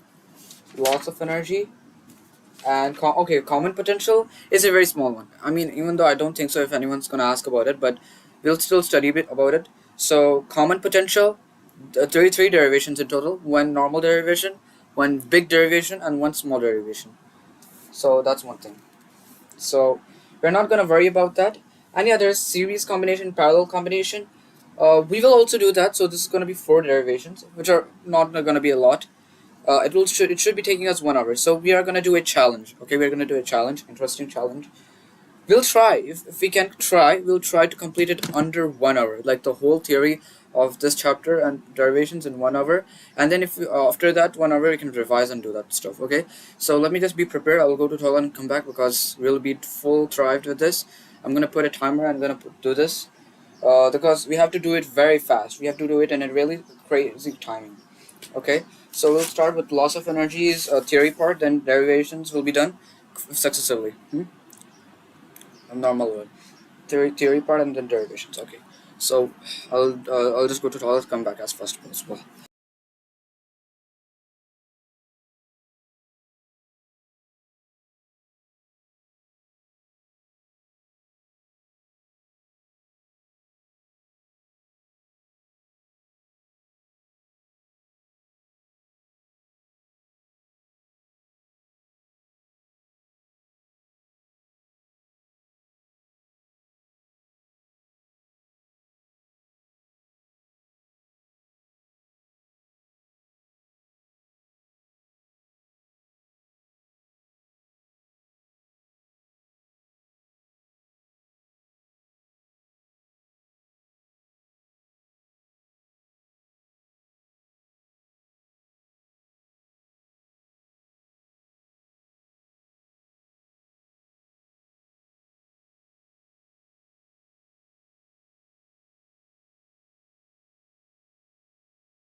All right. So 1 hour. I'm gonna do this fast. Here we come. 3, 2, 1, go. Okay, not this one. Come on, man. Bro, let's start it up to 1 hour.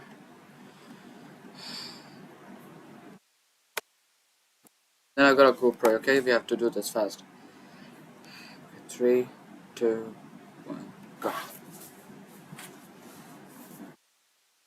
The process of charging a capacitor is equivalent to that of transferring a charge. So from plate to another, one plate to another, okay?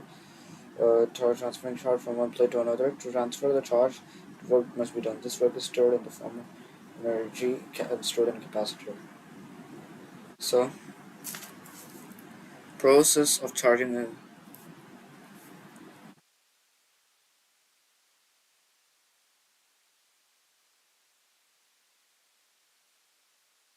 transferring of charge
Oh yeah, wait.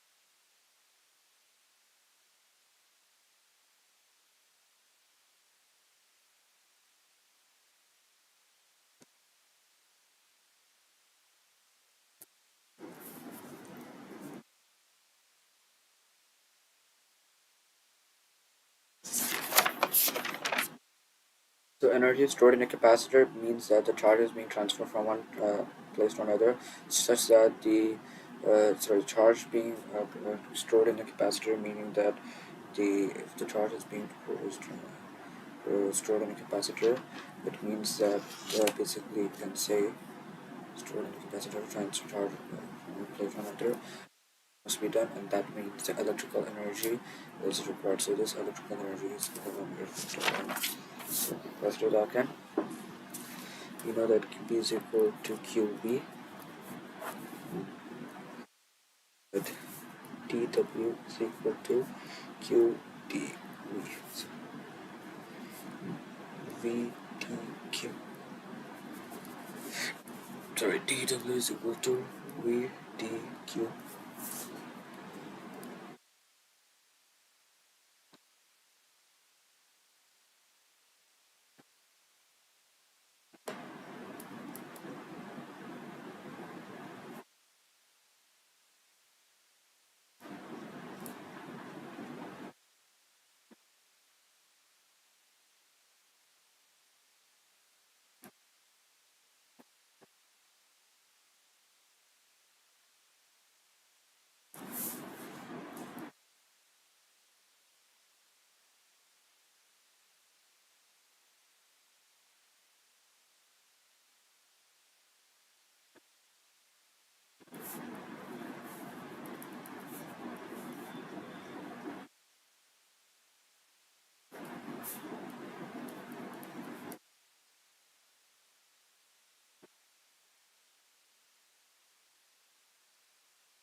Alright.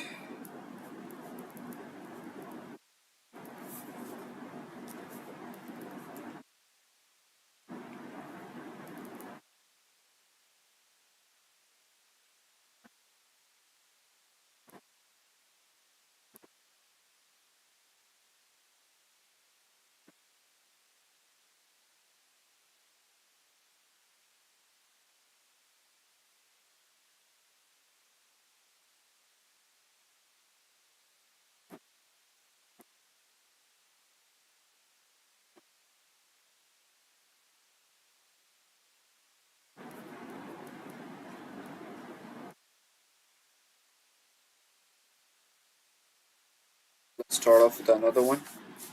Uh,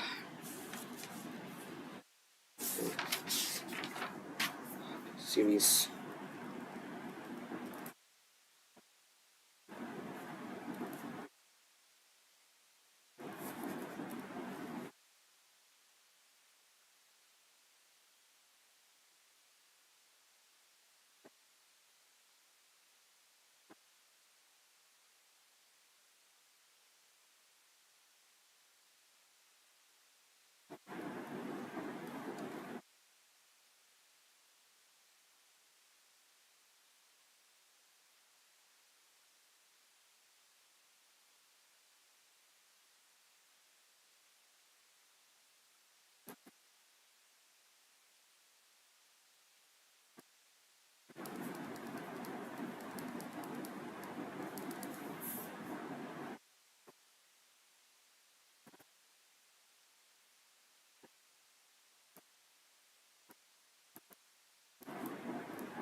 Hi there, bro. Yeah, someone's watching me.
Okay, next topic. Oh, energy density. I didn't notice that.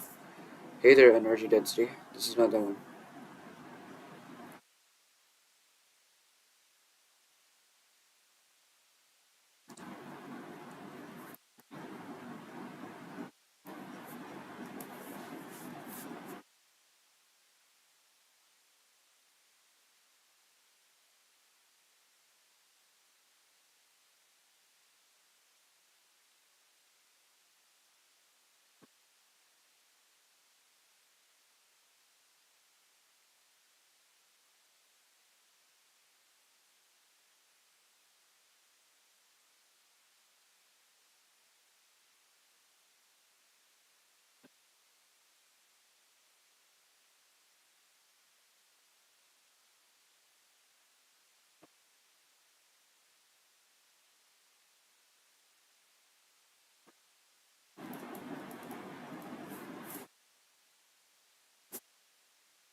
Volume. Volume.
Half epsilon naught e squared, right? So that's one thing.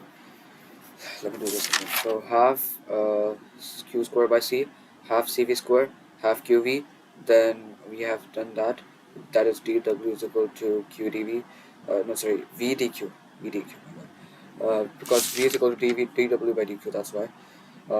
Another thing about this is that series combination. Both are cases that are giving me the same thing. So u is equal to u1 plus u2 plus u3 dot dot dot un. Can do this again. Is equal to half c v square, where we know that c is equal to epsilon naught a by d. V is equal to e by d. So e plus e is equal to v by d, right? So that's one thing. So equal to half. No, my pen ran out, I think. No, RIP pen, guys. 1 minute, let me bring another one. Oh wait, we can use this, never mind. We can use this.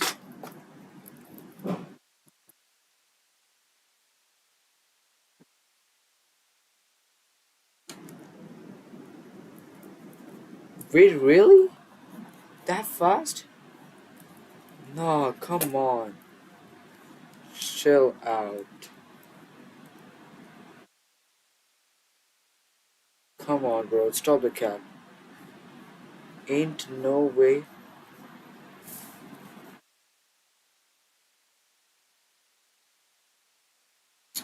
Man, 1 minute, guys. Let me bring another pen. Let me check if it is there or not. Okay, you have to use this new pen. This is a recently used one. Okay, not bad. Looks great. And these pens are not good. I don't know why. Like, I have used every type of this. Each of them breaks so easily. I don't know why. I don't know what material they are made of, but they're so fragile, bro. They should improve this. Epsilon naught A by D. I'm sorry, but I'm not gonna read out the company's name though.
Got it. I half epsilon naught E square is equal to energy density. Using my imagination, that's it. For derivations. That's what I do sometimes for revision. When two capacitors charged with different potentials are connected in parallel by a metallic wire, which means that their voltage should be different here, in fact. But okay, let's see. The charge flows from a capacitance of higher potential to the lower potential until it reaches the common potential. That's also true. That's also true. Capacitance of higher potential.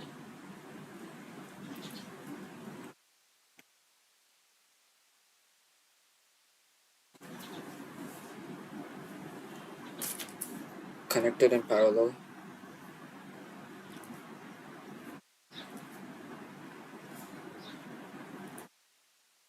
So it's yo Horse60. I'm so sorry that I didn't reply to you, man.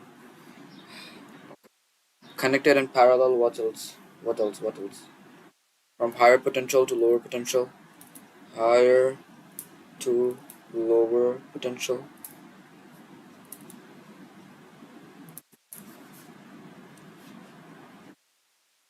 until it reaches common potential. It reaches common potential. Common potential.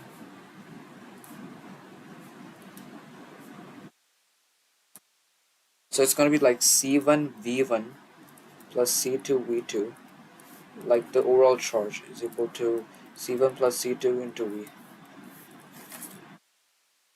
Q dash. Technically something like that, right? So I'm gonna get the common potential as C1 V1 plus C2 V2 divided by C1 plus C2. Now this is a theoretical concept, not a derivation one. I don't know why I included that as derivation. Yeah, V is equal to C1 V1 plus C2 V2 divided by C1 plus C2. Hmm. So when two capacitors are basically charged, what will happen is that the potential these are connected in parallel. They will move from higher potential to lower potential until it reaches the common potential. Different potentials, yeah. Sorry, they are charged with different potentials, and when they are in parallel, they should be like from higher to lower. They should get the common potential. So I'm gonna do this again. I'm getting some ideas. So Q dash is equal to C1 V1 plus C2 V2 because that's the total one. When we both the charges being storing the charge, C1 plus C2, same amount, that is V is equal to C1 V1 plus C2 V2 divided by C1 plus C2. So there at a common potential, what will happen is that the two charges, these two capacitors are stored in when two capacitors uh, are charged and are connected in parallel. No, sorry. When two capacitors are charged with different potentials and are connected in parallel, then the charge will flow through them. The bimetallic wire. Yeah. The charge flows from higher potential to lower potential unless until the it reaches the common potential. So that's technically true.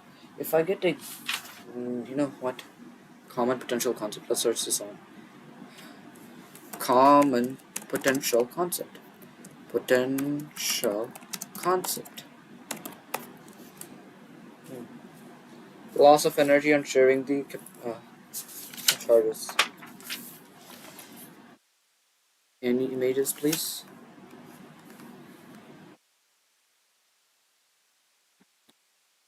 I want to just check this out. All right. Common potential. Yeah, these are charged with different potentials. So yeah, before combination, after combination, common potential. All right. All right. Next. Let's move on. Loss of energy on sharing charges. Yeah, this is also applying the common potential concept here itself in this derivation. So this is the biggest derivation, and I believe this is the last derivation because after that, there is no such type of things that we are gonna do after this. So after this is only the theory part of this chapter, and then this chapter is done too. So U is equal to, according to this, yeah. So of course, always the total uh, electrical energy will be U1 plus U2. You know, this will be then half C1 V V1 C1 V1 square plus half C2 V2 square. All right. This is the initial one, but after there is a change. Electrostatic potential energy.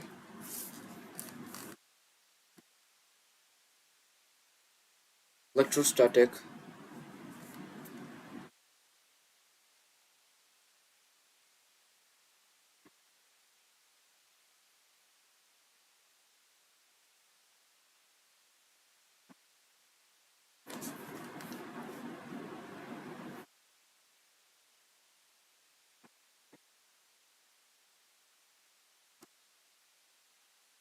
before sharing.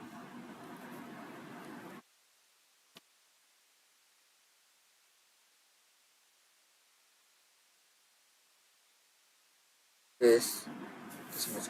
So U is equal to U1 plus V2 is equal to half C1 V1 square plus half C2 V2 square. So electrostatic potential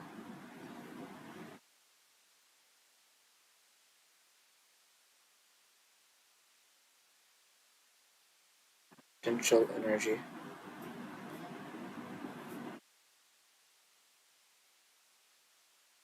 two capacitors.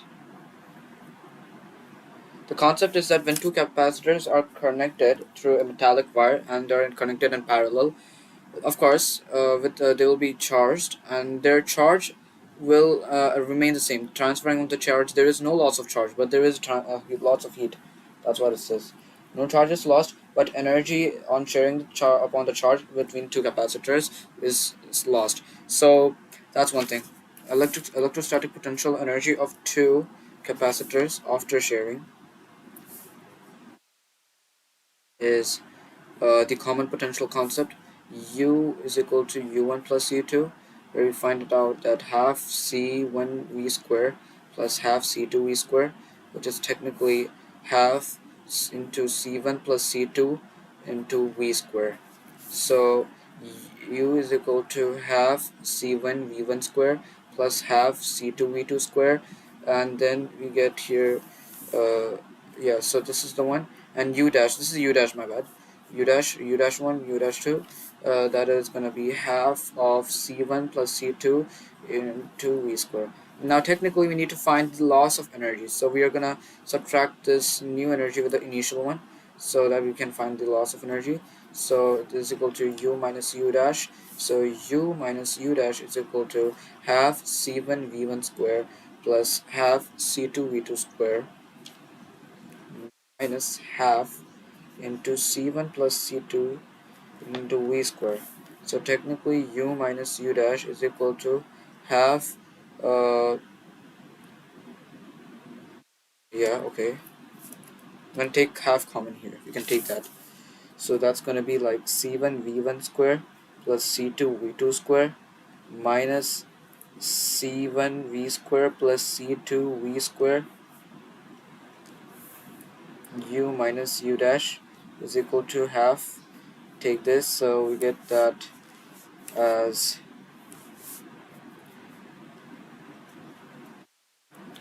what else can we do here next? um Now we're gonna apply that. Oh yeah, okay. You know what?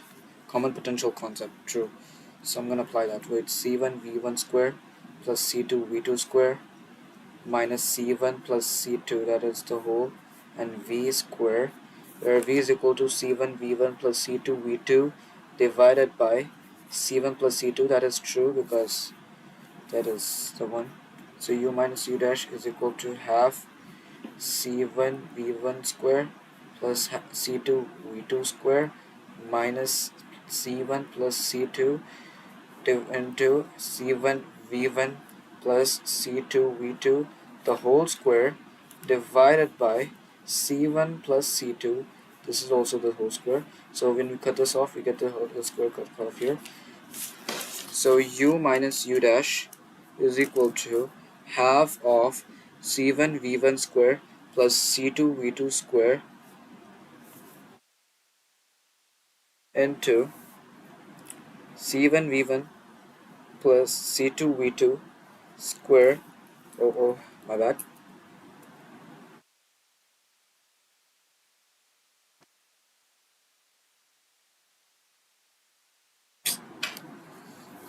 by C1 plus C2. This is a bit bad actually, because, okay, never mind. U minus U dash is equal to half of C1 V1 square plus half of C2 V2 square, then C1 plus C2 plus, no, that's plus, right? Minus, okay, minus here, C1 V1 plus C2 V2 the whole square. Damn, I can't believe that this is getting so big. So u minus u dash is equal to half of c1 v1 square plus c2 v2 square into c1 plus c2 minus c1 square v1 square plus c2 square v2 square plus 2c1 v1 c2 v2. Oh my god, what is this? Yo, c1 v1 square plus c2 v2 square. I'm actually locked in here. c1 v1 square, c1 square v1 square, c2 square v2 square minus 2c1 c2 v1 v2. What is this? So how am I supposed to actually take this out? 1 minute. Okay, I have to take this one here. Okay, so u minus u dash is equal to half c1 square v1 square plus c1 c2 v1 square plus c2 v2 square c1 c2 v2 square plus this will be c2 square v2 square minus c1 square v1 square minus c2 square v2 square minus 2c1 c2 v1 v2. I swear I feel like this is gonna be asked in the derivation or something. Oh, I literally forgot to put that c1 plus c2 here. This is c1 plus c2, my bad. This is c1 plus c2. I'm literally not looking at the notebook and doing this, guys, trust me. U minus u dash is equal to half this gets cut off, this and this gets cut off, so this is c1 c2 v1 square plus v2 square minus 2c1 c2 v1 v2. Oh wait, I think I got it now. Okay, wait, let's do it. The whole common out here, c1 plus c2. So it's going to be like something like u minus u dash is equal to half of this c1, right? So c1 c2 into v1 square plus v2 square minus 2v1 v2. Oh, this is going to take some time. c1 plus c2, and this is the one.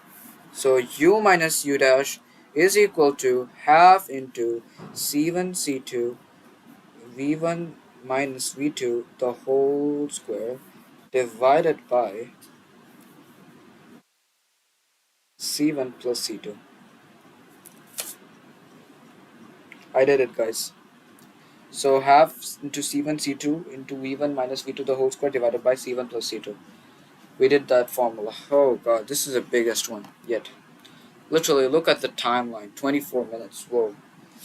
Just, okay, you know what? Let me speedrun this now. Okay, wait, before that, it says that, of course, u minus u dash is greater than 0 because technically initial energy is greater, and that's the loss of energy in the final one. So u is greater than u dash. That's technically true. So let me take that out. How much is the charge? 81%. Let's lock in, guys. I'm gonna do it again. Electrostatic potential energy before sharing. For sure.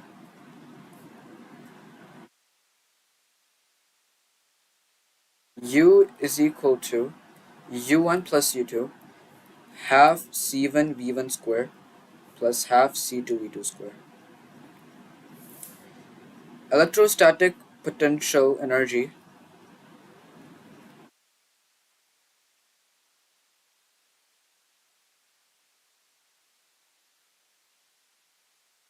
after sharing of charges. If you don't know of for two capacitors after sharing, okay, for two capacitors, and let me just know the statement. That's why, because of two capacitors of two capacitors of two capacitors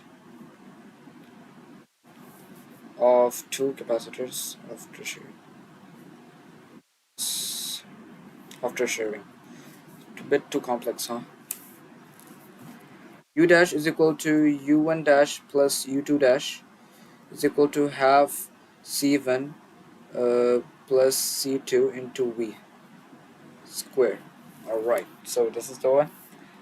Energy lost will be equal to energy lost will be equal to U minus U dash, as U dash has a new one. So U minus U dash is equal to half C1 V1 square plus half C2 V2 square plus minus half into C1 plus C2 V square. So let's take that half out so that business can be done easily. Uh, Sure, half is common, so half is C1 V1 square plus C2 V2 square minus C1 V1 square, no, C1 plus C2 V1 V square, yeah. Now applying the electro common potential concept, so C1 V is equal to C1 V1 plus C2 V2 divided by C1 plus C2, that's one thing.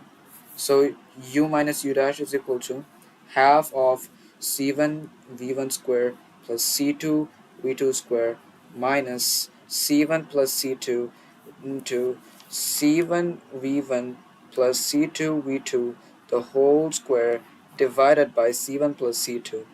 And then based on that, yeah, this is also whole square, so this is one thing. This gets cut off. So yeah, here we go.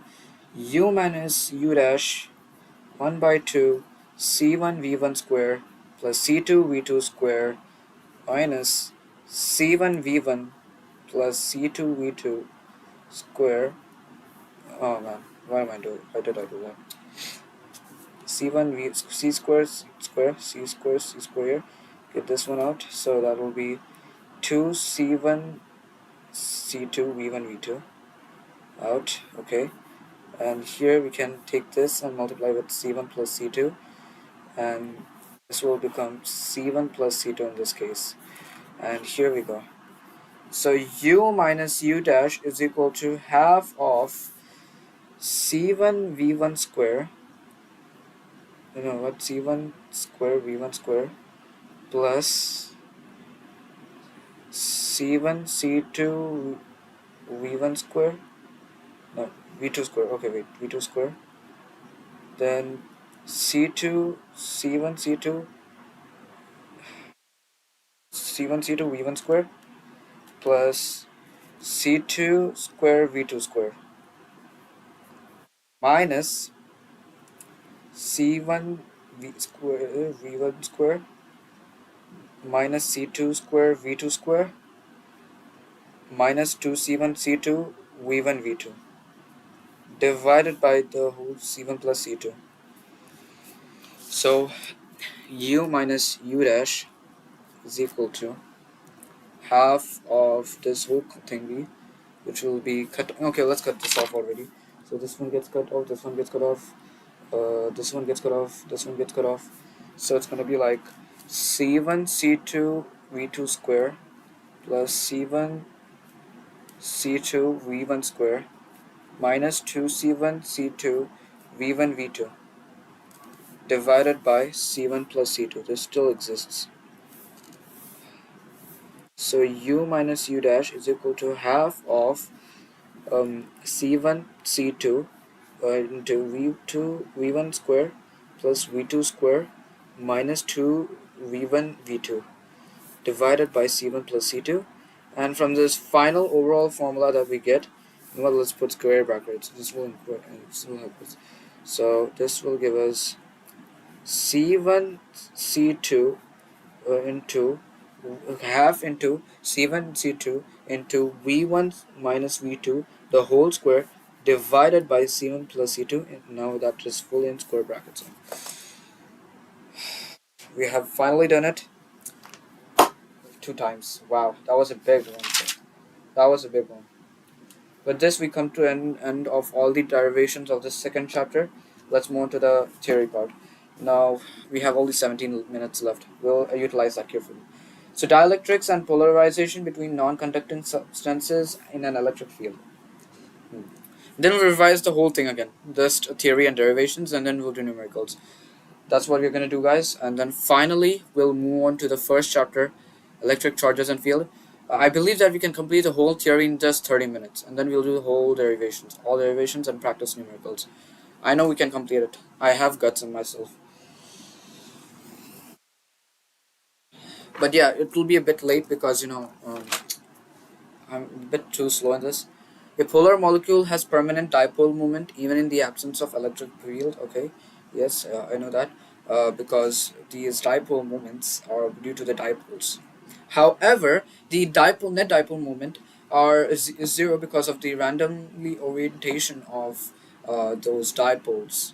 So these polar molecules are randomly oriented and forms closed chain, and their net dipole moment is zero. If there is no presence of electric field, permanent dipole moment is still there, but the net dipole moment will be zero because of the random orientations of the polar molecule. That's for the polar substances, and in the presence of electric field, these will be aligned according to the direction. Like positive will be in the direction of the direction of electric field, and negative will be to that of opposite. So it's going to be like positive negative positive negative, yeah, like that, if the electric field is going this side. But and then the dipole will be negative to positive, right? So negative to positive, negative to positive, negative to positive. That's one thing. So dipole is also there. Non-polar substances, however, do not have dipole moment on its own, but in the presence of electric field, these nonpolar molecules will show dipole. That is known as induced dipole moment because this dipole moment was created. This was created, and based on that, we are actually getting the. Oh, what? This is so hot, bro. This is so hot. Damn.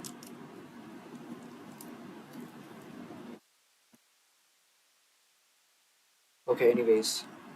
Right?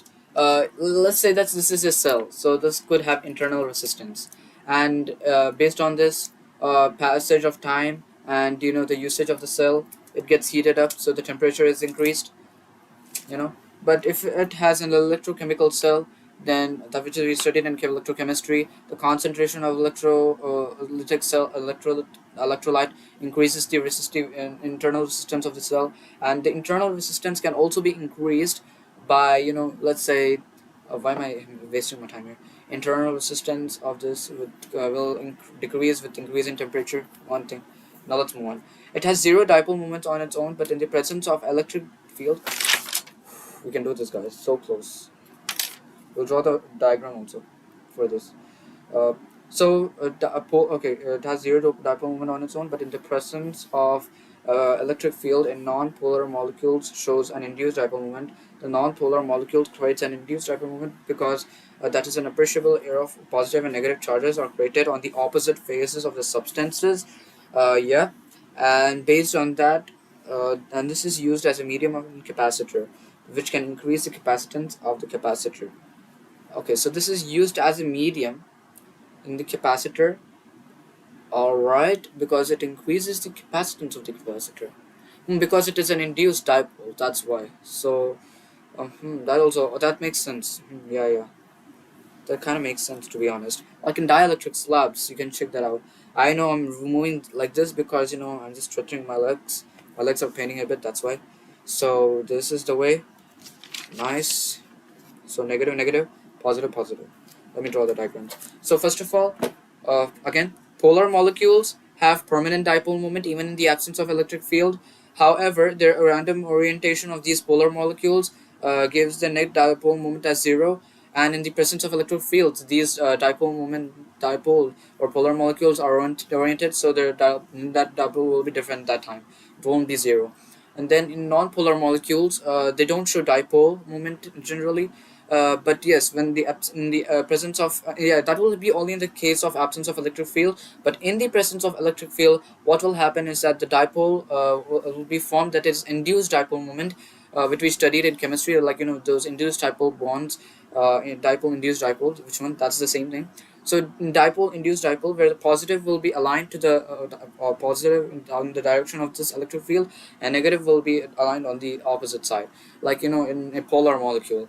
And then based on that type of technique, we get to know that the induced dipole dipole moment is formed, and it is also used as a medium in the capacitor to increase the capacitance of the capacitor. That's one idea we got about this. So appreciable amount here of positive and negative charges are created on the opposite faces. So appreciable amount of air for positive charges and negative charges are created on opposite sides. Appreciable amount of positive and negative charges are created on opposite phases in the non-polar molecules. So if I draw the polar molecule, polar substance, my bad, polar substance. So for polarization, nothing. It's like those dipoles which are being aligned. That's one thing.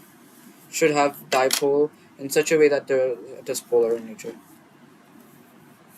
So if I draw a substance having dipoles, like a dipole here, polar molecules basically, like H2O is polar. It has those dipoles, and then this is in the presence of electric field. Just remember that. I'm drawing the diagram. I have to do it fast because it shouldn't be taking time. Minus, plus, minus, plus, minus, plus, minus, plus, minus, plus, minus, plus, minus, plus, minus, plus, minus, plus, minus. I'm writing the poles: plus, minus, plus, minus, plus, minus, plus, minus, and plus, minus. And dipole here, here, here, here, here, here, here, here, here, here, here, here, here, here, here. Okay, only 10 minutes remaining, guys. Then for this is in the presence of electric field and what else? Dipole, right? Yeah, dipole is also there. My bad. Why was I thinking about it? Okay. Anyways, if there is no electric field, so the net dipole will be 0. Only the net dipole. So it's gonna be like this, this, this, this. Okay. I don't know what happened there. Okay. Plus, minus, plus, minus, plus, minus, plus, minus. Sorry, minus here, plus. Okay. So this is gonna be this, this, this, this. Alright. Here the same thing.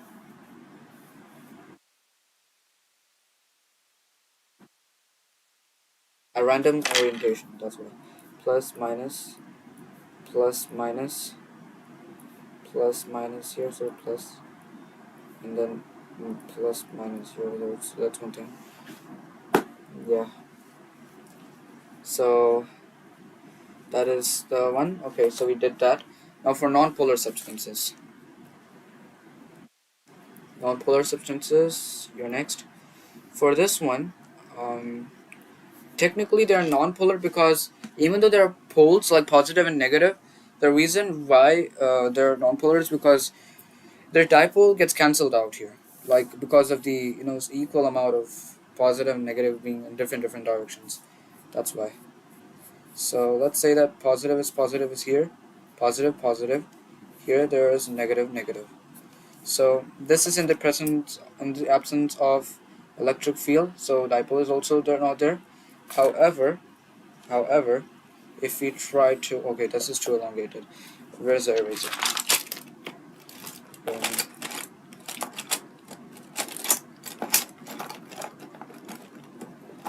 come on, bro.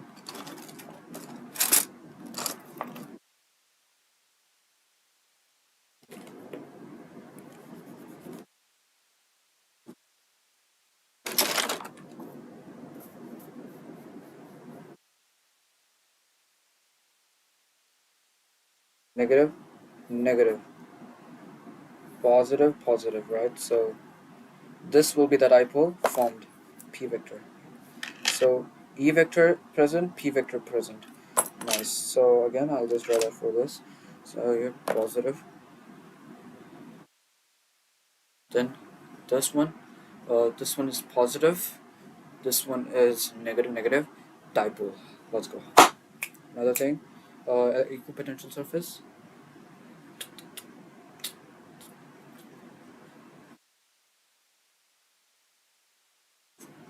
Okay, 1 minute. I'm using my imagination.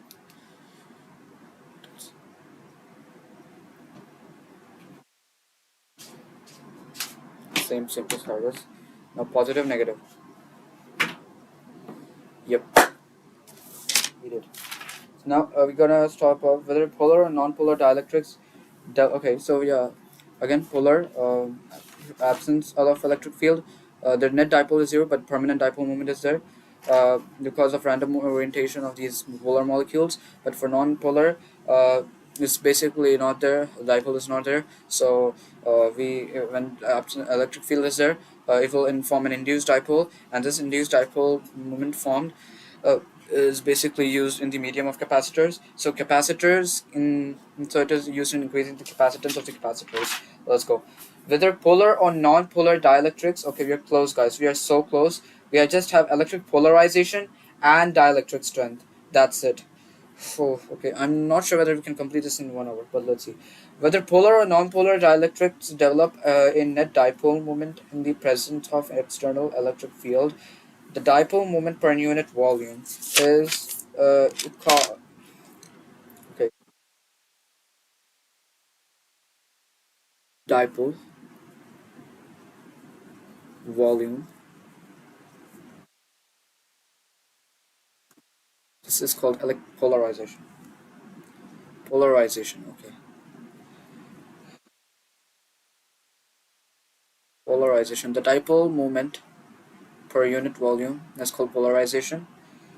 This is known as this E is, I guess, electric field, I believe, and then P is equal to chi E. This is called electrical susceptibility. Susceptibility. I don't know how to pronounce it. Electric susceptibility. Susceptibility. We're gonna call it electric susceptibility. Electric susceptibility. So it's P is equal to chi E capital E. Wow. P is equal to chi E capital E.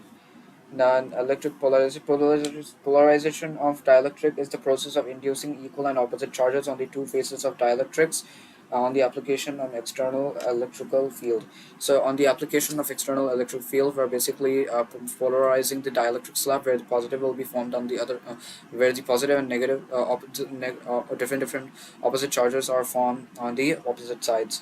So equal and opposite charges, yeah, are on the two phases of dielectrics. Then yeah, the sigma p and minus sigma p, those are the ones. So that's one thing. Sigma by sigma p. Okay. So if we are saying that E is not okay,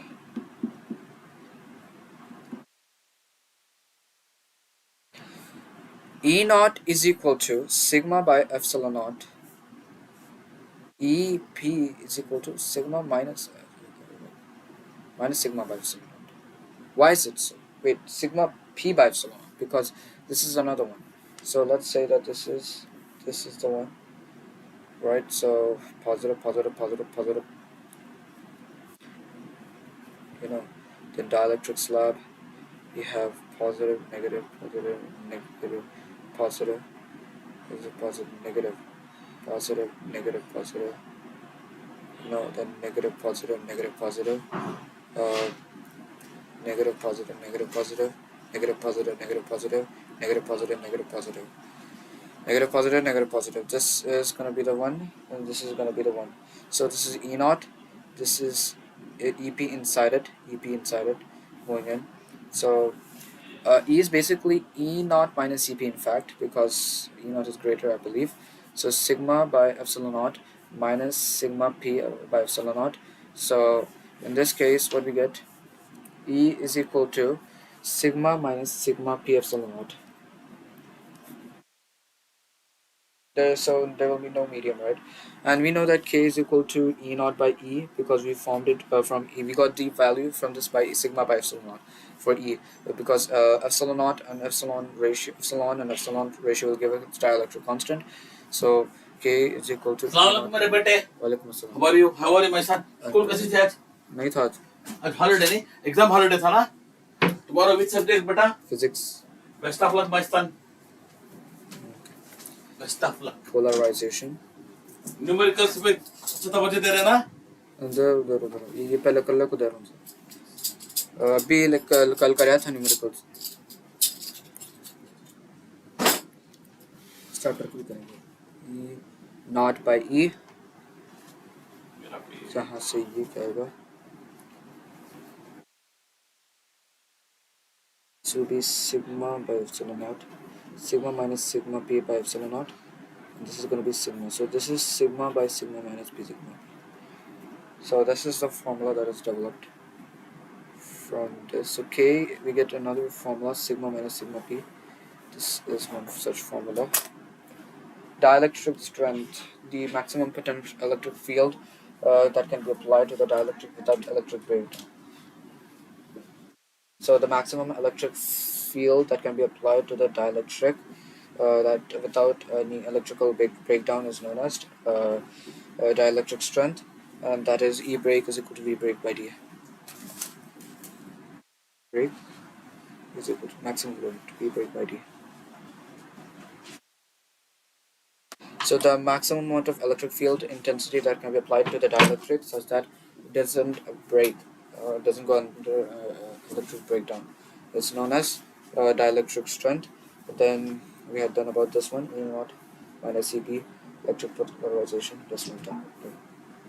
So the maximum electric field that can be applied to the dielectric without any electric breakdown is known as the dielectric strength, and that is E break is equal to V break by D. Alright, so I think 1 hour is almost over. It's literally 37 seconds. We have completed the topics. That's the good news. The bad news is we have to revise this full. So revise this full in the sense there will be more 10 minutes extra being taken by this, and then we have to do numericals. So numericals, I'm gonna come for you now. Sooner or later, I'm gonna come for you, no matter what. And then we have to do this as fast as possible because we don't have much time now. So yes, I'm happy now that we have done the second chapter as well. Now I'm coming for the first chapter soon. Like after 1 or 2 hours, I'm gonna attack first chapter. I'm a bit scared though because theory and derivations will take some time. How much time should a derivation be taken?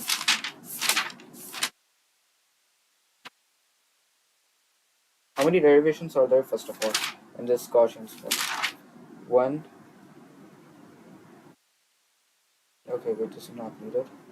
But we'll still go to it. 1, 2, 3,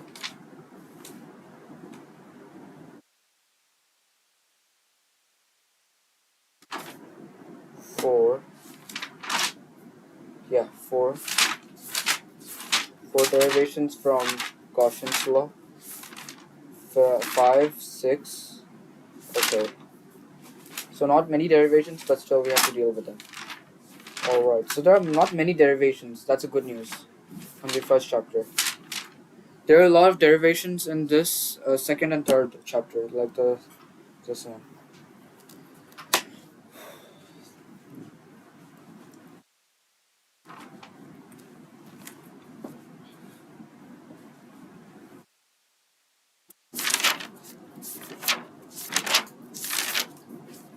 पानी चाहिए? पानी किसका? आपको पानी पीने के लिए you want? पानी मैं ले लेता हूँ. आपको पी लो पहले पानी अच्छा पी मेरे बेटे. खाना खाया अच्छा लंच हाँ खाना टाइम पे अच्छा से खाओ. खाओ. You want anything? Please tell me बेटा. Okay.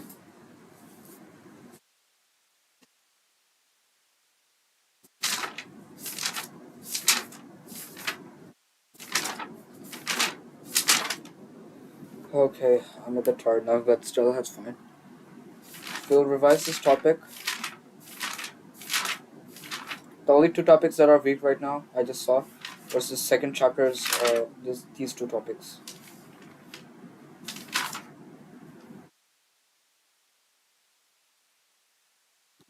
I'm just a bit scared about the numericals. Like, what will happen to those, man? Like, I'll not be able to practice every numerical. That's the problem.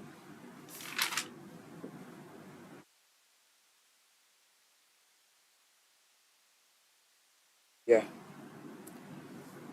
Now I have to go pray Maghrib and Asr. Man, shouldn't have done that. I should have prayed earlier. It's my problem. No, wait, Maghrib will take some more time. Now I have to pray Asr.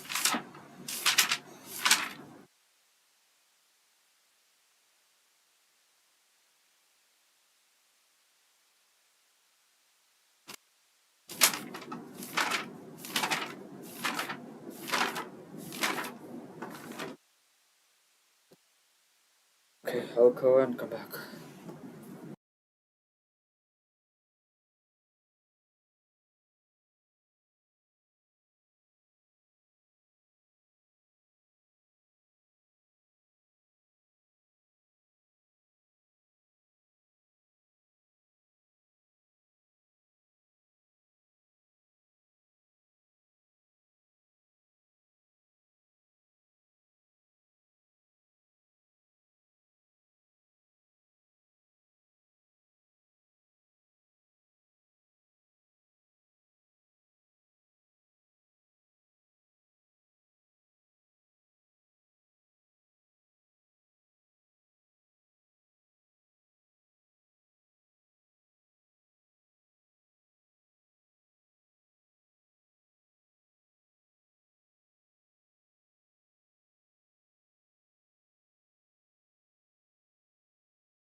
Hey guys, I'm doing the revision. I already started the revision before this.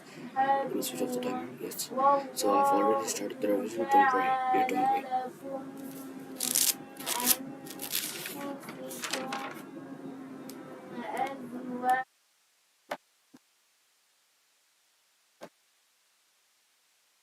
أزواجكم بنين وحفدة ورزقكم طيبات أفمن باقي يؤمنون بنعمة الله هم يكفرون من دون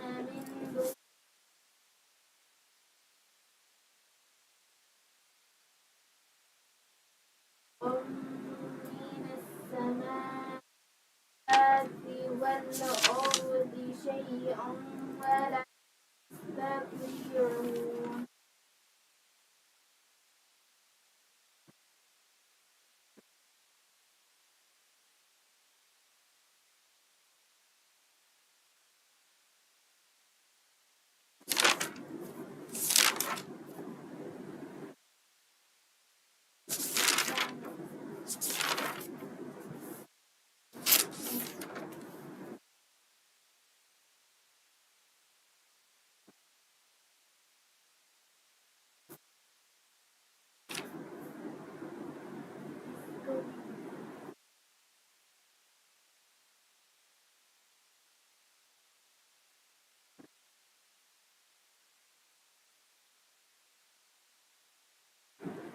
जी जी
अब ये नमाज पढ़ रहे हैं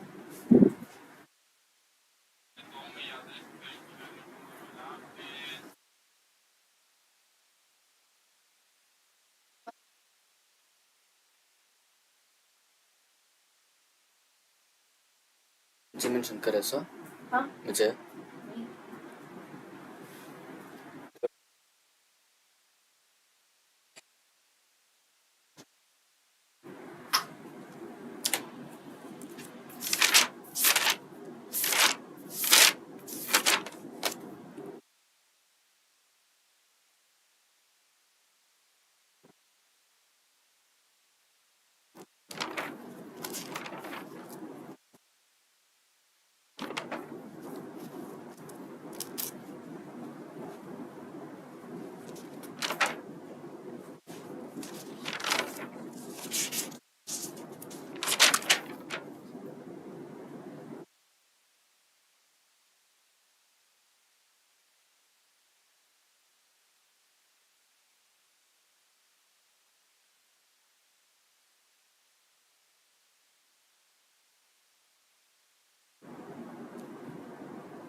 Alright, guys, with this, we come to the end of the second chapter. Now we'll start with numericals. Okay, nice. This was a really big topic, man. Okay, guys, wait a minute. I have an idea. Why don't we complete the first chapter's numerical, the derivations and this, and then we'll start all numericals, like many, many numericals. I think we can get enough time if we do derivations and theory fast. So, like, I have a belief that I can do derivations. Like, I'm gonna give 3 hours for numericals. That's what I'm feeling. If I do it under 2 hours for this theory and full derivations, I can get enough time for the rest. Like, the derivations will take some time, of course, but I feel like we can actually like complete a lot of work. Uh, like, what I'm gonna do? I'm gonna complete the first chapter's the theory and derivation, but this will complete the whole concept. Then we'll do numericals, full 2 hour numericals, which will be no 3 hours numericals, which will be fun. Not tough. Not tough, but tough is ये बा मैं क्या कर रहा tough नहीं बोला. Yes. You know what? Let's not start with numericals. Wait. So, 1 minute.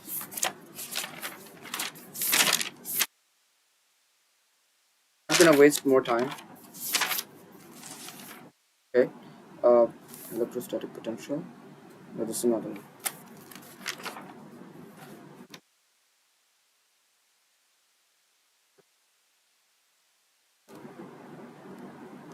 Potential and capacitance.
Right, so I asked them to send these 3 questions so that I can get it as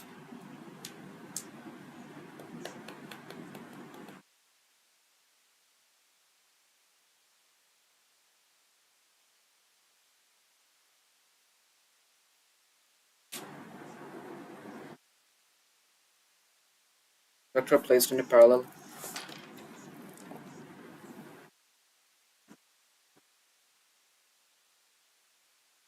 Yeah, energy density. What about energy density?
All right, let's move on.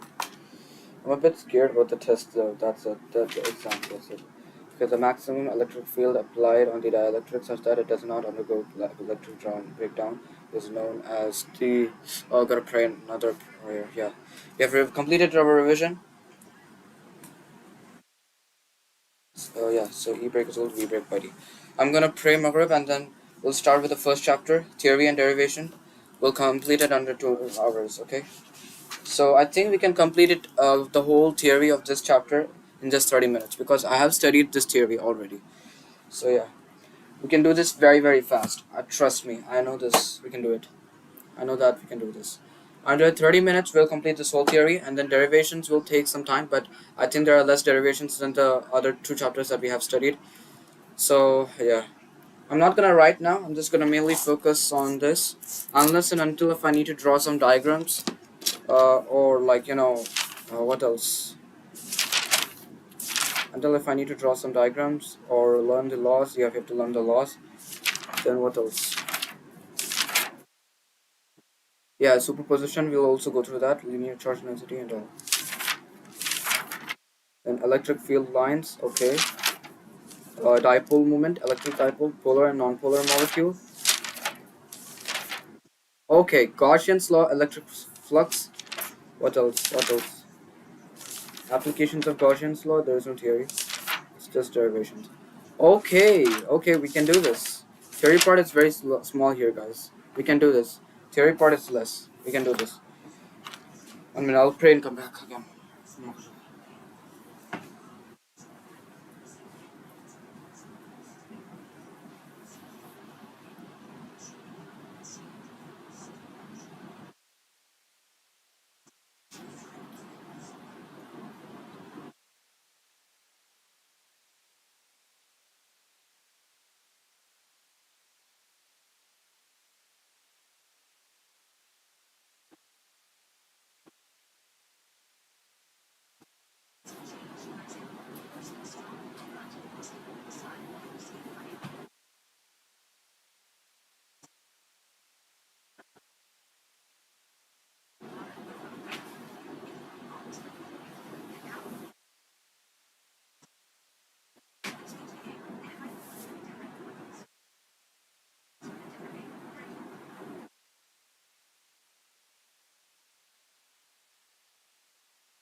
I came back.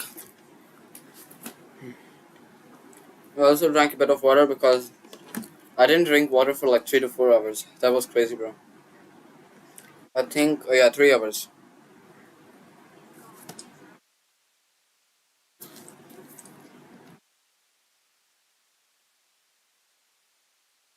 I was getting dehydrated, that's why. So we're doing great.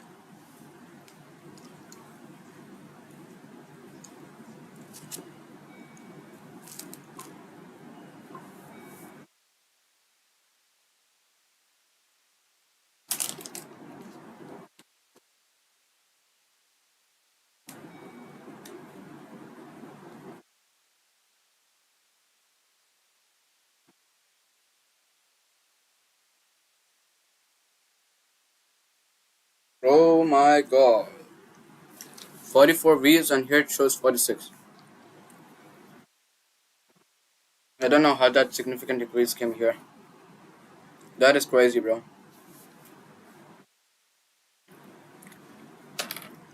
I don't know how day 29 got 192 views, bro. I'm so confused.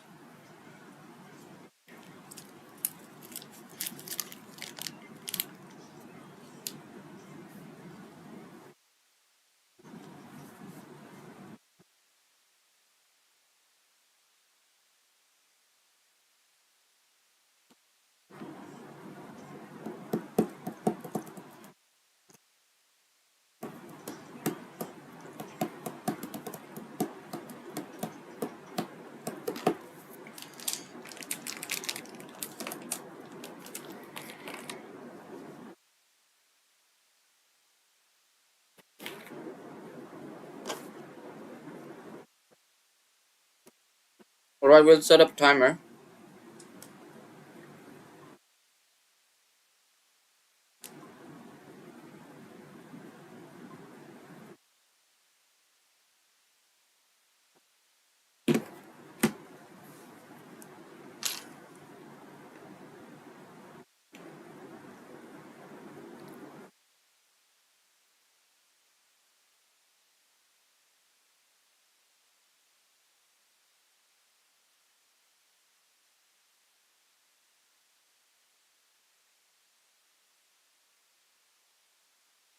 Okay, 1 minute. धक धक होती है. We'll put 30 minutes timer and check. You have to do this fast, guys, okay? 3, 2, 1, go. Electric charges and fields, electrostatics, first chapter. In this chapter, we study about the charges being in rest, which means that they only exhibit electric field. And also, we have to study about the property of matter called charge, would basically give, due to which, or by virtue of which, it exhibits the electric force or electric experience that this matter could exhibit. The examples are that two glass rods are rubbed with a silk cloth and then they're placed together, which means that they will show repulsion. What is that? Then that is repulsion. Charge is a scalar quantity represented by capital Q or small q. Basic unit value of charge is basically 1.6 into 10 raised to minus 19. SI unit of charge is basically coulomb. CGS unit is known as stat coulomb. There are two kinds of charges, positive and negative. Like charges repel and unlike charges attract. Then we got a rubber rod rubbed with wool with the fur. Okay, my bad. Rubber rod rubbed with fur, and then we got a glass rod rubbed with silk cloth. So rubber rod will acquire negative charge, glass rod will acquire positive charge. If we say rubber rod is rubbed with fur and glass rod is rubbed with silk, attraction will take place because one is positive, one is negative. But if we take rubber rod with rubber rod once they're rubbed with fur, or glass rod with glass rod once they're rubbed with silk, and then place them together, both of the cases will show repulsion. Then rubber rod, okay, this is there. Then conductors, materials that can actually that possess free electrons and thus can conduct electricity. That is known as conductors. Insulators are those materials which cannot conduct electricity and does not have any free electrons.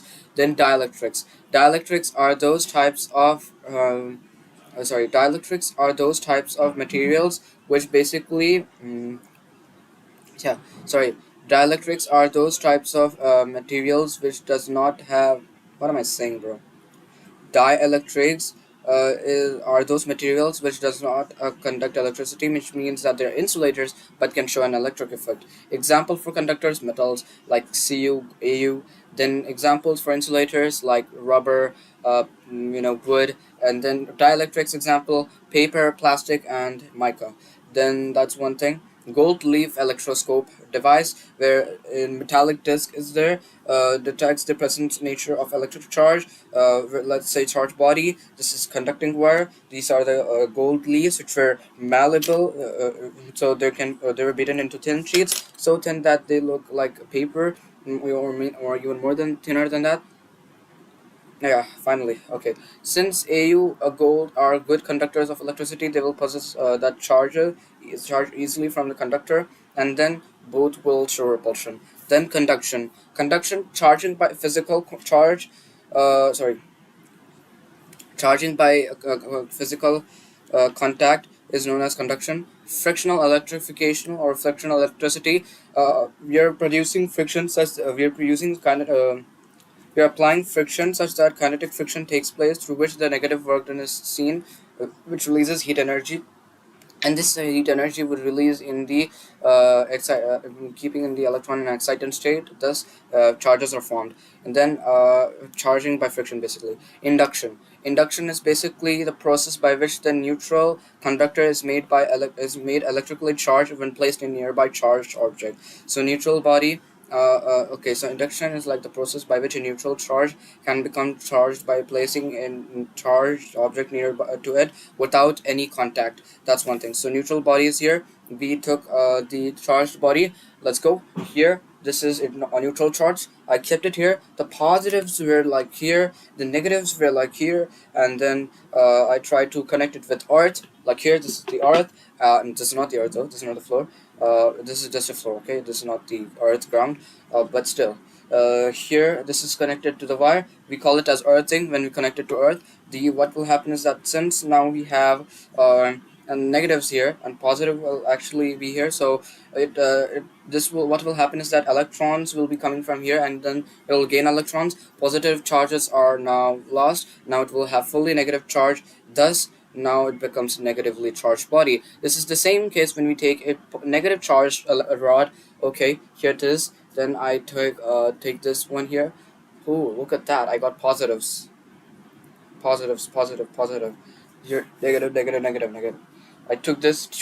This is the one, negative. Now electrons will be lost. Electrons will go to the earth. So then this will be fully positively charged. That is the one way we can actually find it out. So yeah, that's one way. Then basic properties of electric charge. It is additive in nature. It is showing quantization, and it is basically what else? Conservation of charge. Electric charge remains unchanged in an isolated system, or it remains the same in an isolated system. Does not gain or lose, and charge cannot be gained or lost in an isolated system. So we can just say total charge remains unchanged or remains the same or remains constant in an isolated system. But additivity of electric charge, Q is equal to Q1 plus Q2 plus Q3 that one will be additivity of electric charge. Quantization is the number of the basically it is it is the integral multiple of the basic unit value of charge is known as quantization of charge. It cannot be like in the form of those rational numbers. Then Coulomb's law. Now we have to learn the laws very well. One thing about this, okay. The force of interaction between two charges such that force of interaction between two charges is directly proportional to the product of charges and inversely proportional to the square of distance between them. That is correct. Okay, the law is easy. So what is it? The force of interaction between two charges is directly proportional to the product of charges and inversely proportional to the square of distance between them. We keep here Q1, R, Q2, K is equal to 1 in CJS unit, K is equal to 9 into 10 raised to 9 in SI unit. Then K is equal to 1 by 4 pi epsilon naught. Epsilon naught is absolute free electric permittivity of free space. Epsilon is the electric permittivity in a medium. Then if we actually take the ratio of epsilon naught and epsilon, we get K, which is a known, sorry, epsilon by epsilon naught is going to give us K, which is known as the uh, yeah, this is which is known as the dielectric constant or relative electrical permittivity. Now, yeah, what is the formula of value of epsilon naught in that is in vacuum, which will be 8.85 into 10 raised to minus 12 coulomb per newton meter square, because coulomb square per newton meter square, because that it's like kg square per newton meter square, right? Sorry, k, right, k value. So no, yeah, that k value will be newton square per, no, newton meter square per coulomb square will be k unit, and then epsilon naught will be 8.85 into 10 raised to minus 12 coulomb square per newton meter square. My bad. Okay, true, true, true. Then epsilon, yeah, we got this one. Limitation: it is only applicable to point and static charges. That's one thing about this limitations. Almost close. Did I miss anything? I feel like I missed something.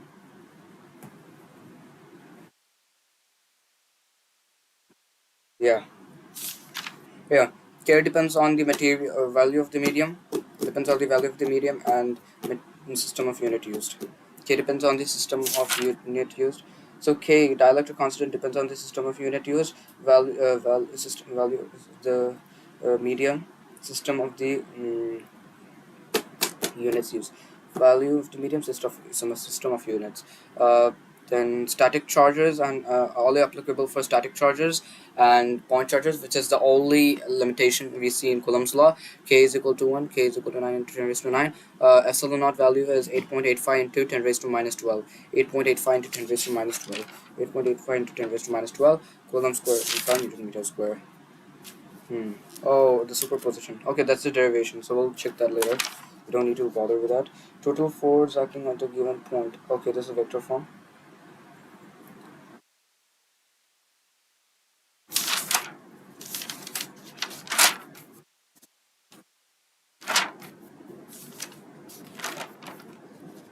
Okay, electric field. Yeah, the region space around a charged body is at any point in the electric field is the force experienced by the unit positive charge placed at that point. So basically, electric field. Okay, sorry. The region space around a source charge or a charged body within which it can influences the other body by which is the electrical force, a region around the charged body with which another body under it would experience electric force is called electric field, and the intensity, which is due to a source charge at any point in the electric field, and the force experienced by a unit positive charged body. So the force experienced by the unit positive charged body at that point, the region is known as electric field intensity. So E vector by F vector by Q naught. So E is the vector quantity, unit is Newton per coulomb, and that, or volt per meter, as per we have studied from the previous ones. Then direction of electric field intensity, in which the positive unit positive charge will move in the direction of electric field, but the negative charge will move opposite to the direction of electric field. Then electric field intensity. This is the by Coulomb's law, KQ naught r squared. Okay, this is basically a type of derivation. Okay, so this one is basically that once we have to draw the diagrams and learn. Okay, E vector is equal to F vector by Q naught. Okay, so that is one thing. What is electric field? The region around a charged body with which the another body under the region would experience electric force is known as electric field, and the body the due to the source charge through which the it produces due to the source charge which produces electric field. The force experienced by the unit positive charge in that region when the electric field is known as electric field intensity, E vector by F vector by Q naught. So E vector is the the vector quantity, and that's it. Then electric field lines. There are straight or curved lines which cannot intersect with each other, and they are tangent at any point. Okay, positive charge will travel along the electric field direction if it is experienced by it, or and then negative q will or the negative charge will travel opposite to that of the direction. Then superposition of this, uh, yeah, we know that k capital Q small q by r square is equal to force. Let's say in this case where small q is test charge and capital Q is source charge. So here if we talk about electric field, it will be k capital Q by r square. That is the formula which we need to know. So electric field lines, and this is the electric dipole, a dipole moment, polar molecule and non-polar molecule. So from that moment we'll complete this much, and we will move on to Gaussian's law. Now this is where we have to give it more time.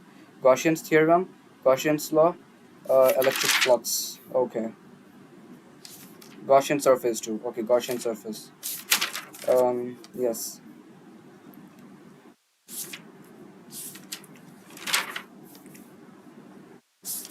Okay, okay. My bad. I was just checking.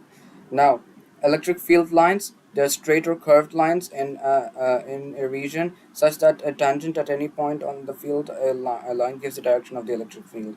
So such that the tangent at any point on that line will give the direction of the electric field. That is one thing. So that is this. Then the tangent, straight or these are straight or curved lines such that the tangent, the tangent of the point tangent at any point on the electric field line would give the direction of the electric field at that point in the region. Okay, okay. Yes, that's okay again.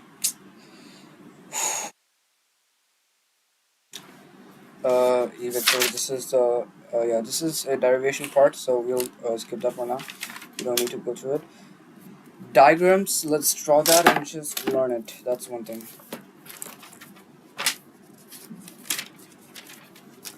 We have to draw this and then 15 minutes left, guys. 15 minutes left. The force of interaction between two charges is directly proportional to the product of charges and inversely proportional to the square of distance between them. Yeah, that's the Coulomb's law. That is easy, so it wasn't that tough. But yes, uh, electric charges and field, first chapter. Now this one.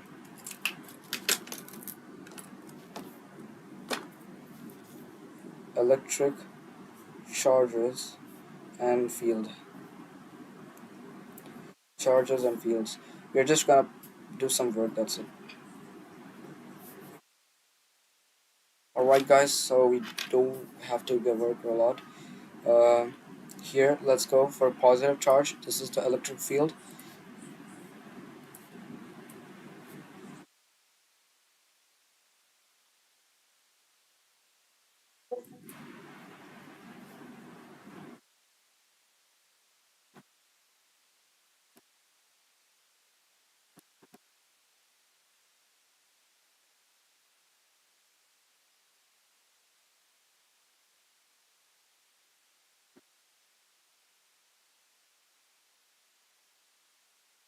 Okay, for negative.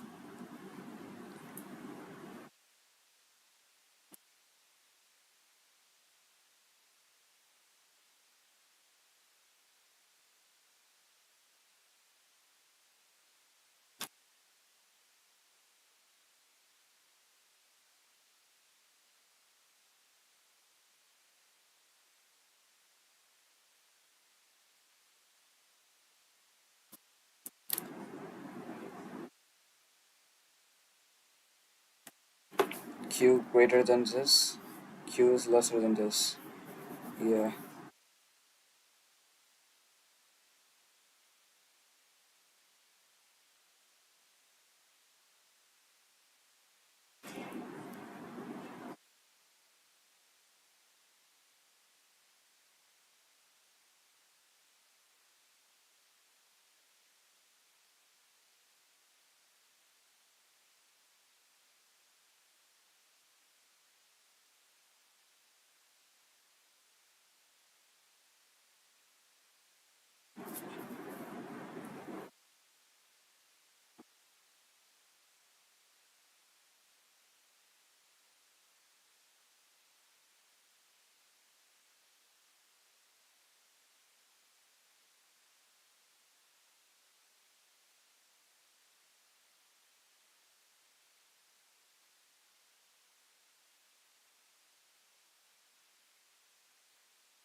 Alright, we have done this. Begins from positive to charge to non-negative charge. Electric field lines are imaginary field lines. Tangent at any point on the electric field lines gives the direction of the electric field at that point in the region. And then two electric field line does not intersect each other. Electric line does not form closed loops. Yes, electric field lines don't pass through a conductor. Yes, electric field lines are normal, so like they can be perpendicular, so that's it. Electric field lines are normal, they cannot pass through conductors, they cannot intersect each other, they cannot form closed loops. Electric field lines are moved from positive charge to negative charge. Then electric field lines are basically they can, if uniform, they'll be parallel to each other, moving in the same direction. And then electric field lines are imaginary lines. Tangent at any point of the electric field line would give the direction at that point in the region of the electric field. The electric dipole, a pair of two equal and opposite charges separated by a distance, that is, net charge of dipole is zero, but electric field of dipole is not zero. So net charge of dipole would be zero because positive and negative charge, right? So that's true. And yeah, but electric field of dipole is not zero. That's true because that's one thing about it. And if electric field or if a point of a dipole is not zero, like electric field will be moving in this direction from positive negative, but a dipole will be always negative to positive, negative to positive. That's always a thing important. Then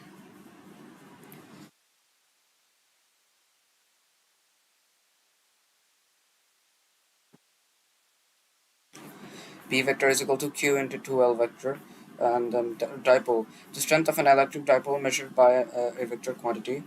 Then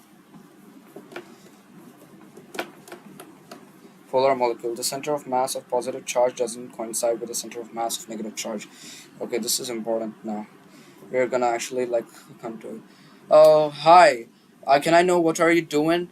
Yo, alchemists. Okay, alchemist TMV4V. How are you doing? I'm basically studying physics, if you don't know, and thank you very much for commenting. And since you commented, I will subscribe to your channel because you're a new member. Uh, I'm gonna subscribe to you. Alchemist. Okay, so you looks like you're kind of a Squid Game kind of a person. Yep, okay, I don't know how old are these. I'm your first subscriber, congrats. And I think you watch anime. Okay, nice. Okay, and I hope you would enjoy it because I am your new subscriber. I'm your second subscriber, I guess, and I hope you enjoy it. Hi, can I know what you're doing? I'm doing physics. Okay. I thought your name was alchemist, so you're like chemistry. That's what I thought. That was weird. Okay. Anyways, let's move on. Dipole. Man, I should have checked my channel. Okay, that was so close. 48 weaves. We're doing great, guys. Okay. So, even though we may not complete it under 30 minutes, we are doing great. I know that for sure. We can complete the theory of this chapter like very fast. I know that. So it begins from positive charge to negative charge. Then it does not intersect. It does not form closed loops. Then it does not actually like be in. It is an imaginary line. The tangent at any point of that a tangent at any point of the electric field lines would give the direction at any point of that point in the electric field region.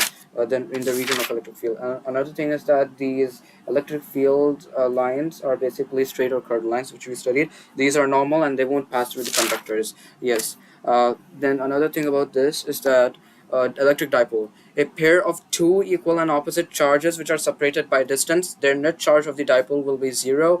And however, the electric field will be there, which is opposite to the direction of the dipole moment, which is basically P vector. There, a dipole moment is always from negative to positive, and electric dipole will. The sorry, the electric field will move from positive to negative. So the strength of an electric dipole measured by a vector is measured by a vector quantity, which is known as electric dipole. So electric dipole is equal to now the electric dipole is not a vector. It's not a physical quantity. It's just like a topic or a concept or an idea which we can get. Like it's a pair of different opposite charges, opposite and equal charges, which are separated by distance.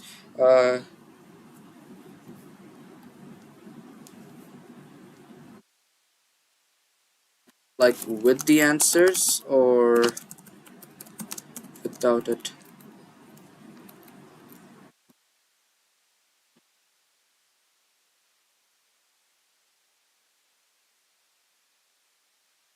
All right. So they gave me this.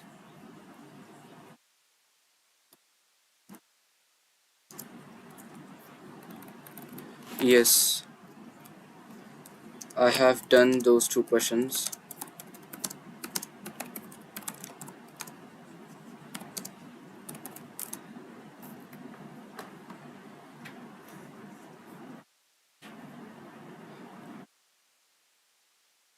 I just wanted to know how you guys did the graph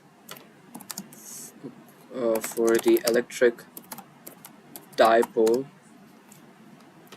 So we did this C naught by 1 minus T by D, which is correct, and we did it somehow. So I have done those two questions. Yes, yes. Then I have done those two questions. I just wanted to know how you guys did the graph of the electric energy being energy stored in a capacitor. Okay, we kind of lost our time there. And thank you very much. Very much.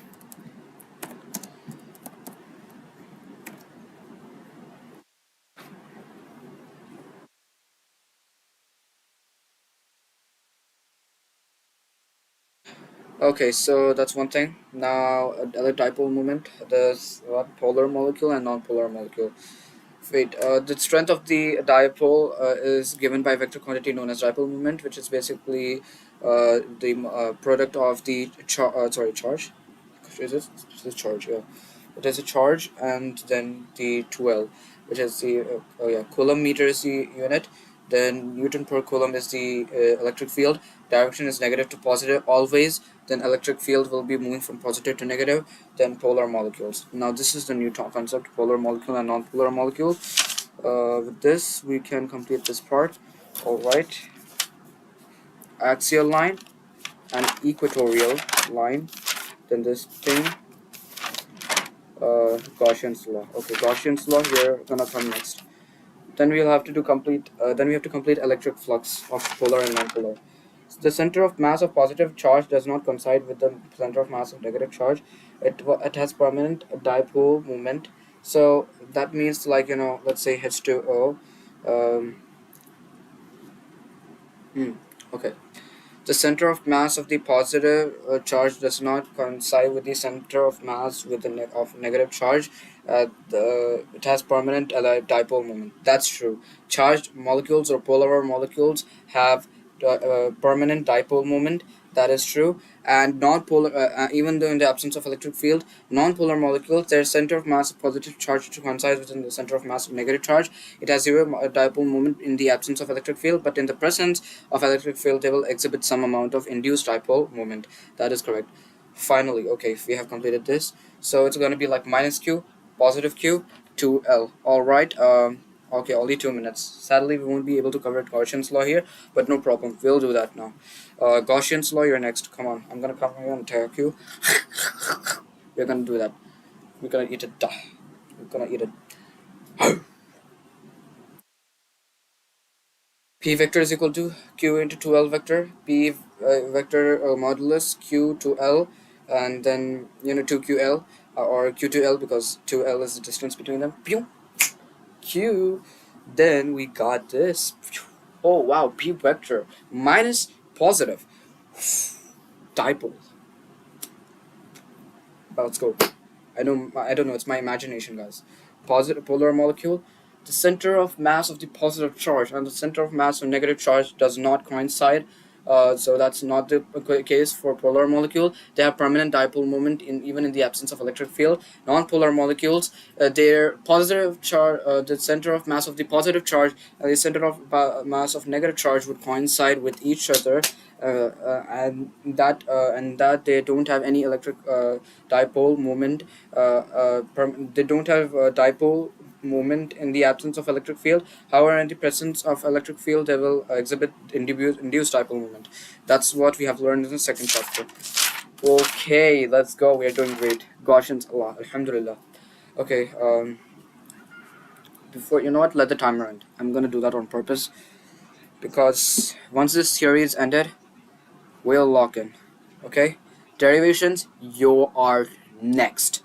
I'm gonna complete small derivations as fast as possible and focus more on big derivations, like the applications of Gaussian's law, and then we'll focus on other work. Okay, so this is important.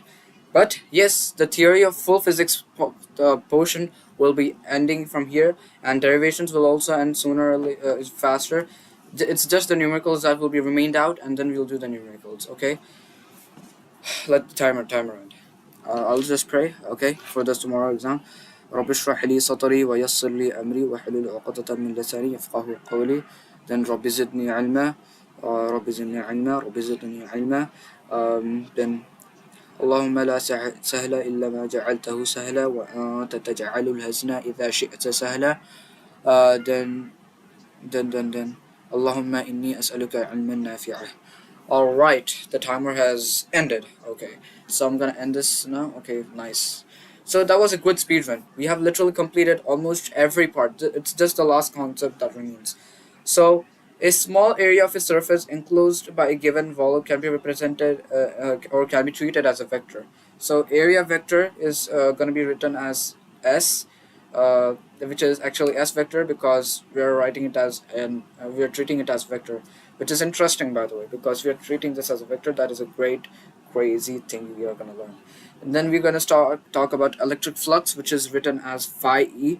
It is the total number of electric field lines passing through the surface. All right, it is a scalar quantity. Electric flux is dot product of magnitude of electric field and surface area. Okay, so basically, yeah, that makes sense because electric field is vector, ds vector, which means the area is also treated as vector, and then what is that? Then phi e is the electrics. Yeah, you can understand what I mean.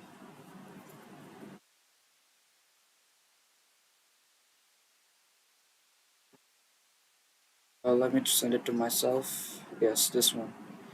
Okay.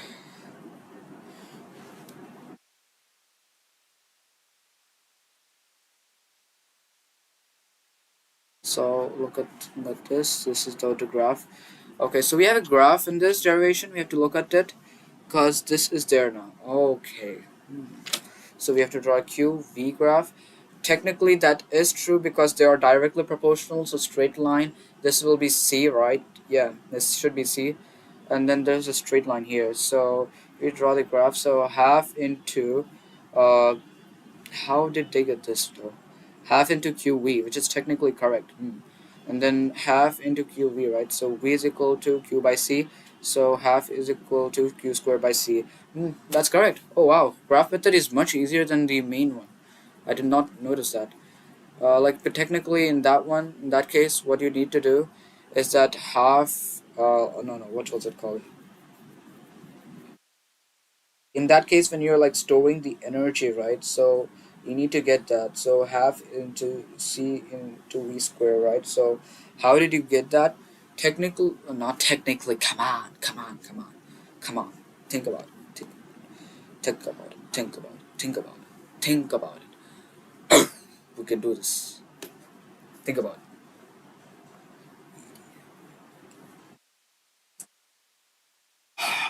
The total electric field, yes, 1 by epsilon naught into q net. Then we got this way of representing the integral.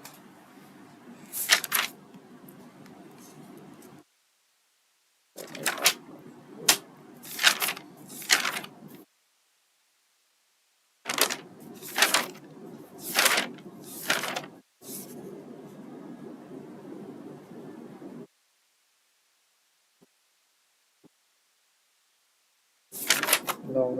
What am I thinking of actually? No, wait. I was thinking of one thing. Yeah, this value of the medium and system of units. Value of the medium and system. Yeah, there was one thing I was missing. There was one thing. So yeah. Oh wait, did I study this? No. Linear charge density, surface charge density, and volume charge density. That is gonna be lambda. This is sigma. This is rho. So lambda is equal to q by L. Sigma is equal to q by A, and rho is equal to q by B. That is thing. Yeah. Okay. Lambda is equal to q by L. Sigma is equal to q by A. Rho is equal to q by V. Technically done with that. Next thing.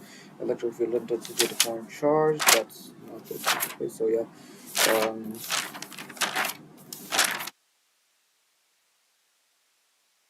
I'm missing something. Oh yes. 1 minute. So u is equal to u is equal to half cv square, right? So how did we get this? So first of all, we know that qv. So energy dw is equal to dqv, and there we actually like did this w d w. So if we w here and this dq, which we can convert this. So dw is equal to dqb. That's one thing that we applied. Okay, never mind. We did not forget that at all. I was a bit scared here. Okay, so Gaussian's law, very important area vector. It is the small area of a surface enclosing by a given volume can be represented as a vector. So a small area enclosed by a volume can be represented as a vector. This is treated as vector. So we are calling area vector as S. Yeah, S, and this is S vector. So remember that. Usually we are taking small area. So ds vector is equal to n cap dot ds. That is one thing, where n cap is the unit vector which only gives the direction, whereas ds is the magnitude of the area vector that we got. Now electric flux, very important. It is the total number of electric field lines passing through a surface, that is known as electric flux. It is a scalar quantity. It is the dot product of the area vector and electric field intensity. Then we got phi d phi e. Now phi e is equal to d phi e is equal to e vector dot ds vector. That's one thing. So we get d phi e is equal to eds cos theta. Okay, or it's written as d phi e. This s that this is eds eds vector, or written as eds cos theta. Or phi e. Oh, okay, got it. Okay, now I see. We need to find the whole phi e. So a small area enclosed by volume is known as is treated as a vector. So that is phi e is equal to this integral with this, which is e vector dot ds vector, which is gonna give us eds cos theta. I'm gonna get some ideas of this. So that's why phi e d phi e is equal to e dot eds vector here. So eds cos theta. Nice. So this is one thing about this idea. Uh, okay, nice. We are doing great, guys. No worries. We can do this. We can do this. We can do this. I know. Okay, so I'm actually shocked. We did it. So theta is equal to 0, theta is equal to 90.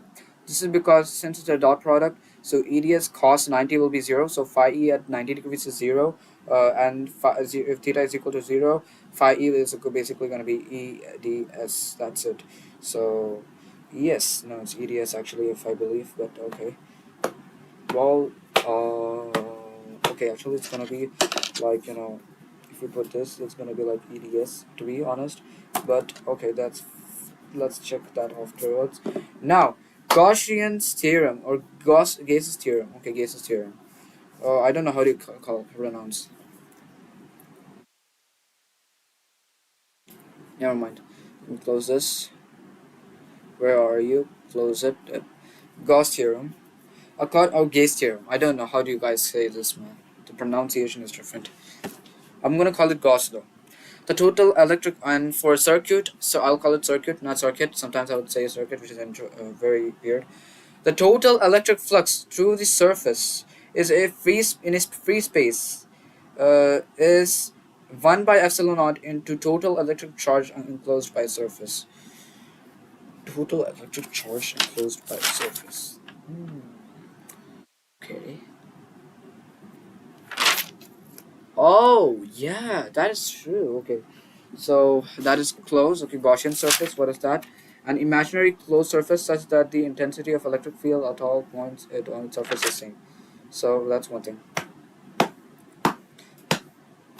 Total number of electric field lines passing through the surface or Gaussian surface is known as electric flux. It is a scalar quantity. Yeah, we did this. Blah blah blah. Okay. According to Gauss theorem, it's actually it's Gauss theorem, I guess. The total electric flux is basically is if in a free space. Okay, the total electric flux through the surface in a free space, which means that no other type of medium is involved in this, only like air or vacuum, is 1 by epsilon naught into total electric charge by the surface. So it's like epsilon naught. We got two values for this. So phi e can be represented as the dot product of this. So phi as the e vector dot ds vector, or we can write it as this q net by epsilon naught. So we got two formulas for electric flux. Electric flux has got two formulas here, and yeah, this is the one which we needed to know about. Okay, guys, we are so close. At 8 o'clock, we'll be starting our derivations. Gaussian surface and imaginary. Okay, so again, I have to know the theorem first, because theorem or laws should be memorized. So Coulomb's law again. What was it?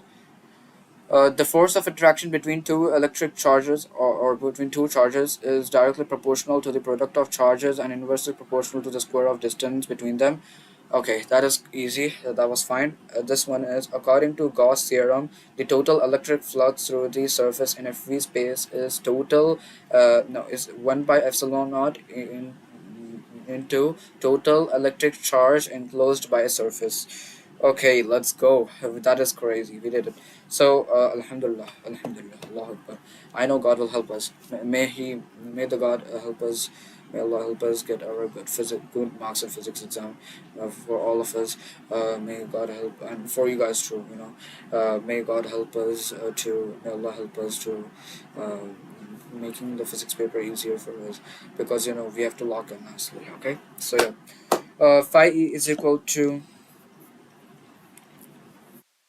E vector dot ds vector, or phi e is equal to q net by epsilon naught.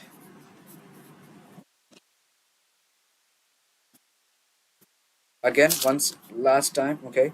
According to Gauss's law or Gauss theorem, the total electric flux through a surface in a free space is equal is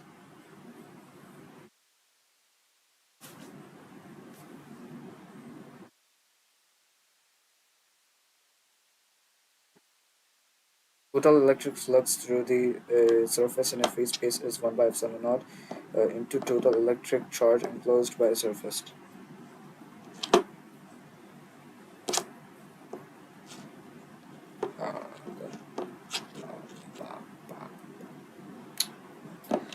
An imaginary closed surface that such that the intensity of electric field at all points on its surface is same. So Gaussian surface, right? An imaginary closed surface such that the such that the intensity of electric field would be same on all of its points, on all points on its surface is same. Okay, that's Gaussian surface. Do you guys want me to take a break and start? We'll get our mind refreshed and then we'll start with derivations. Phi e is equal to this will be e vector dot ds vector is equal to q net by epsilon naught. Q net by epsilon naught. Q net by epsilon naught. Q net by epsilon naught.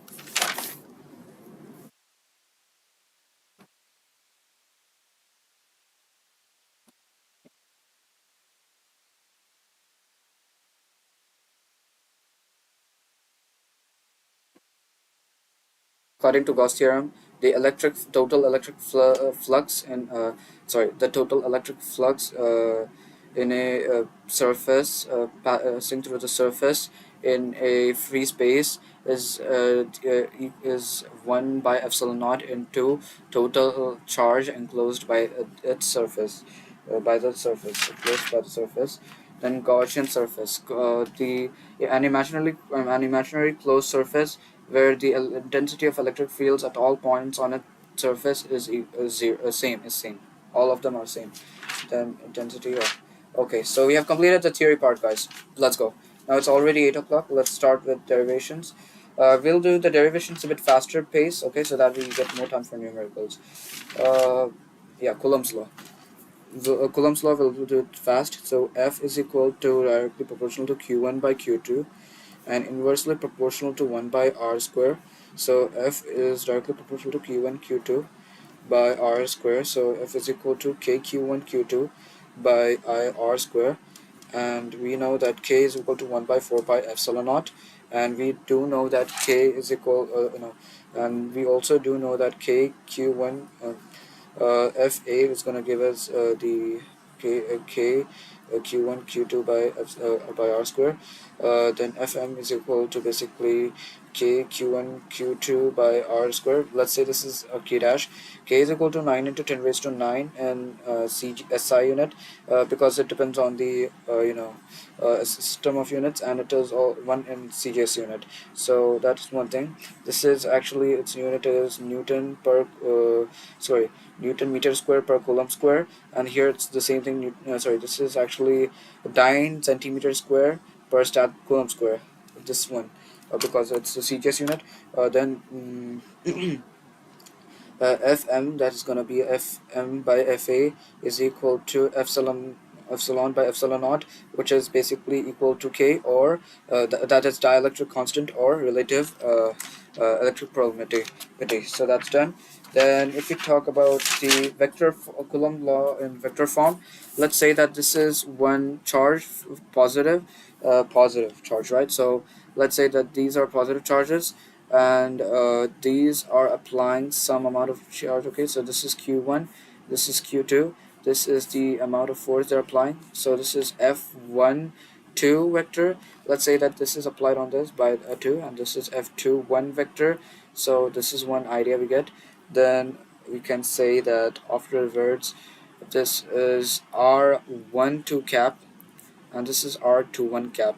Okay, so one thing about this, so basically if I find the value of this, which will be F12 vector is equal to KQ1 Q2 by R square dot R12 cap, and this one will be F21 vector is equal to KQ1 Q2 KQ2 Q1 by you can write it to Q1 Q2 also, no matter, R21 cap. And then we can say that R12 cap is basically negative of R21 cap, and then we can say that basically if we substitute this in F12 vector is equal to KQ1 Q2 by R square and dot R12 cap, which will be equal to KQ1 Q2 by R square dot R21 cap minus here. So this is going to be F12 vector is equal to minus K Q1 Q2 dot R square dot R21 cap, which is equal to minus F21 vector. So this is the one. So F12 vector is equal to minus of F21 vector, which is just the topic. Okay, so vector form is done. Total force acting at a given point charge due to number of point charges. Total force acting on a given point charge due to a number of point charges around the place. The vector of individual forces acting on that point due to all of the point charges. Basically, this is the point charges. So at that point is basically equal to the sum of individual forces applied by that point or to the point. So this is what it says. So total force acting on a point, total forces of the all charges acting at one point at one charge is equal to the sum of individual forces that are applied by the each charge, but are applied by each charge. This is known as is there. So basically let's make a diagram for this, okay, which is important Now, because next one is superimposition by material that we need to understand about this. So let's say this is Q naught, this is Q1, this is Q2. Okay, you already did two derivations, which is fast, but then not enough fast, because uh, after that we have to do uh, what is this? No, not this one, not this one. Where is it? Yeah, axial point, axial line, and equatorial line. So two derivations from there, and then there is a three derivation. Okay, then Gaussians. Okay, Gaussian's surface. We're gonna deal with that. Okay, come on. So Q3, Q4, Q5. So let's say that, let's draw some lines here. Okay, so there's one thing.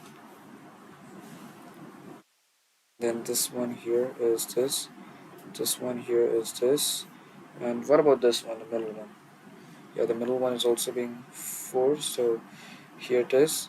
Okay, so what is going on is that this one will exhibit some force, this one will exhibit some force, this one will exhibit some force, this one will exhibit some force, this one will exhibit some force on it, and thus there are so many forces acting upon it. So that's one thing. Okay, alright. So this is like, how is it going to be written? R1, R2, okay, Rn. Okay, let's say that there's Qn2. This is Qn. So I'm gonna write it here, and then this is the other one. Oh, okay, alright. So I wrote it here, each of them showing their own ways of individual forces, and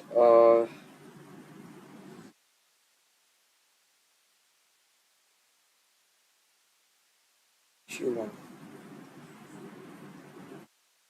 R2.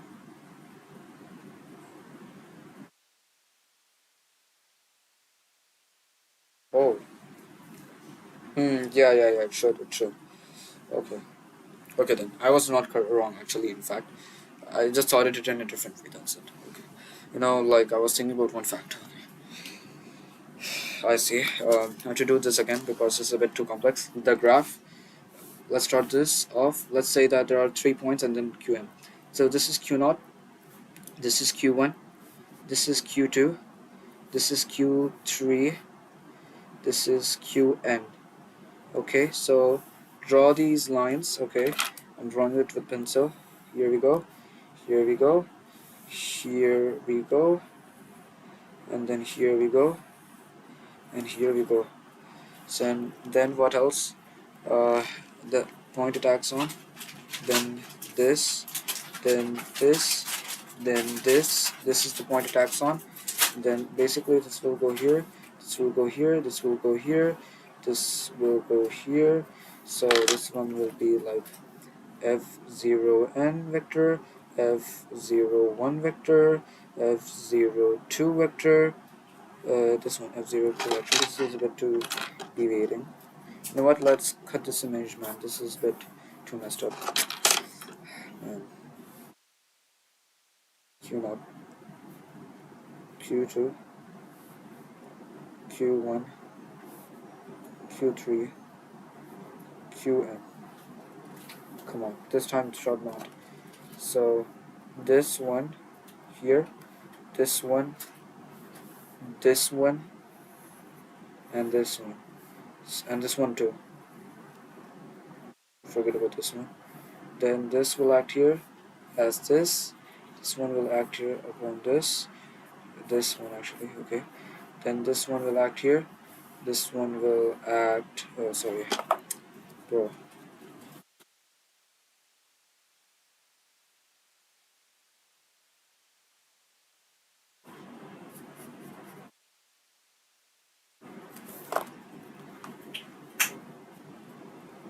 Yeah.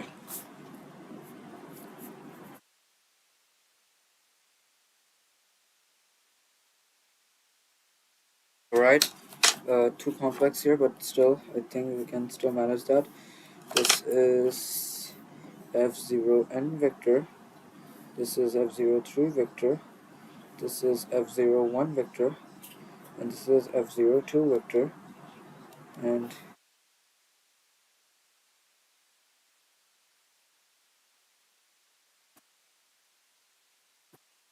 this is for this one. Yeah, now that's fine. So overall force vector will be F vector is equal to F01 vector plus F02 vector plus F03 vector dot like plus F0n vector here, because that's how it is.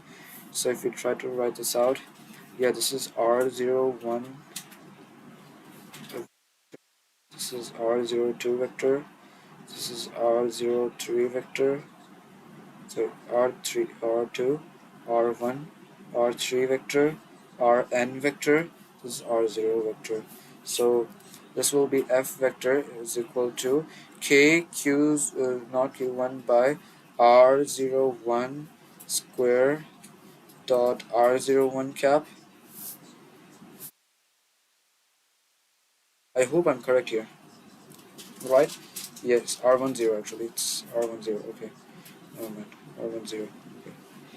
Plus KQ, not Q2, by R20 square dot R20 cap plus KQ3 by R30 square dot R30 cap, then plus KQ0QN by R then 0 square dot R and क्या करें सब R and 0 cap.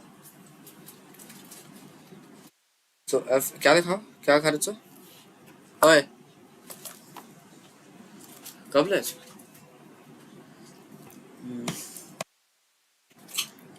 oh charge low, okay, then yeah, okay, then okay, wait, this will be like summation of Q naught Qi by Ri naught dot R, this is square Ri naught cap, so I is equal to 1, I is equal to 1. I'm pretty sure this is the value. Yes, yes, yes, yes, we did it. Okay, so we did correctly represent this up. So last one time. Okay, f is the vector is equal to f01 vector plus f02 vector plus f03 vector plus f0n vector is the f vector is equal to f01 vector, which is kq0k1 dot r square by r square dot r01 R01 square, that's R10, R1 cap, 0 cap here, so this is going to be KQ0Q2 by R20 square dot R20 cap plus KQ0Q3 by R square 30, then dot R30 cap, that is plus KQ0QN by Rn0 square dot Rn0 cap, and finally this is where we have done the value. So f vector is equal to k, here summation k0 qi by Rn r I0 and square dot I0 cap, where I is equal to 1, I is equal to n. That is the whole thing that we had done. We have practiced this derivation twice because it was a bit complex. Now we are moving to a good level of derivations, which we are going to do. That is electric field intensity. What is this? Okay, on the axial line. Okay, this is the one, electric field intensity. Let me understand this nicely. Okay. The what? Ouch, my leg. Field intensity.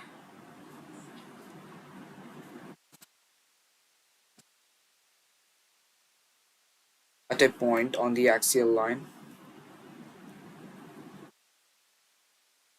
Axial line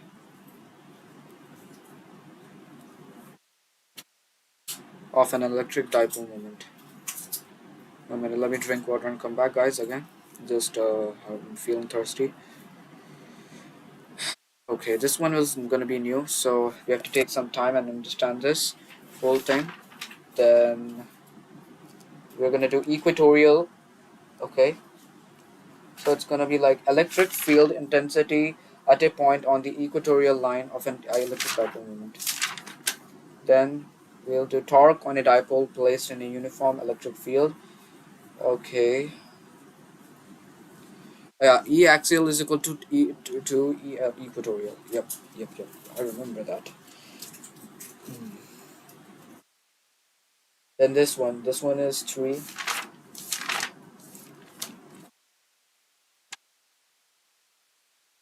We'll just go through this and try if we want to.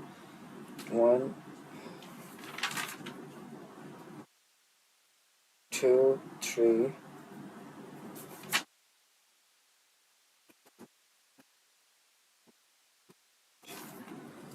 Okay, guys, don't give up. Let's not give up.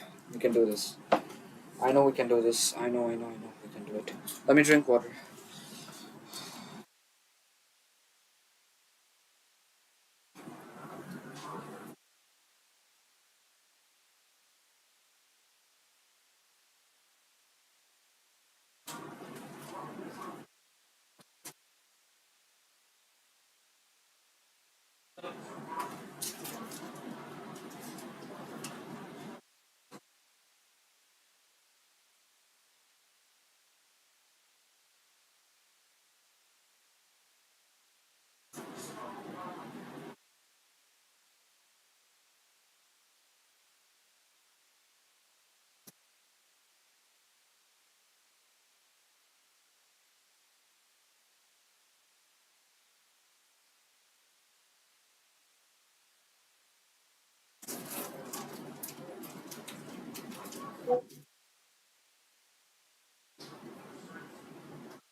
The electric current passing through the conductor is directly proportional to the potential difference across the ends of a conductor, provided that the temperature and physical conditions remains unchanged. I was just going through it, so nothing. Yeah. Oh yeah, finally, man. Okay, so at an axial point and equatorial point, right? Yeah, we can learn the formulas as well. E axial is equal to 2 kp by r cube. Actually, p is vector here, and then equatorial is 2 kp vector by r cube. Where is it? Actually, kp by r cube. If you take the vector though, right? That's the thing. Let's go.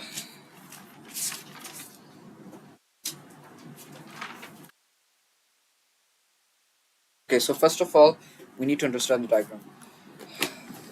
Okay. Consider an electric dipole separated by a small distance 2L. Okay. Yep. Consider a point P at a distance R. Okay, so I didn't draw. Okay, never mind. I did draw R. From the center of the dipole on the axial line of the dipole. Okay, which means along it. Let a unit positive charge and be placed at that point P. Okay, plus 1 coulomb. So electric field intensity. What will be that point? So it's gonna be R plus L square KQ by, yeah, because technically KQ by R square, right? That is electric field. Volt is KQ by R. Uh, KQ by R square. Why? Because F by Q. That's why. So that's one thing. Another thing about this is that volts is KQ by R. Okay, q1 q2 by r is work done. Okay. Let me understand what I'm doing. Okay.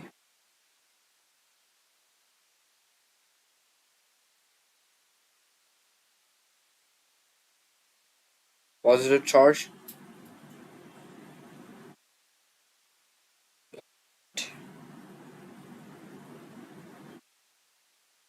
Yeah, technically that's true because the electric field of negative charge produced will be opposite and the electric field of positive charge will be too. So technically that makes sense. So E2 vector minus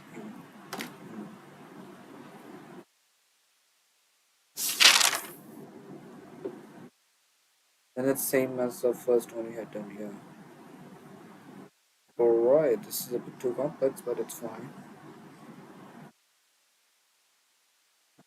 Now here this will form this KKPR. L square is basically, yeah, so basically L square is negligible because L is less, very very small than R, right? So that's one thing.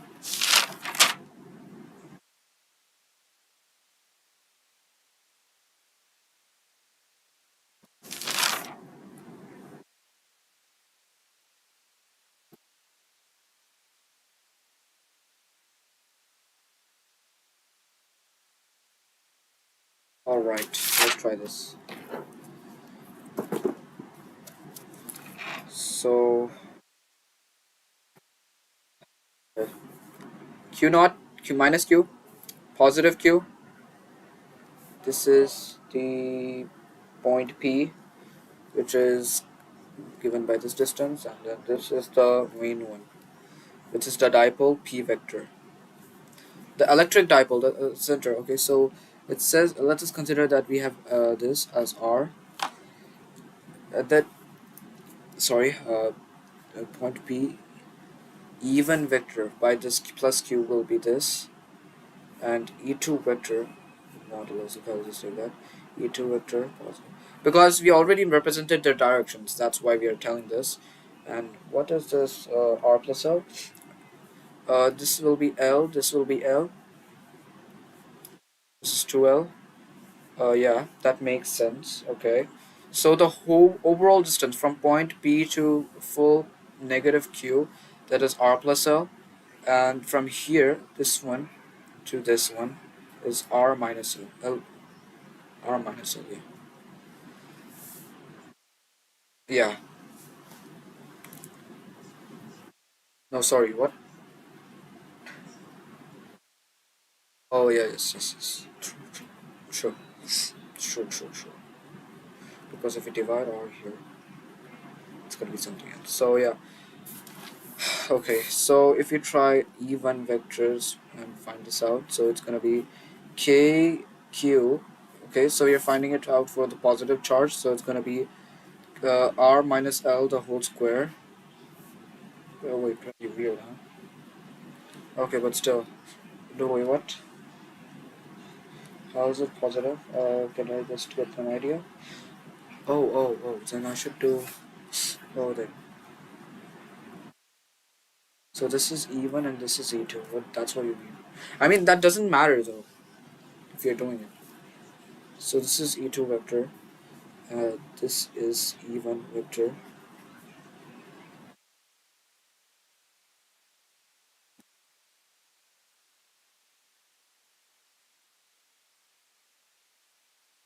R plus L square, where E is basically overall E vector minus that E1 vector minus E2 vector. I believe so because that's what it is, right?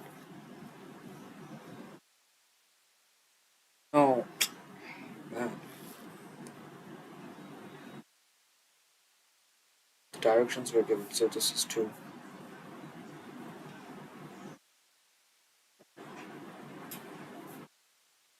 Oh, okay, my bad. So in this case, E, what am I doing? E, this is 2,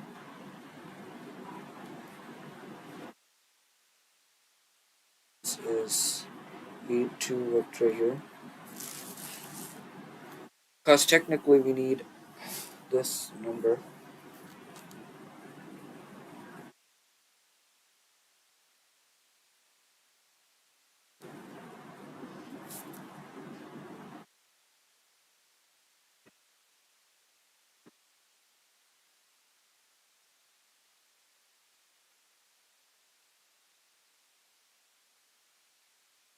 Yes. Okay, now I'm correct. So k cube by, yes,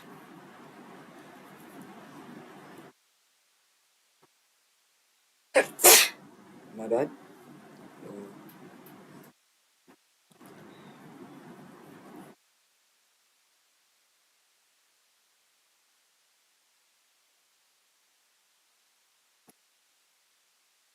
And where's the other pen, man? This pen is not working nicely. Is there any other pen? Wait, I think this works, right? Come on. Yeah, this works. Okay, let's go. Should have used this black pen. I didn't know that this one is there. Okay, Q R plus L the whole square minus R minus L the whole square divided by R minus L the whole square R plus L the whole square.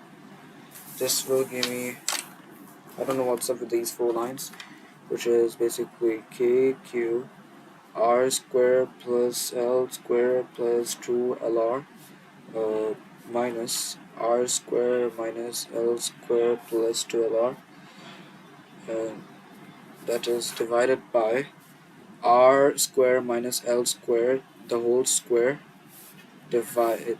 So that is, and by the way, E axial, right? Remember that E vector of this modulus.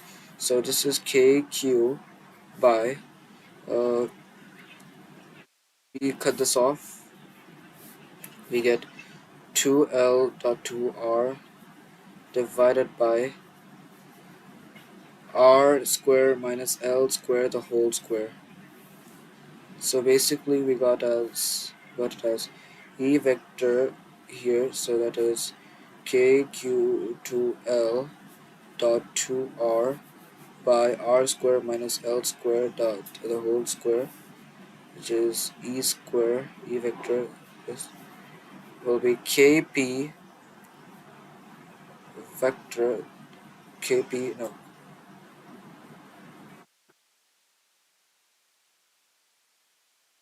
what?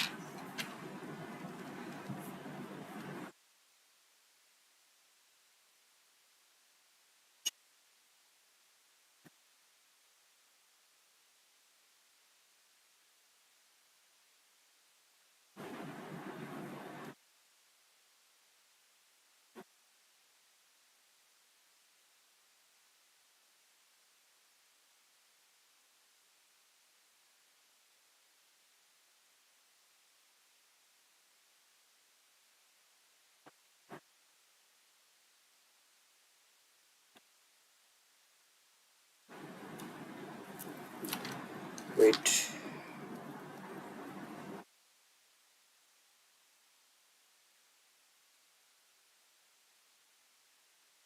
that is resistance.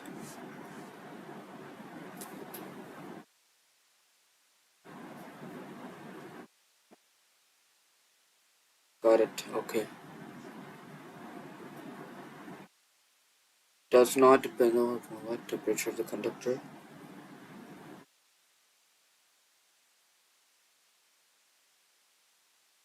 Depends on the length.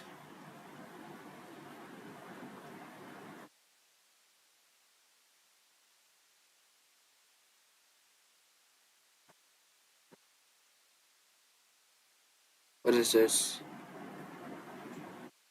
Oh god.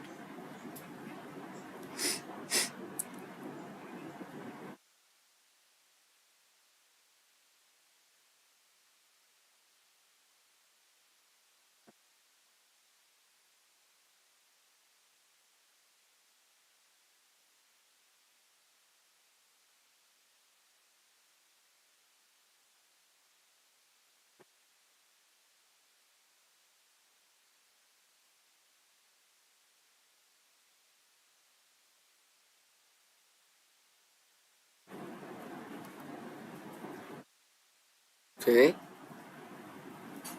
Hiba उठो Hisham Shibu, please. Hisham please जगह दो हिबा उठो बराबर पर्दा बंद करो पहले mobile रखो इधर मोबाइल चार्ज करो बस Yeah. जाओ प्रैक्टिस करो पढ़ाई का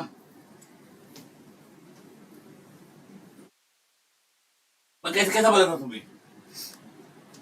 slowly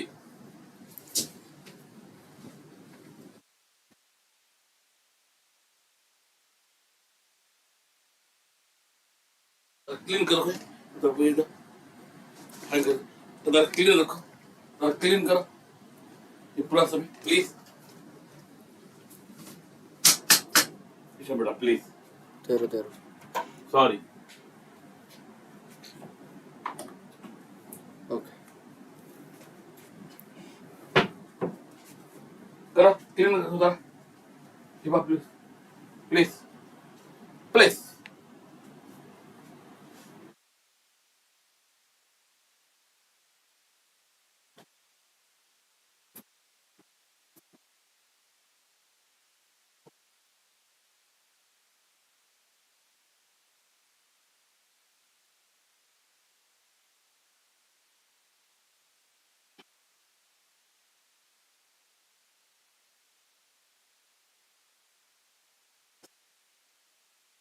Okay.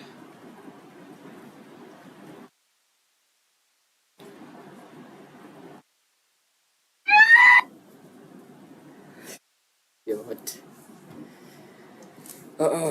Okay. 1 minute.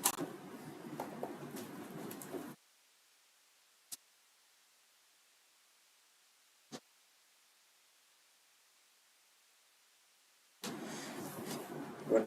So this is. Hiba लो ये मोबाइल चार्ज करो रखो Ruko.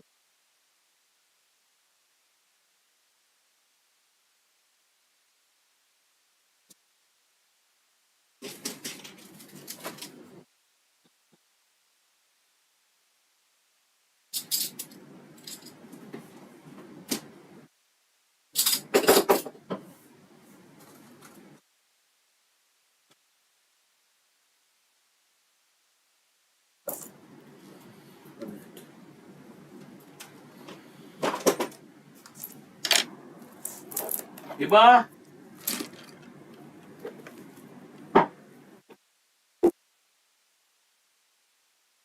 तुरंत खोल जाओ बेटा आराम से एक एक मिनट एक पीस हिबा इधर बैठ मोबाइल चार्ज करो इधर मोबाइल चार्ज कर मारने दीजिए तो भाग गए तो काम करो सीधा भाग जाते छोड़ के पूरा सीधा ये बेटी और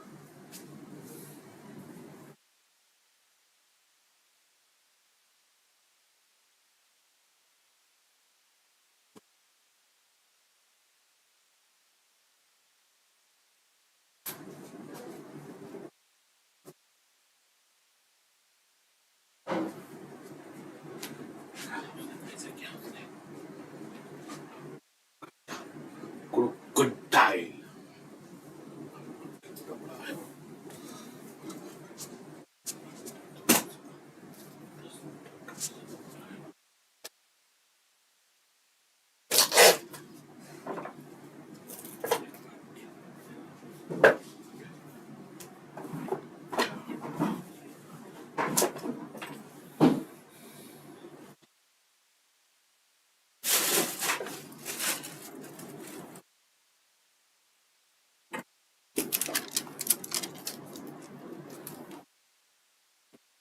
अच्छा खाना खाए बेटा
म्हणजे कोसळलं म्हणजे करत एकदा द्याल म्हणजे Zero, zero. 1 minute, sir. नाही. क्या करूं?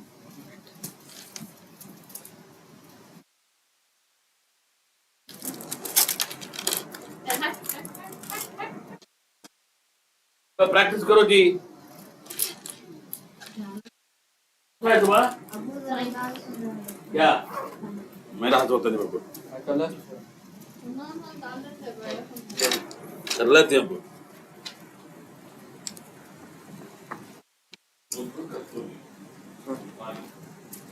Okay. Khalid too.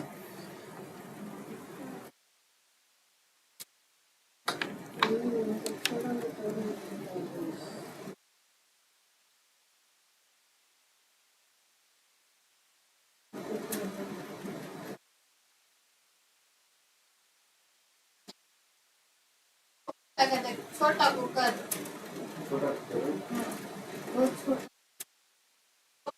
बड़ा एक कुकर है, छोटा एक कुकर है, उसमें से निकाल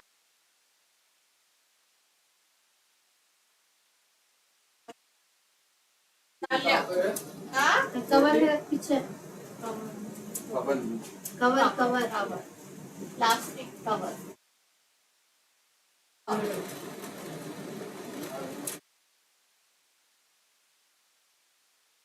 ठीक है पूरा पूरी What's that?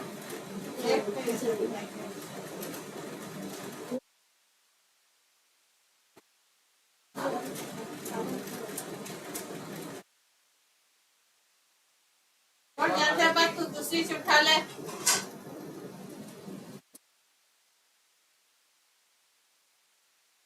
जाके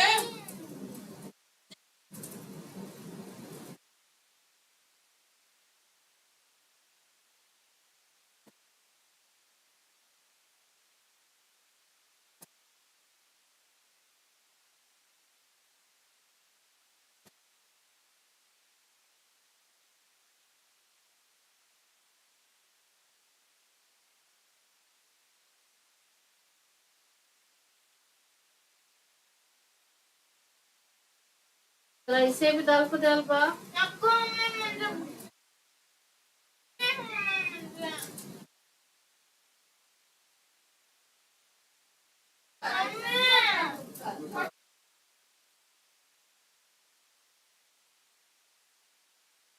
चले जाता लैपटॉप के मजाक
Okay. Popular.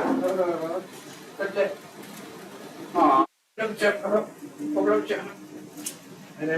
Popular.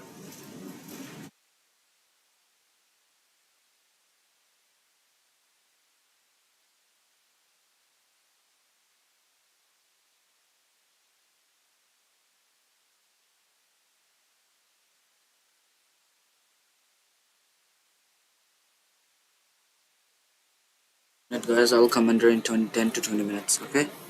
I'll have to eat dinner and then I'll come back.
जरूर एक रोटी खा लो सोचा जी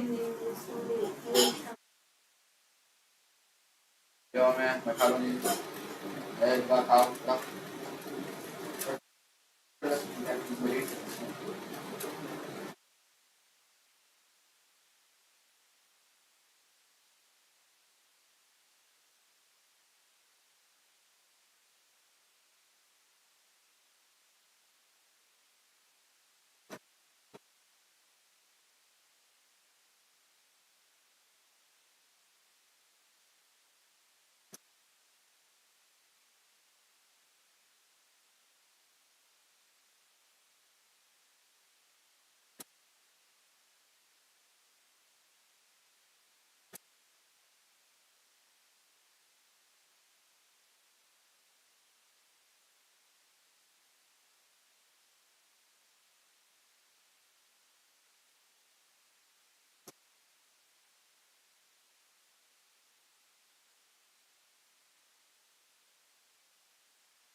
बेटा टमाटर तो भी खाने लगा। खाओ हिबा, नहीं हिबा खाओ,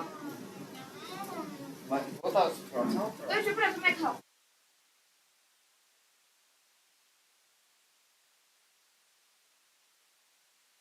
डिस्कस करते दो मिनट पर, खाओ जी।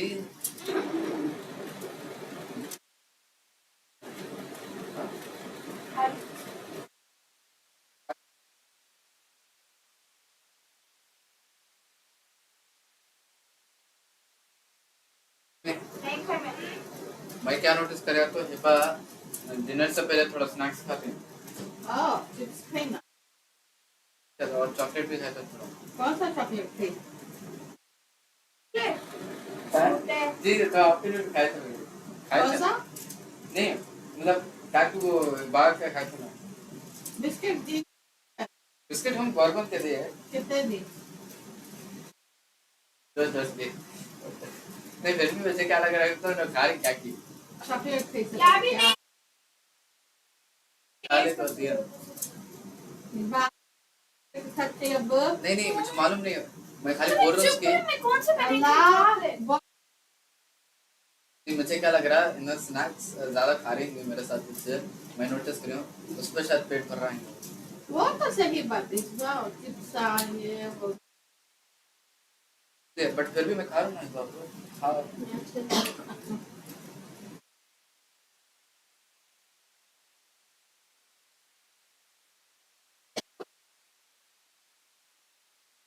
टमाटर रोटी तो भी खा लेगा।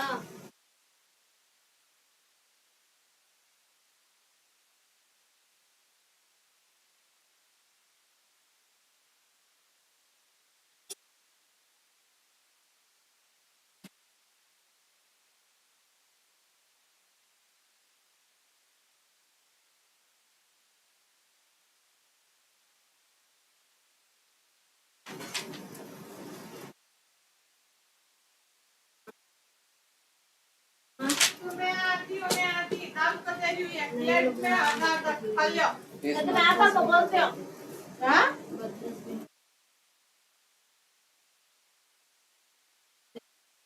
मैं भी क्या आपका बोलती हूँ, हालत 3 पानी खाई। बोल जाओ।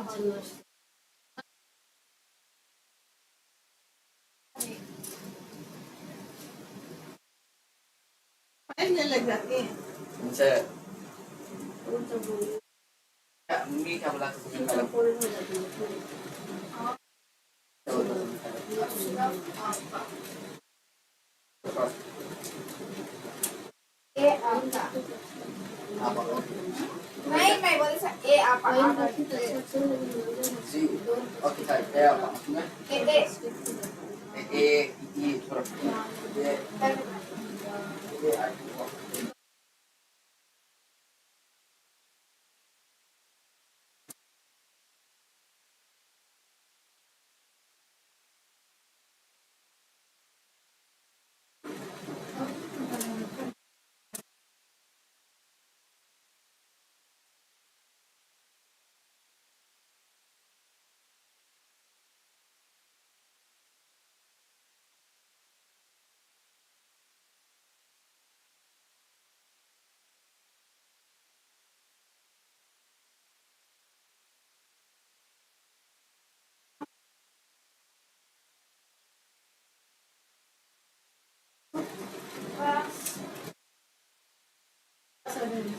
बस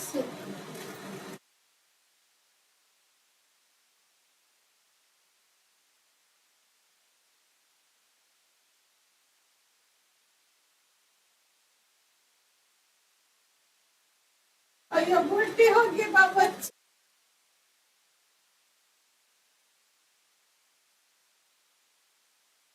अब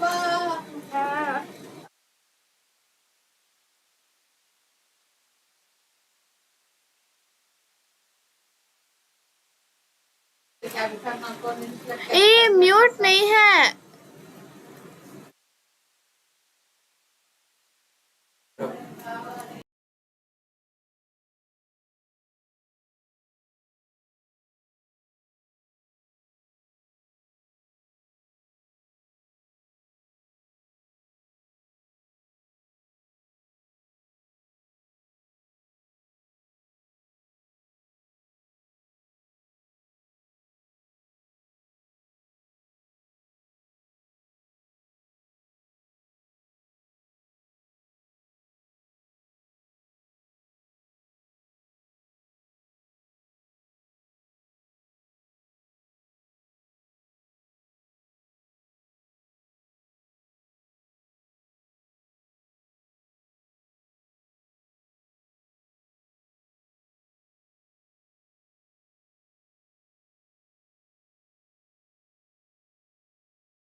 Finally, guys, I'm here back.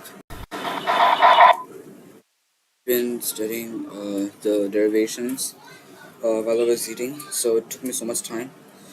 I have completed studying the topics of equatorial line.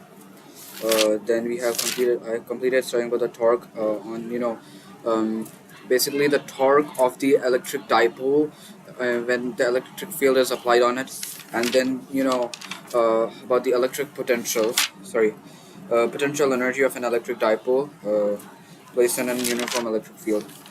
So I was doing that too. Now the problem with this is that I didn't practice it because practicing is the main key hero here. But I need to give time for Gaussian's law because that's one thing. Man, can do this. Don't worry. You what?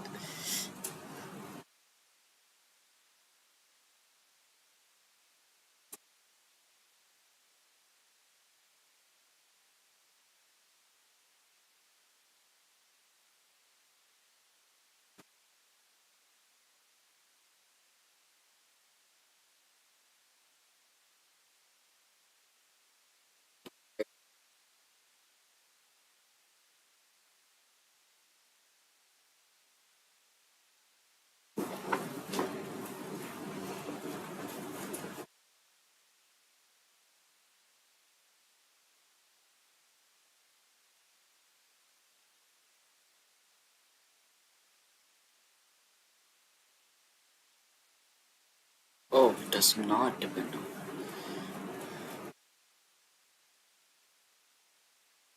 Yes.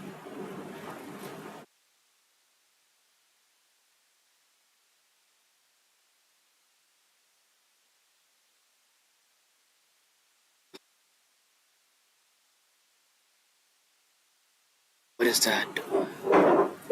Okay.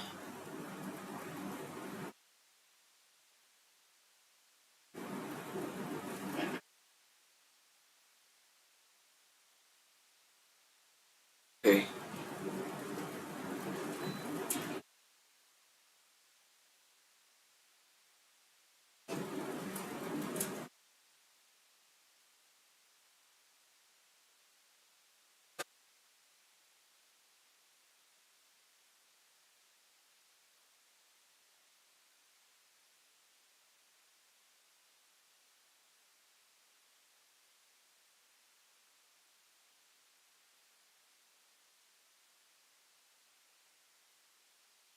My bad. Sorry. Around. Okay, so we can do this technically. This is the physics paper I got. If you don't know what I'm looking at, let me just show it to you. Oops, sorry.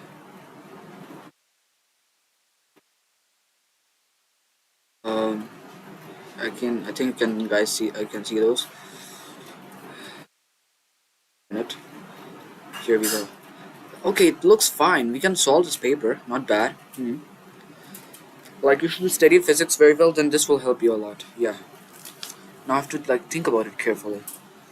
Hmm. There's pi in this. Wait, what? So around is okay. I'm doing this one. I got the idea of this one. Maybe this is the answer, and this is the answer. Around is stationary. Okay, this one is a bit interesting.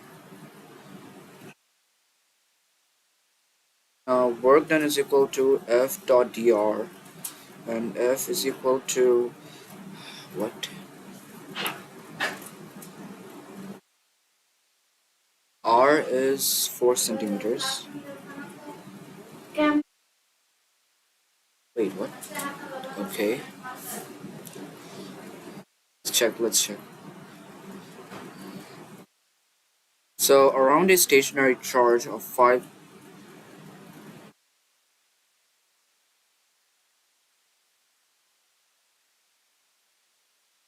Wait, it's 0. It's literally moving.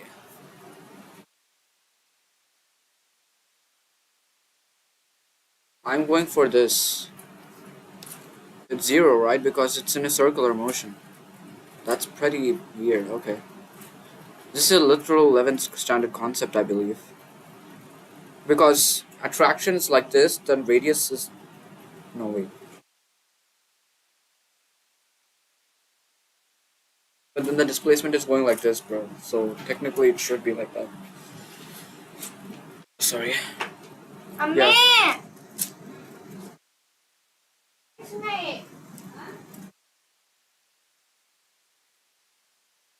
Um. Ah. Sure. Please, Siva, please, ऐसा ऐसा तुम.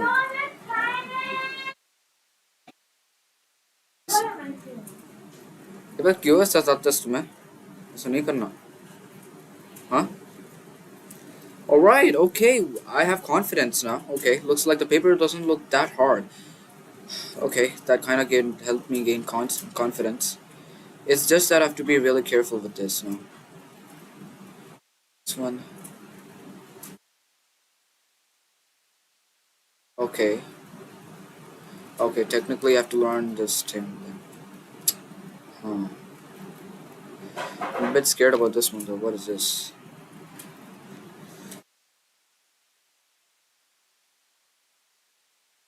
Okay. What is this, dude? Oh god.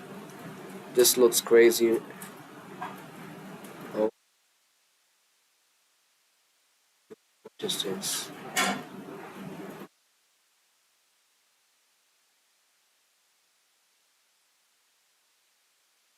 This is literal physics, bro.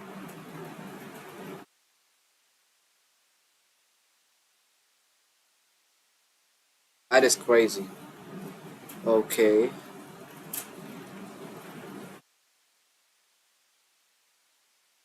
Like, bro, oh my god. I'm gonna do this, not this. Oh my god, like, gotta think about it.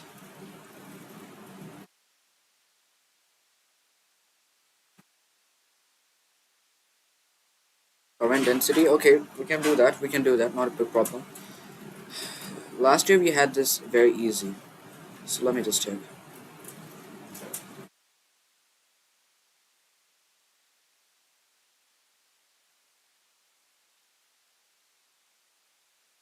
This kind of looks dangerous, dude.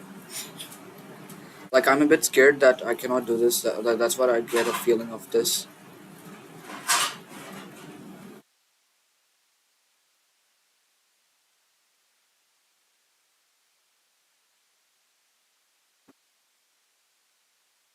That does not make sense. So C and D is cancelled.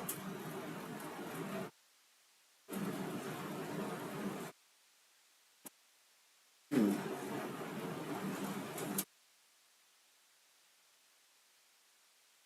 When it is charged.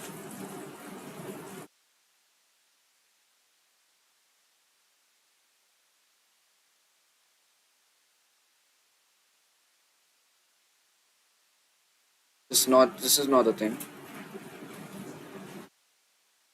Bit scared about this one, guys. Oh my god, what is this, bro? Oh my god.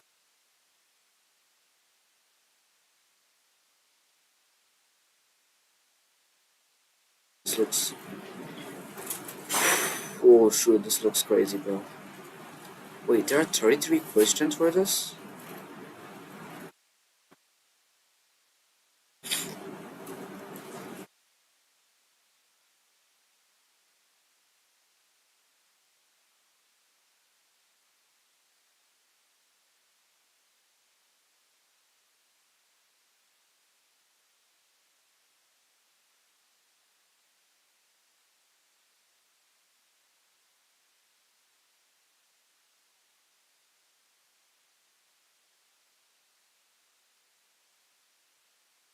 What is this, bro? Oh my god. This looks so crazily. Oh,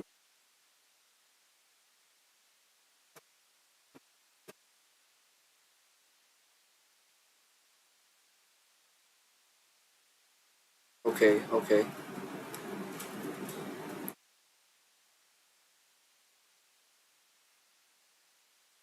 Bit scared about this, man.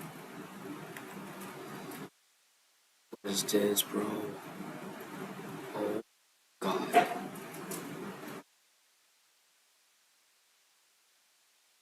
I don't know whether I can even do this. That's the thing. It's so crazy.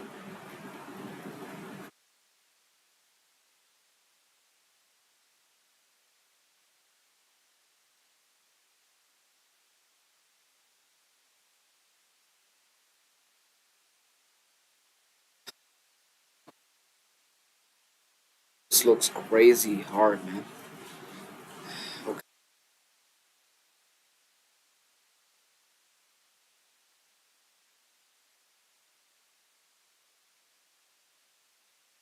just add this up, then you get that.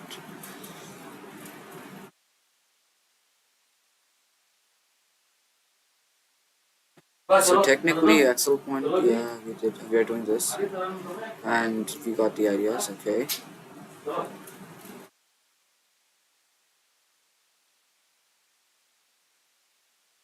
Vector form, e vector by vector form. Okay.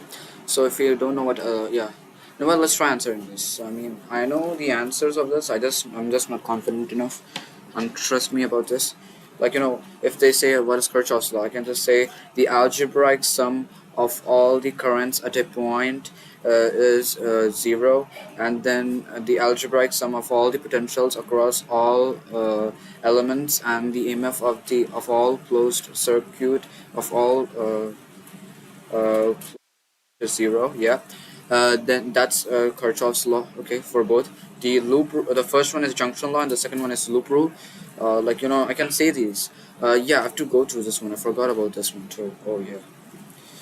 Then, oh my god, bro, I'm getting this. Okay, okay, that's crazy. What is this 26th question based on?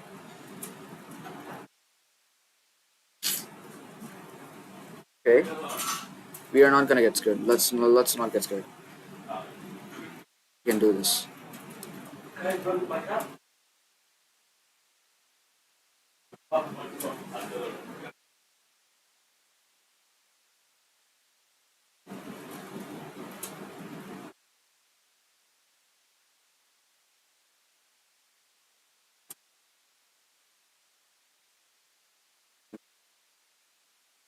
मैं आज तो थोड़ा time लगता खाली. Okay. When I भाई took चलो it through. शाम अब आप बेटे इसमें 12 तक खाता था फिजिक्स का जरा मुश्किल है लेकिन याद से बेटे हाँ तो कल तुम 2 बजे करा ले 2 बजे ना, अब वो हॉलीडे था, एग्जाम का ये था उनको. पानी हो रहा है शाम याद है 12 बजे पानी हो रहा है बेटा नहीं अब. शाम हाँ? 12 बजे ओके. ये बात चलो ये सब हाँ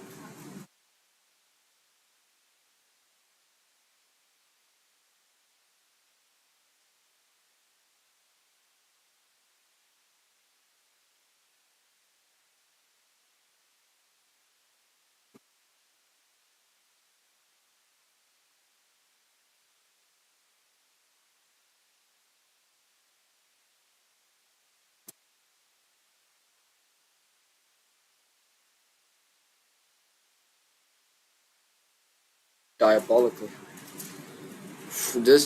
Bro, what is this? Like, I think this is there, but we didn't study about this. Oh my god.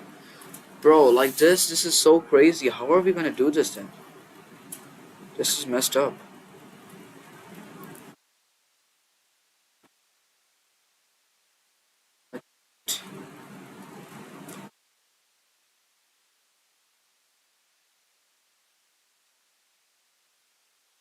By R, okay.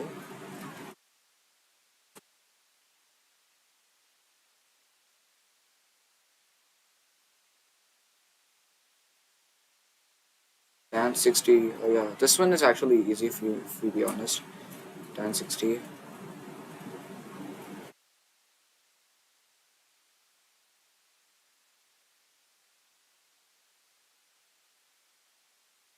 Where is it? 1 minute.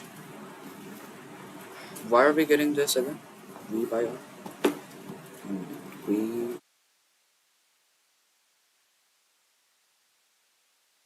VR is equal to Q. KQ by R.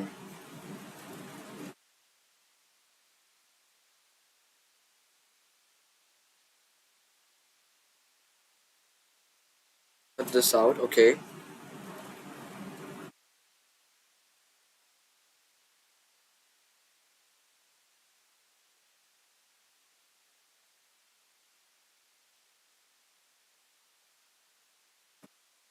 So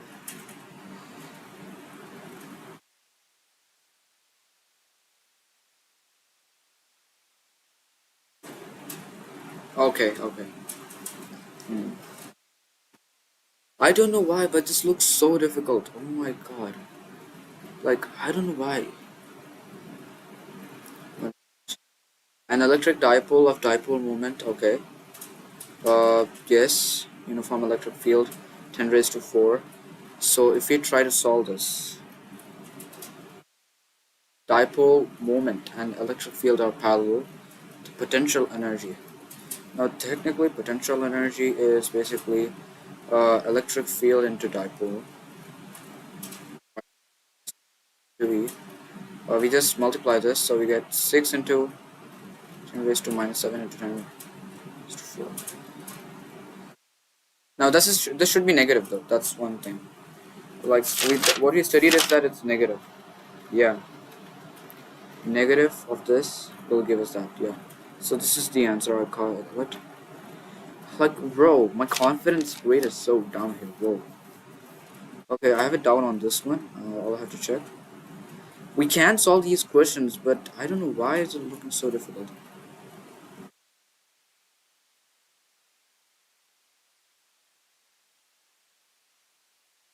Look at that. That is crazy.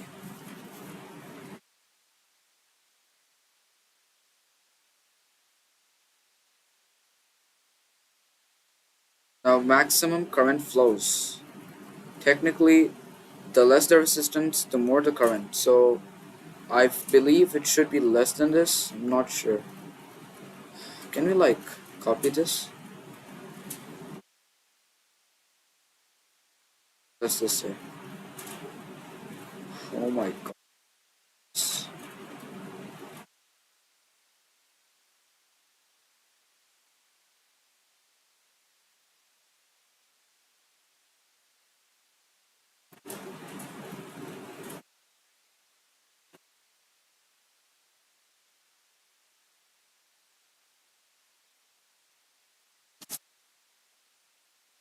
So if we want to derive it for resistivity, what we do is we is equal to uh, m by squared tau, and I is equal to NAEVD.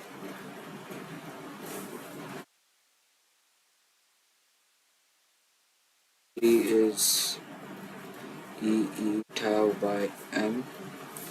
So NAE square E tau by m. Yes. Um, Wait, I is equal to NAE square tau by into V by mml. So technically we can just take V here down. We get this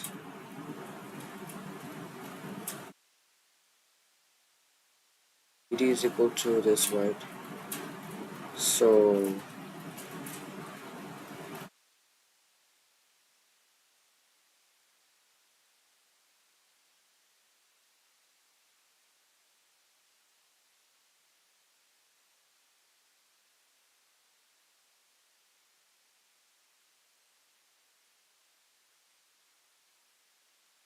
AEVD AE squared tau ml by NAE squared tau, right? Man, what is this? Oh my god. Oh my god, bro, what is this? Like, literally, I'm actually scared about this. Oh my god. Okay, we know this. Because, they do not get affected by the temperature increase or decrease, as the resistance and electrical resistivity will be same, or they will have negligible change. But, bro, okay, wait, what does this say? I'm getting distracted by the paper, but I'm just trying to understand what is there. So we got some glimpse and ideas, but oh my god, bro. I feel like this was on 2024, by the way. And why does this say 5/21/2025? This is the 2024 paper, guys. Okay.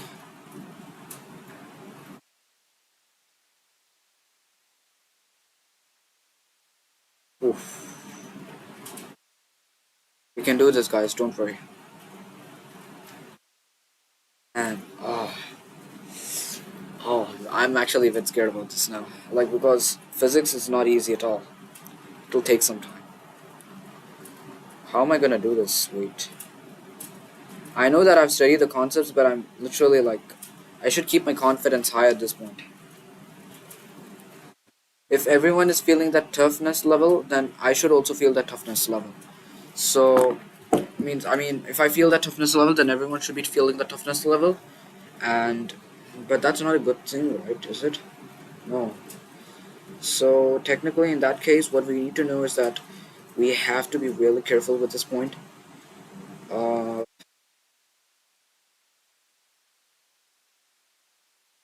Wait, how does that, man?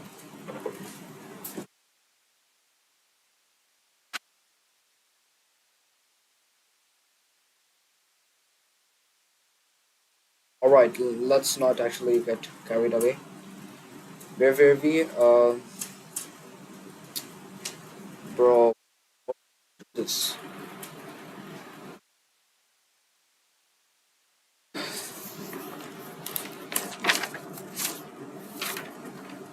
Like, bro, what is this physics? That's a crazy level one. Okay, so technically, what we need to do is we did practice a lot of derivations, and I'm not gonna give up.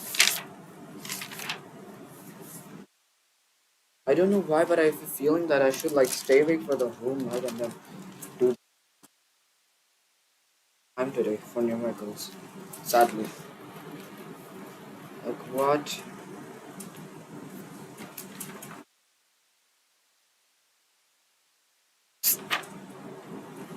Man. Okay, let's not get carried away. We were doing this, right? So this is the O, this is P, this is positive Q, this is negative Q, this is the dipole moment. Then we get r square plus l square. This is 2l. This is here r. Okay, so this is r square plus l square as well. And then we can say that this is your technical E1. This is technical E2 here. And then if you try to make this will be E1 sine theta. No, wait. This is E1 sine theta. This is E1 sine E2 sine theta.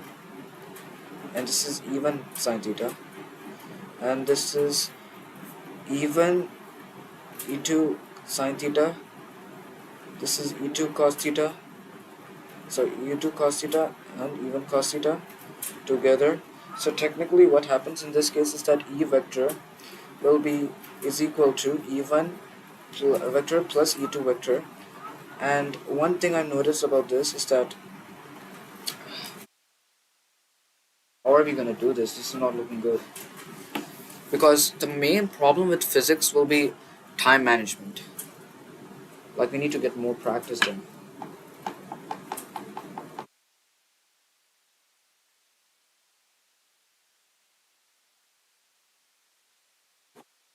I don't know how physics paper will be, man.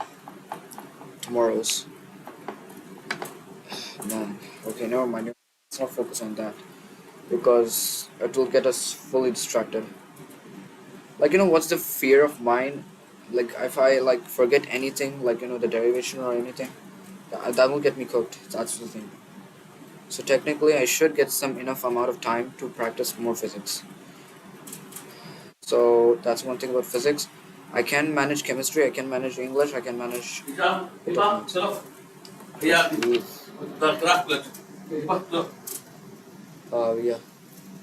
जल्दी आ जाना बेटा इकराम है तो Okay.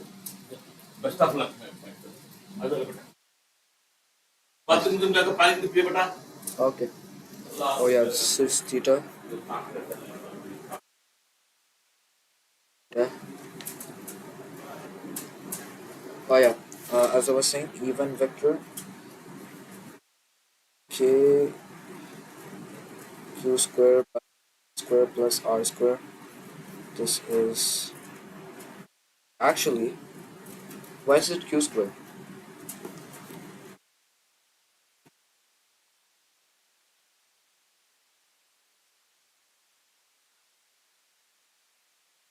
Wait, something's wrong. That's not q square. That's kq. My bad. It's not q square. Yeah, that is kq. Be kq by l square, the whole square. This is e2 vector the modulus kq by l square plus r square, the same thing. So in this case or scenario, e1 vector modulus will be equal to e2 vector modulus, even though the directions will vary. If you like try to find out the overall e vector modulus of this will be e1 cos theta plus e2 cos theta, because e1 sin theta and e2 sin theta are cancelled because of their opposite directions. So e1 cos theta plus e2 cos theta will be equal again, because 2 even, so 2, let's say even 2 even cos theta.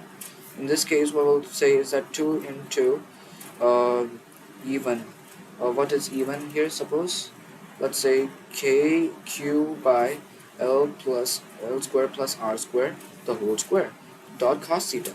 That's one thing, right? Yeah. So 2 kq, wait, what about l?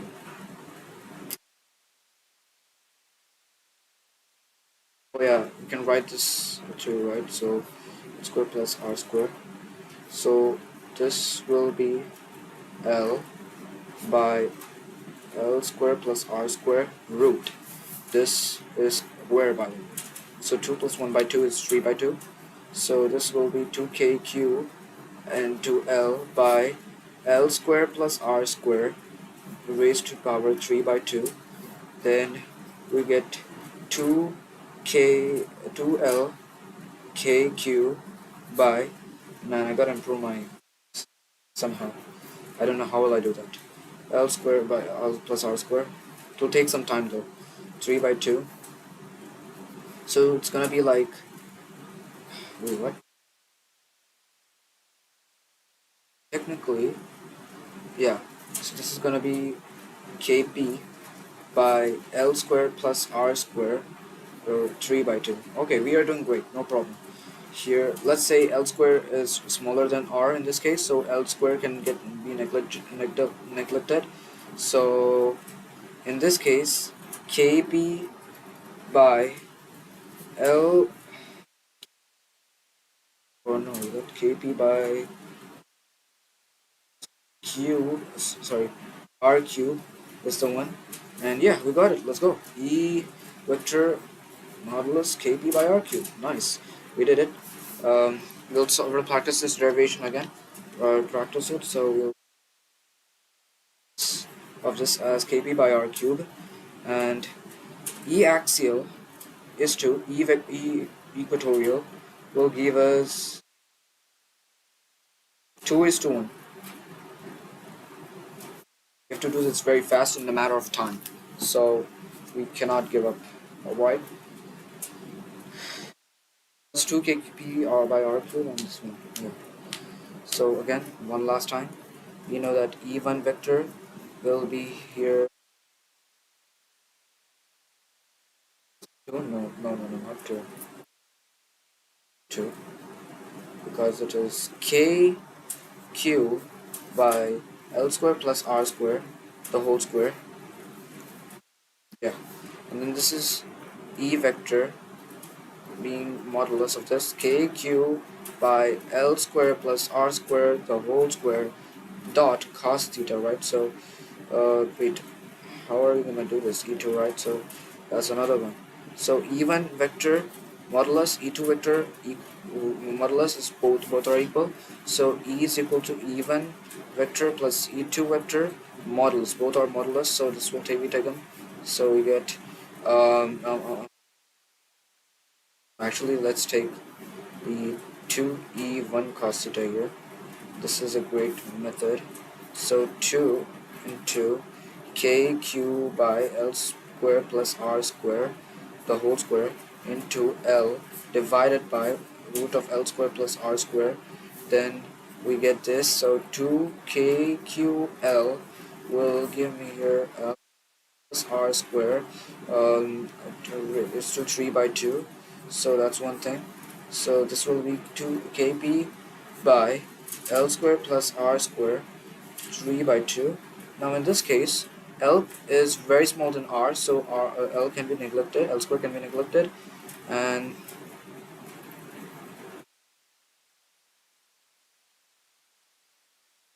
may Allah help us, man. I'm actually scared now. Kp by L R cube, yeah. I know we can do this. I know we can do this. Let's not give up. We can give up. We cannot give up. Uh, yeah. So this is E equatorial. Now for the torque case. Torque case.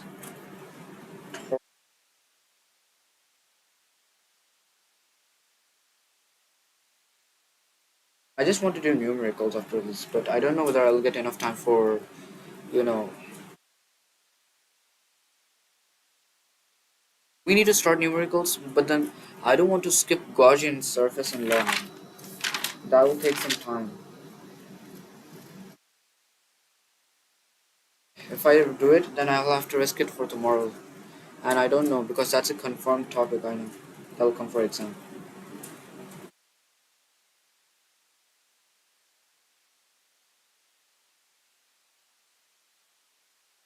But we need to not give up. I know I can do this.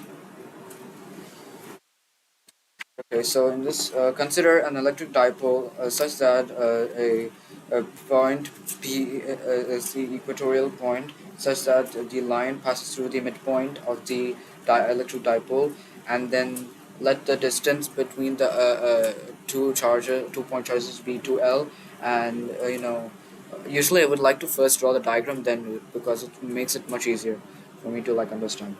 Then we have our root of L square plus R square, and then here root of L square plus R square. Technically this is correct, and we get the idea of what this one. So yes, interesting. Okay, we are doing great, guys. So tomorrow we'll do Gaussian's law. Okay, full electric flux. I'm planning for doing that.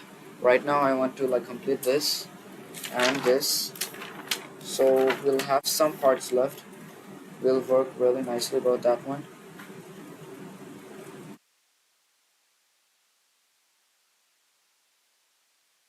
Get scared about this because we shouldn't be doing that, but I guess we can still do it.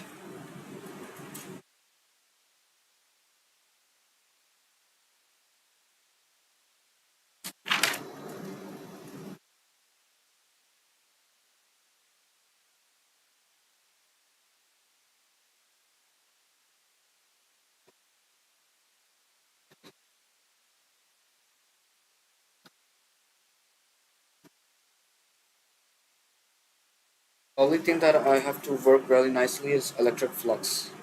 Electric flux is the only weak part I have. Right now I'm gonna do numericals because if I start another new topic, what will happen is that I will not even get chance for numericals, and that will be really bad. So I'm gonna do numericals. I'll complete doing all the numericals, almost all, and then we'll call it a day. Tomorrow I'll try. Okay, wow, we reached 50 views today. Wow, I'm happy. Thank you very much, guys. I'm really happy. And yeah, wow. Was just shaking my teeth. Oh yeah, so physics. I'm gonna have to do the Gaussian application of Gauss law afterwards and electric flux later because that's the only case I can do right now. That doesn't mean that I will give up. Don't worry. Not give up. Sooner or later, we'll strengthen this whole thing. Flux is the only part I am weak in now. Let's start off. I'm not gonna give up.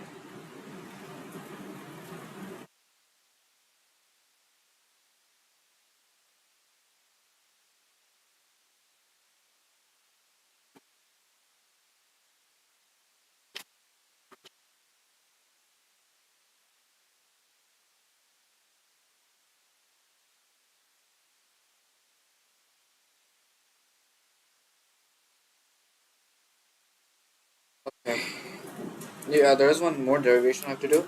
Once that's done, we'll do yeah, two derivations actually. But once that's done, we'll do complete we'll do numericals. Consider, okay, wait, we had done that right two times. Yes. Consider an electric dipole in a uniform electric field. Don't worry, guys. We'll handle it. This is my responsibility. I can do it. I can. I believe in myself. Sadly, I'm not gonna be able to complete one topic, but we'll do it tomorrow morning. I'll try my best to complete that full topic. It's my responsibility. I'm not gonna give up. Let's go. First of all, this one part is there, like this, torque.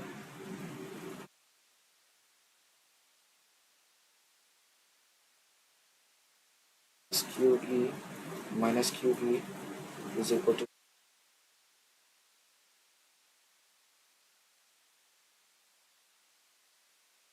say that there are electric fields moving on like this. Electric fields here. Let's say that at this point where you're applying Q, here you're applying minus QE.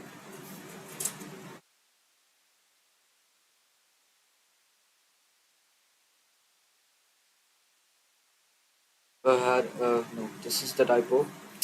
Nah, this messed up. Let's do it again. Consider that there is a dipole here with 2 point charges. This is plus Q, this is minus Q. I draw electric field lines here. It means that I'm applying electric field lines here. Electric field lines moving through this. Or uniform electric field lines. So since it will experience electric field lines, it will go plus QE here, and it will be minus QE here. Then here, this is a right angle triangle formed, which will be making an angle theta with this one. Alright, nice. So this is 2L, this is 2L, and if you talk about the net, it is gonna be 0. The reason why is because, of course, F net. If you try to do this by the idea, because QE is one direction, another Q is in other direction. So basically they will cancel out each other in opposite ones. So plus QE minus QE is equal to 0.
Oh man, that was too loud.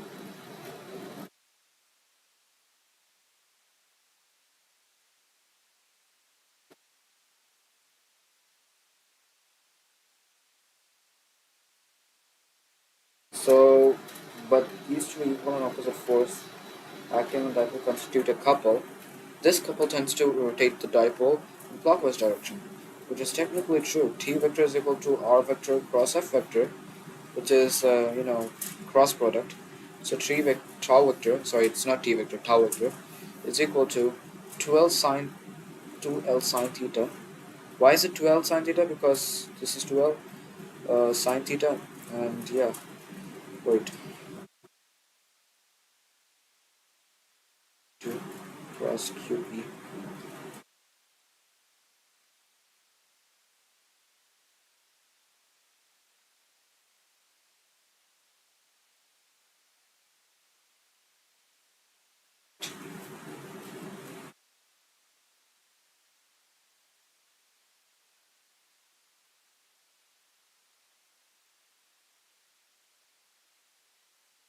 This is our what? I didn't know that. So tau vector is equal to 2L sine theta, 2L cube sine theta e here. And then we get to know that it says P e sine theta. So tau vector is equal to P vector cross E vector. Yeah. Now technically we need to arrange them in such a way that they do not become anti-commutative. Theta is equal to 0, then your tau is 0 too, which means it is in stable equilibrium.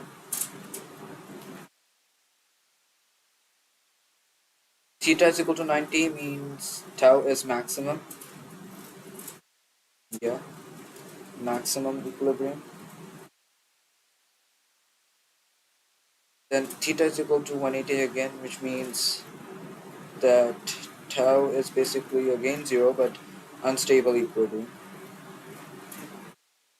This is all due to the sine theta's idea. So sine theta is gonna do the main job here. But so that's one thing. And then potential energy of an electric dipole placed in a uniform electric field. Now we have to do potential energy.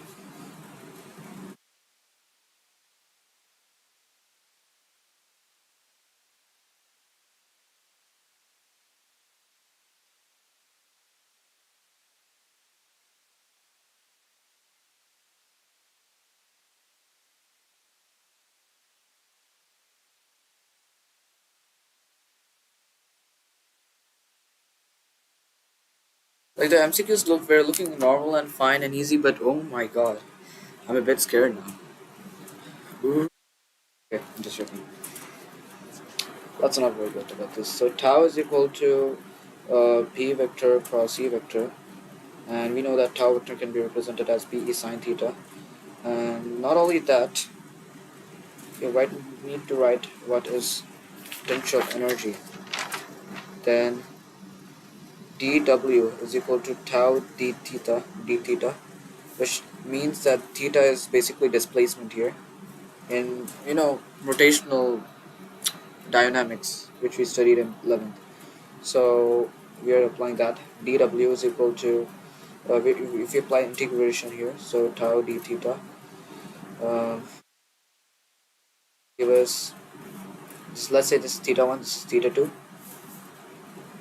This will be 0 w, so this is going to be w is equal to tau p vector cross e vector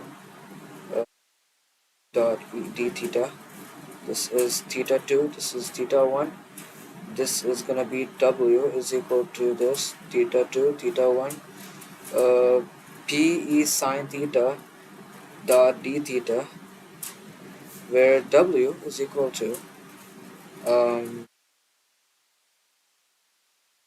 theta 2 theta 1 sine theta d theta. W is equal to p e cos theta. This is theta 2 theta 1. So technically it's gonna be like wait okay, no, you can take that p minus out. It's because yeah, that's true. Cos theta 2 minus cos theta 1. If theta 2, let's say, is theta and theta 1 is 90, no, let's just say that, then w is equal to minus pe cos theta 2, which will be cos theta, minus cos 90, which will be 0, will become w is equal to minus pe cos theta, and that is minus p vector dot e vector. So we just found this, and work done and stored in the form of potential energy. Of potential energy. Man, okay.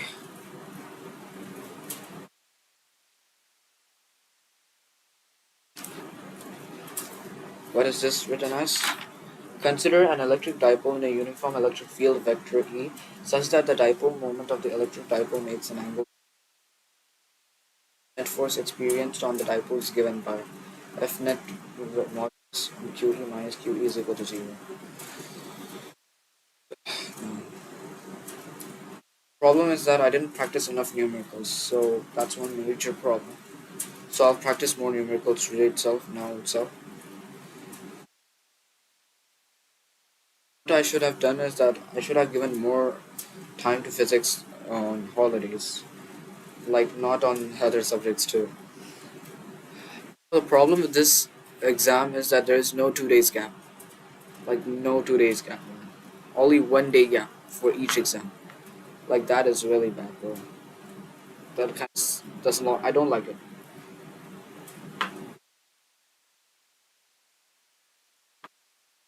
Thinking about it, physics, right? So physics may have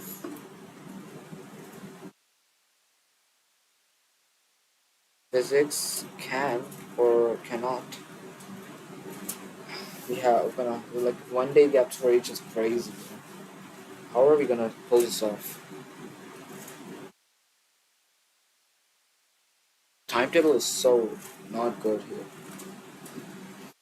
Okay, anyways, let's do this one more time for the last time. This couple tends to rotate the dipole in clockwise direction.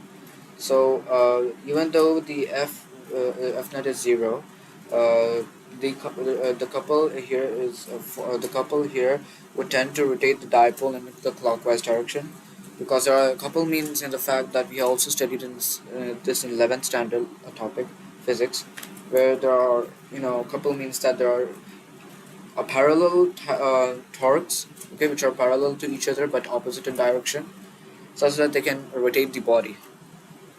That those are couple called as couple. So yeah, remember those. 11th standard physics topic. May God help us, please. May God make this exam easy for all of us. I'm scared, man. Actually, we can do this.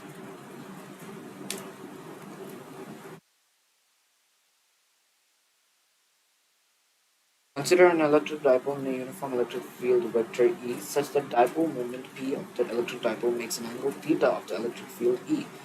Okay. Yeah, that's true. The net force experienced on the dipole is given by. So the net force, consider a dipole, electric dipole,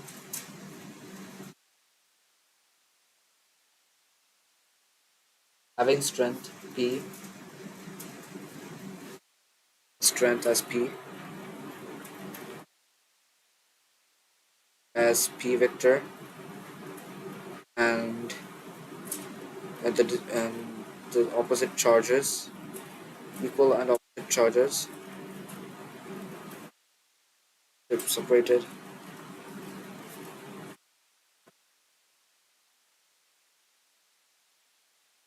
Charges are separated by a distance of 2L, separated by a distance of 2L. We're gonna master this, guys. We're gonna master this. We're gonna do this. Okay, so by 2L, happen. The F net here will be QE positive minus QE is equal to 0, but the couple exists here, and the couple will rotate the the electric dipole, which will in clockwise direction. That's one topic we learn. So talking about this,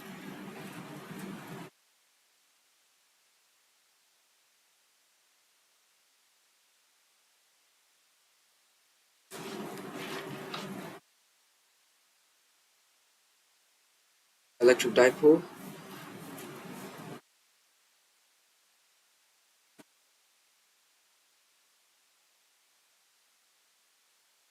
the plus Q plus QE minus QE. This is gonna be crazy, bro.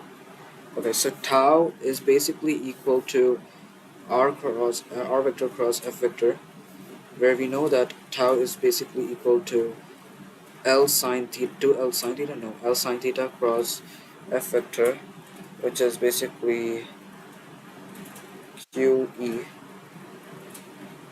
How's it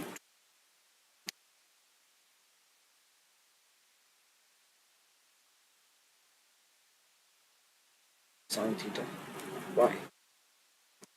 Is it 2L? Because, oh yeah, this is 2L. No, but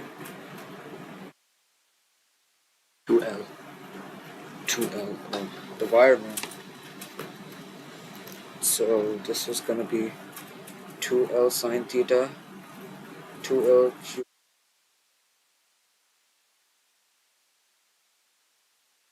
This is gonna be P vector cross E vector.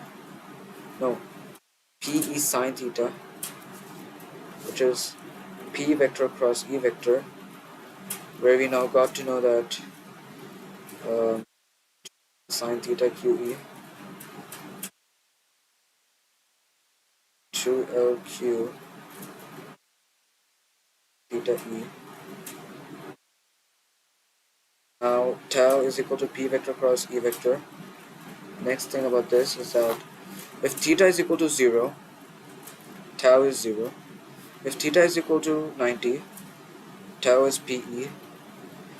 If theta is equal to 180, tau is 0 again, provided that this is in stable equilibrium.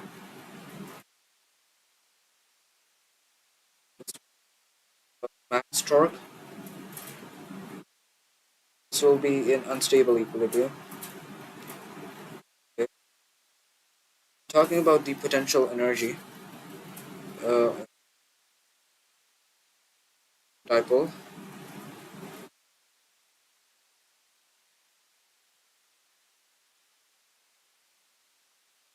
with presence of electric field, with presence of E, but that's what I'm gonna say. So we got to know that tau is equal to P vector cross E vector, and we know that tau is equal to P vector cross E vector, right? So technically the P vector cross E vector should be done as PE sine theta. We can write it as like that, not a big problem.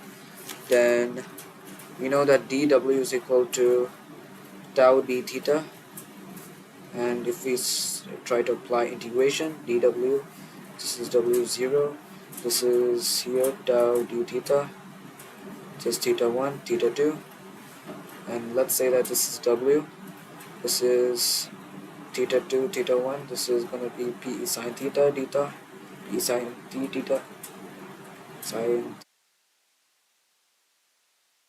this is going to be W is equal to P cos theta, theta 2 by theta 1, right? So this is cos theta, theta 2 by theta 1, right? So yeah, that is this electric potential is equal to minus PE cos theta 2 minus cos theta 1. Say, let's assume, let's say theta 2 is equal to theta and theta 1 is equal to 90. So EP is equal to minus PE, where cos theta 2 will give us cos theta, minus this will give us cos 90, which is not the one we are looking for. This is cos theta. EP is equal to minus PE, that is minus P vector dot E vector. Now EP is equal to minus P vector dot E vector is the one which we feel like is the correct one. Yeah. So I think we had done with this work too. Let's move on to the numericals, finally. Let's start with the basic ones and then we'll move on to crazy ones. Okay. Start with the basic ones, fast, okay?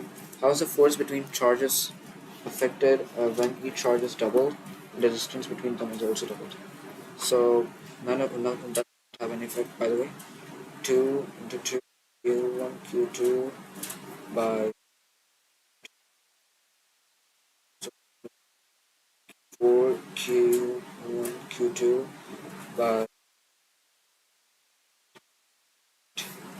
so f dash, so f is equal to kq1 q2 by r square, and this is also kq1 q2 by r square, which is technically no effect. Yeah, charges q1 q2, q1 q2 being lesser than 0, greater than, no, lesser than 0. What is the nature of force between the charge? If that's the case, then repulsion is there. Okay, okay. Oh, it's in multiple. Either one side, okay. One of the charge is positive,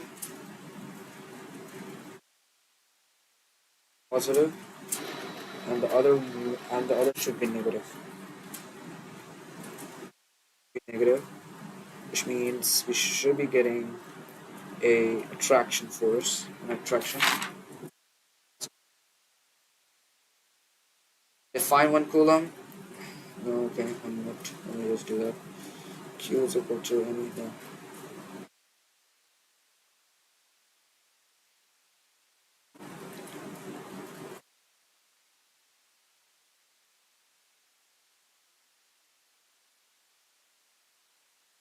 So I have to do this in terms of. They asked this, so this is going to be 9 into 10 raised to 9 Newton, which is pretty much a large number. Newton. Q1 Q2 by 1. This cuts off Q1 Q2 by 1. Let's say Q1 is equal to Q2.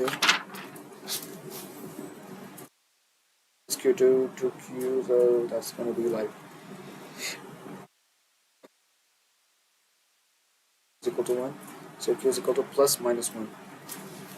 Yeah.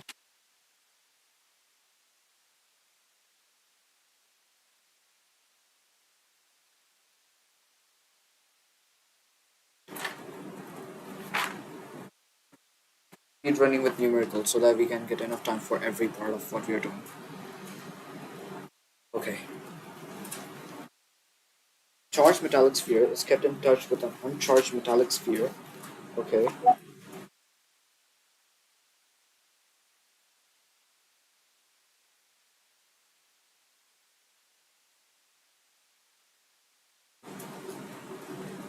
Oh, okay, no problem.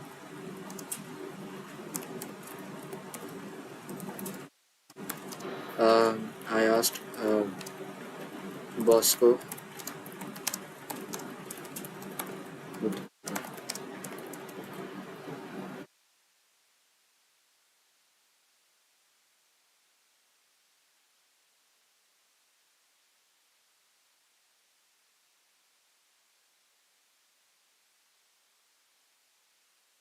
Someone mentioned me, that's why. Where was I? Okay, so the charges is q by 2, q by 4.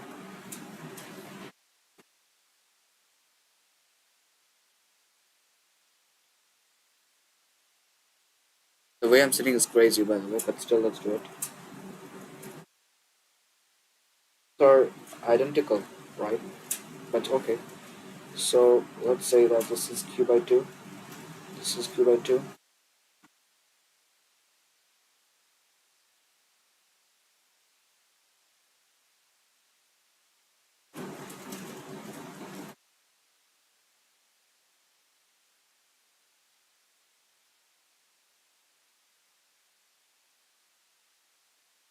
Oh, this is a concept. Oh, man.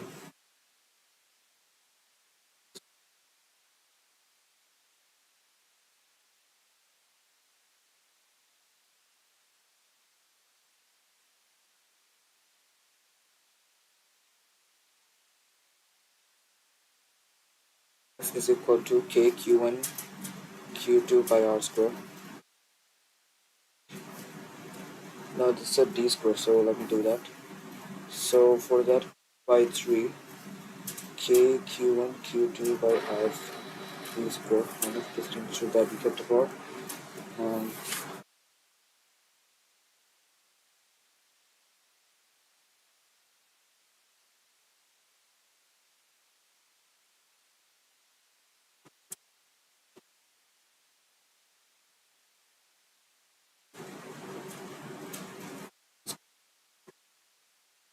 Q1, Q2, that is Kodash.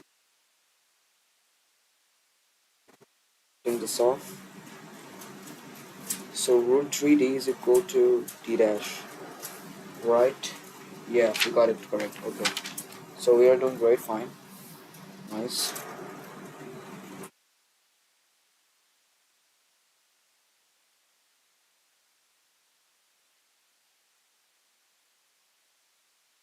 Three cool.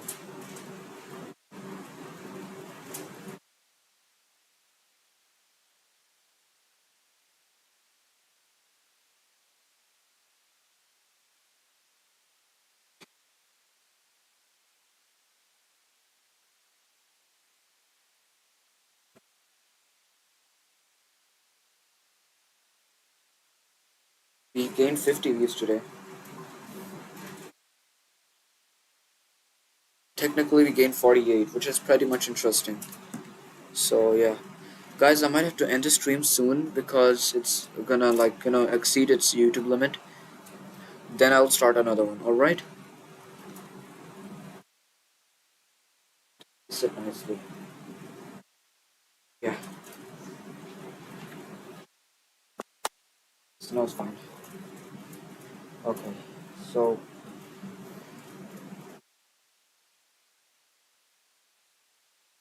charge of Southwest.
Okay, there was one person watching me.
Ouch, my.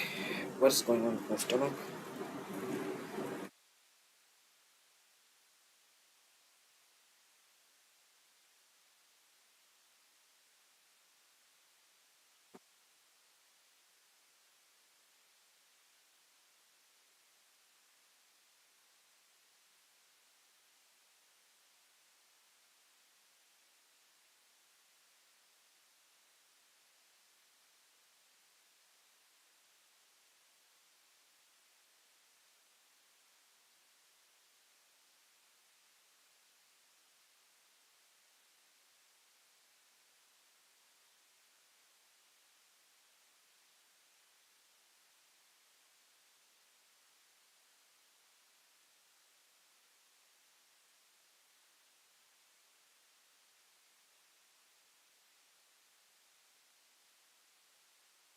Okay, we'll see that. Ouch.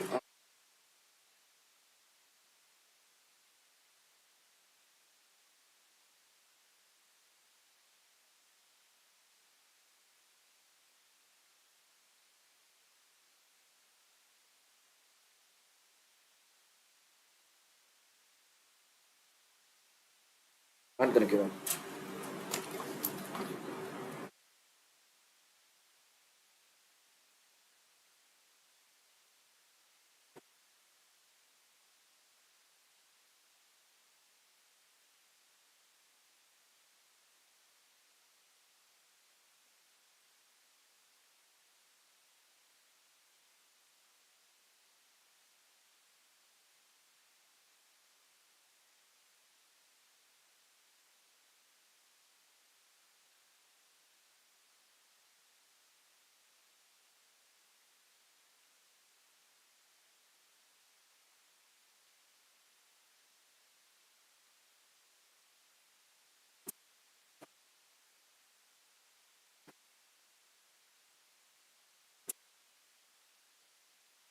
$15.25. 25 into 10 raised to minus 3 meter. It can be written as 525 into 10 raised to minus 3 meter. So we did it. Okay. Next, B says that what will be the force of repulsion if charge on each sphere is doubled?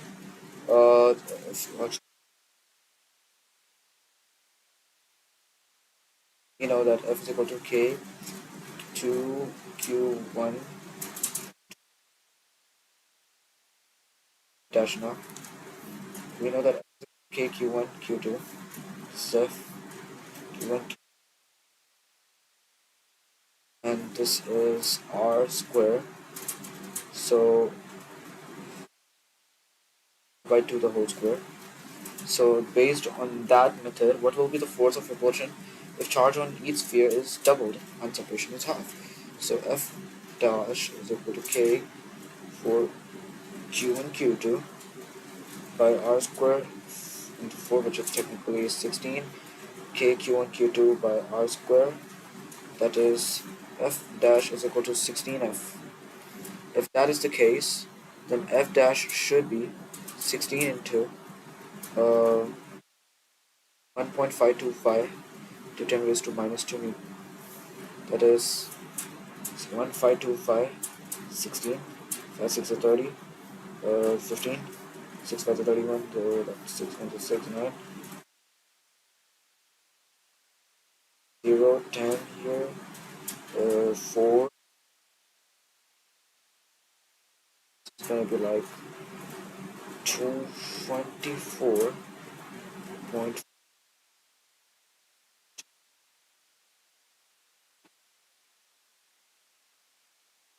raised to minus 1 Newton, or we can say 0.244 Newton.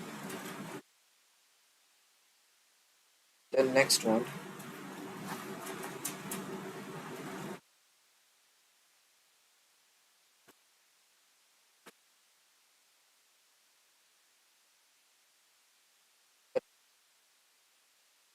525 into 10 raised to minus 2 Newton.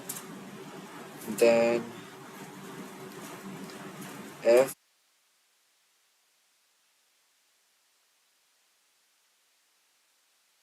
K, because Fm by Fa is equal to K, so Fm is equal to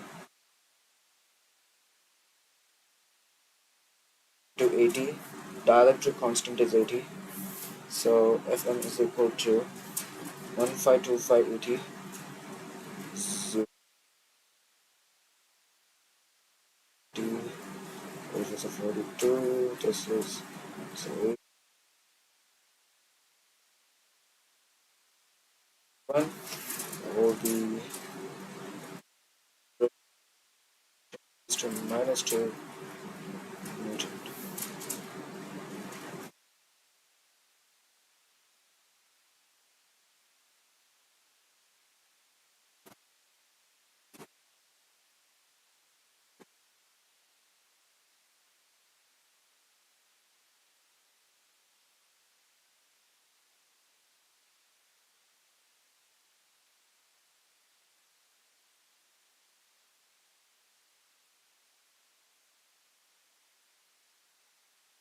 By 25 raised to 2 by 80.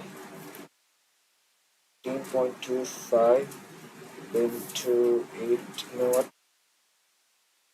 to minus 3. That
So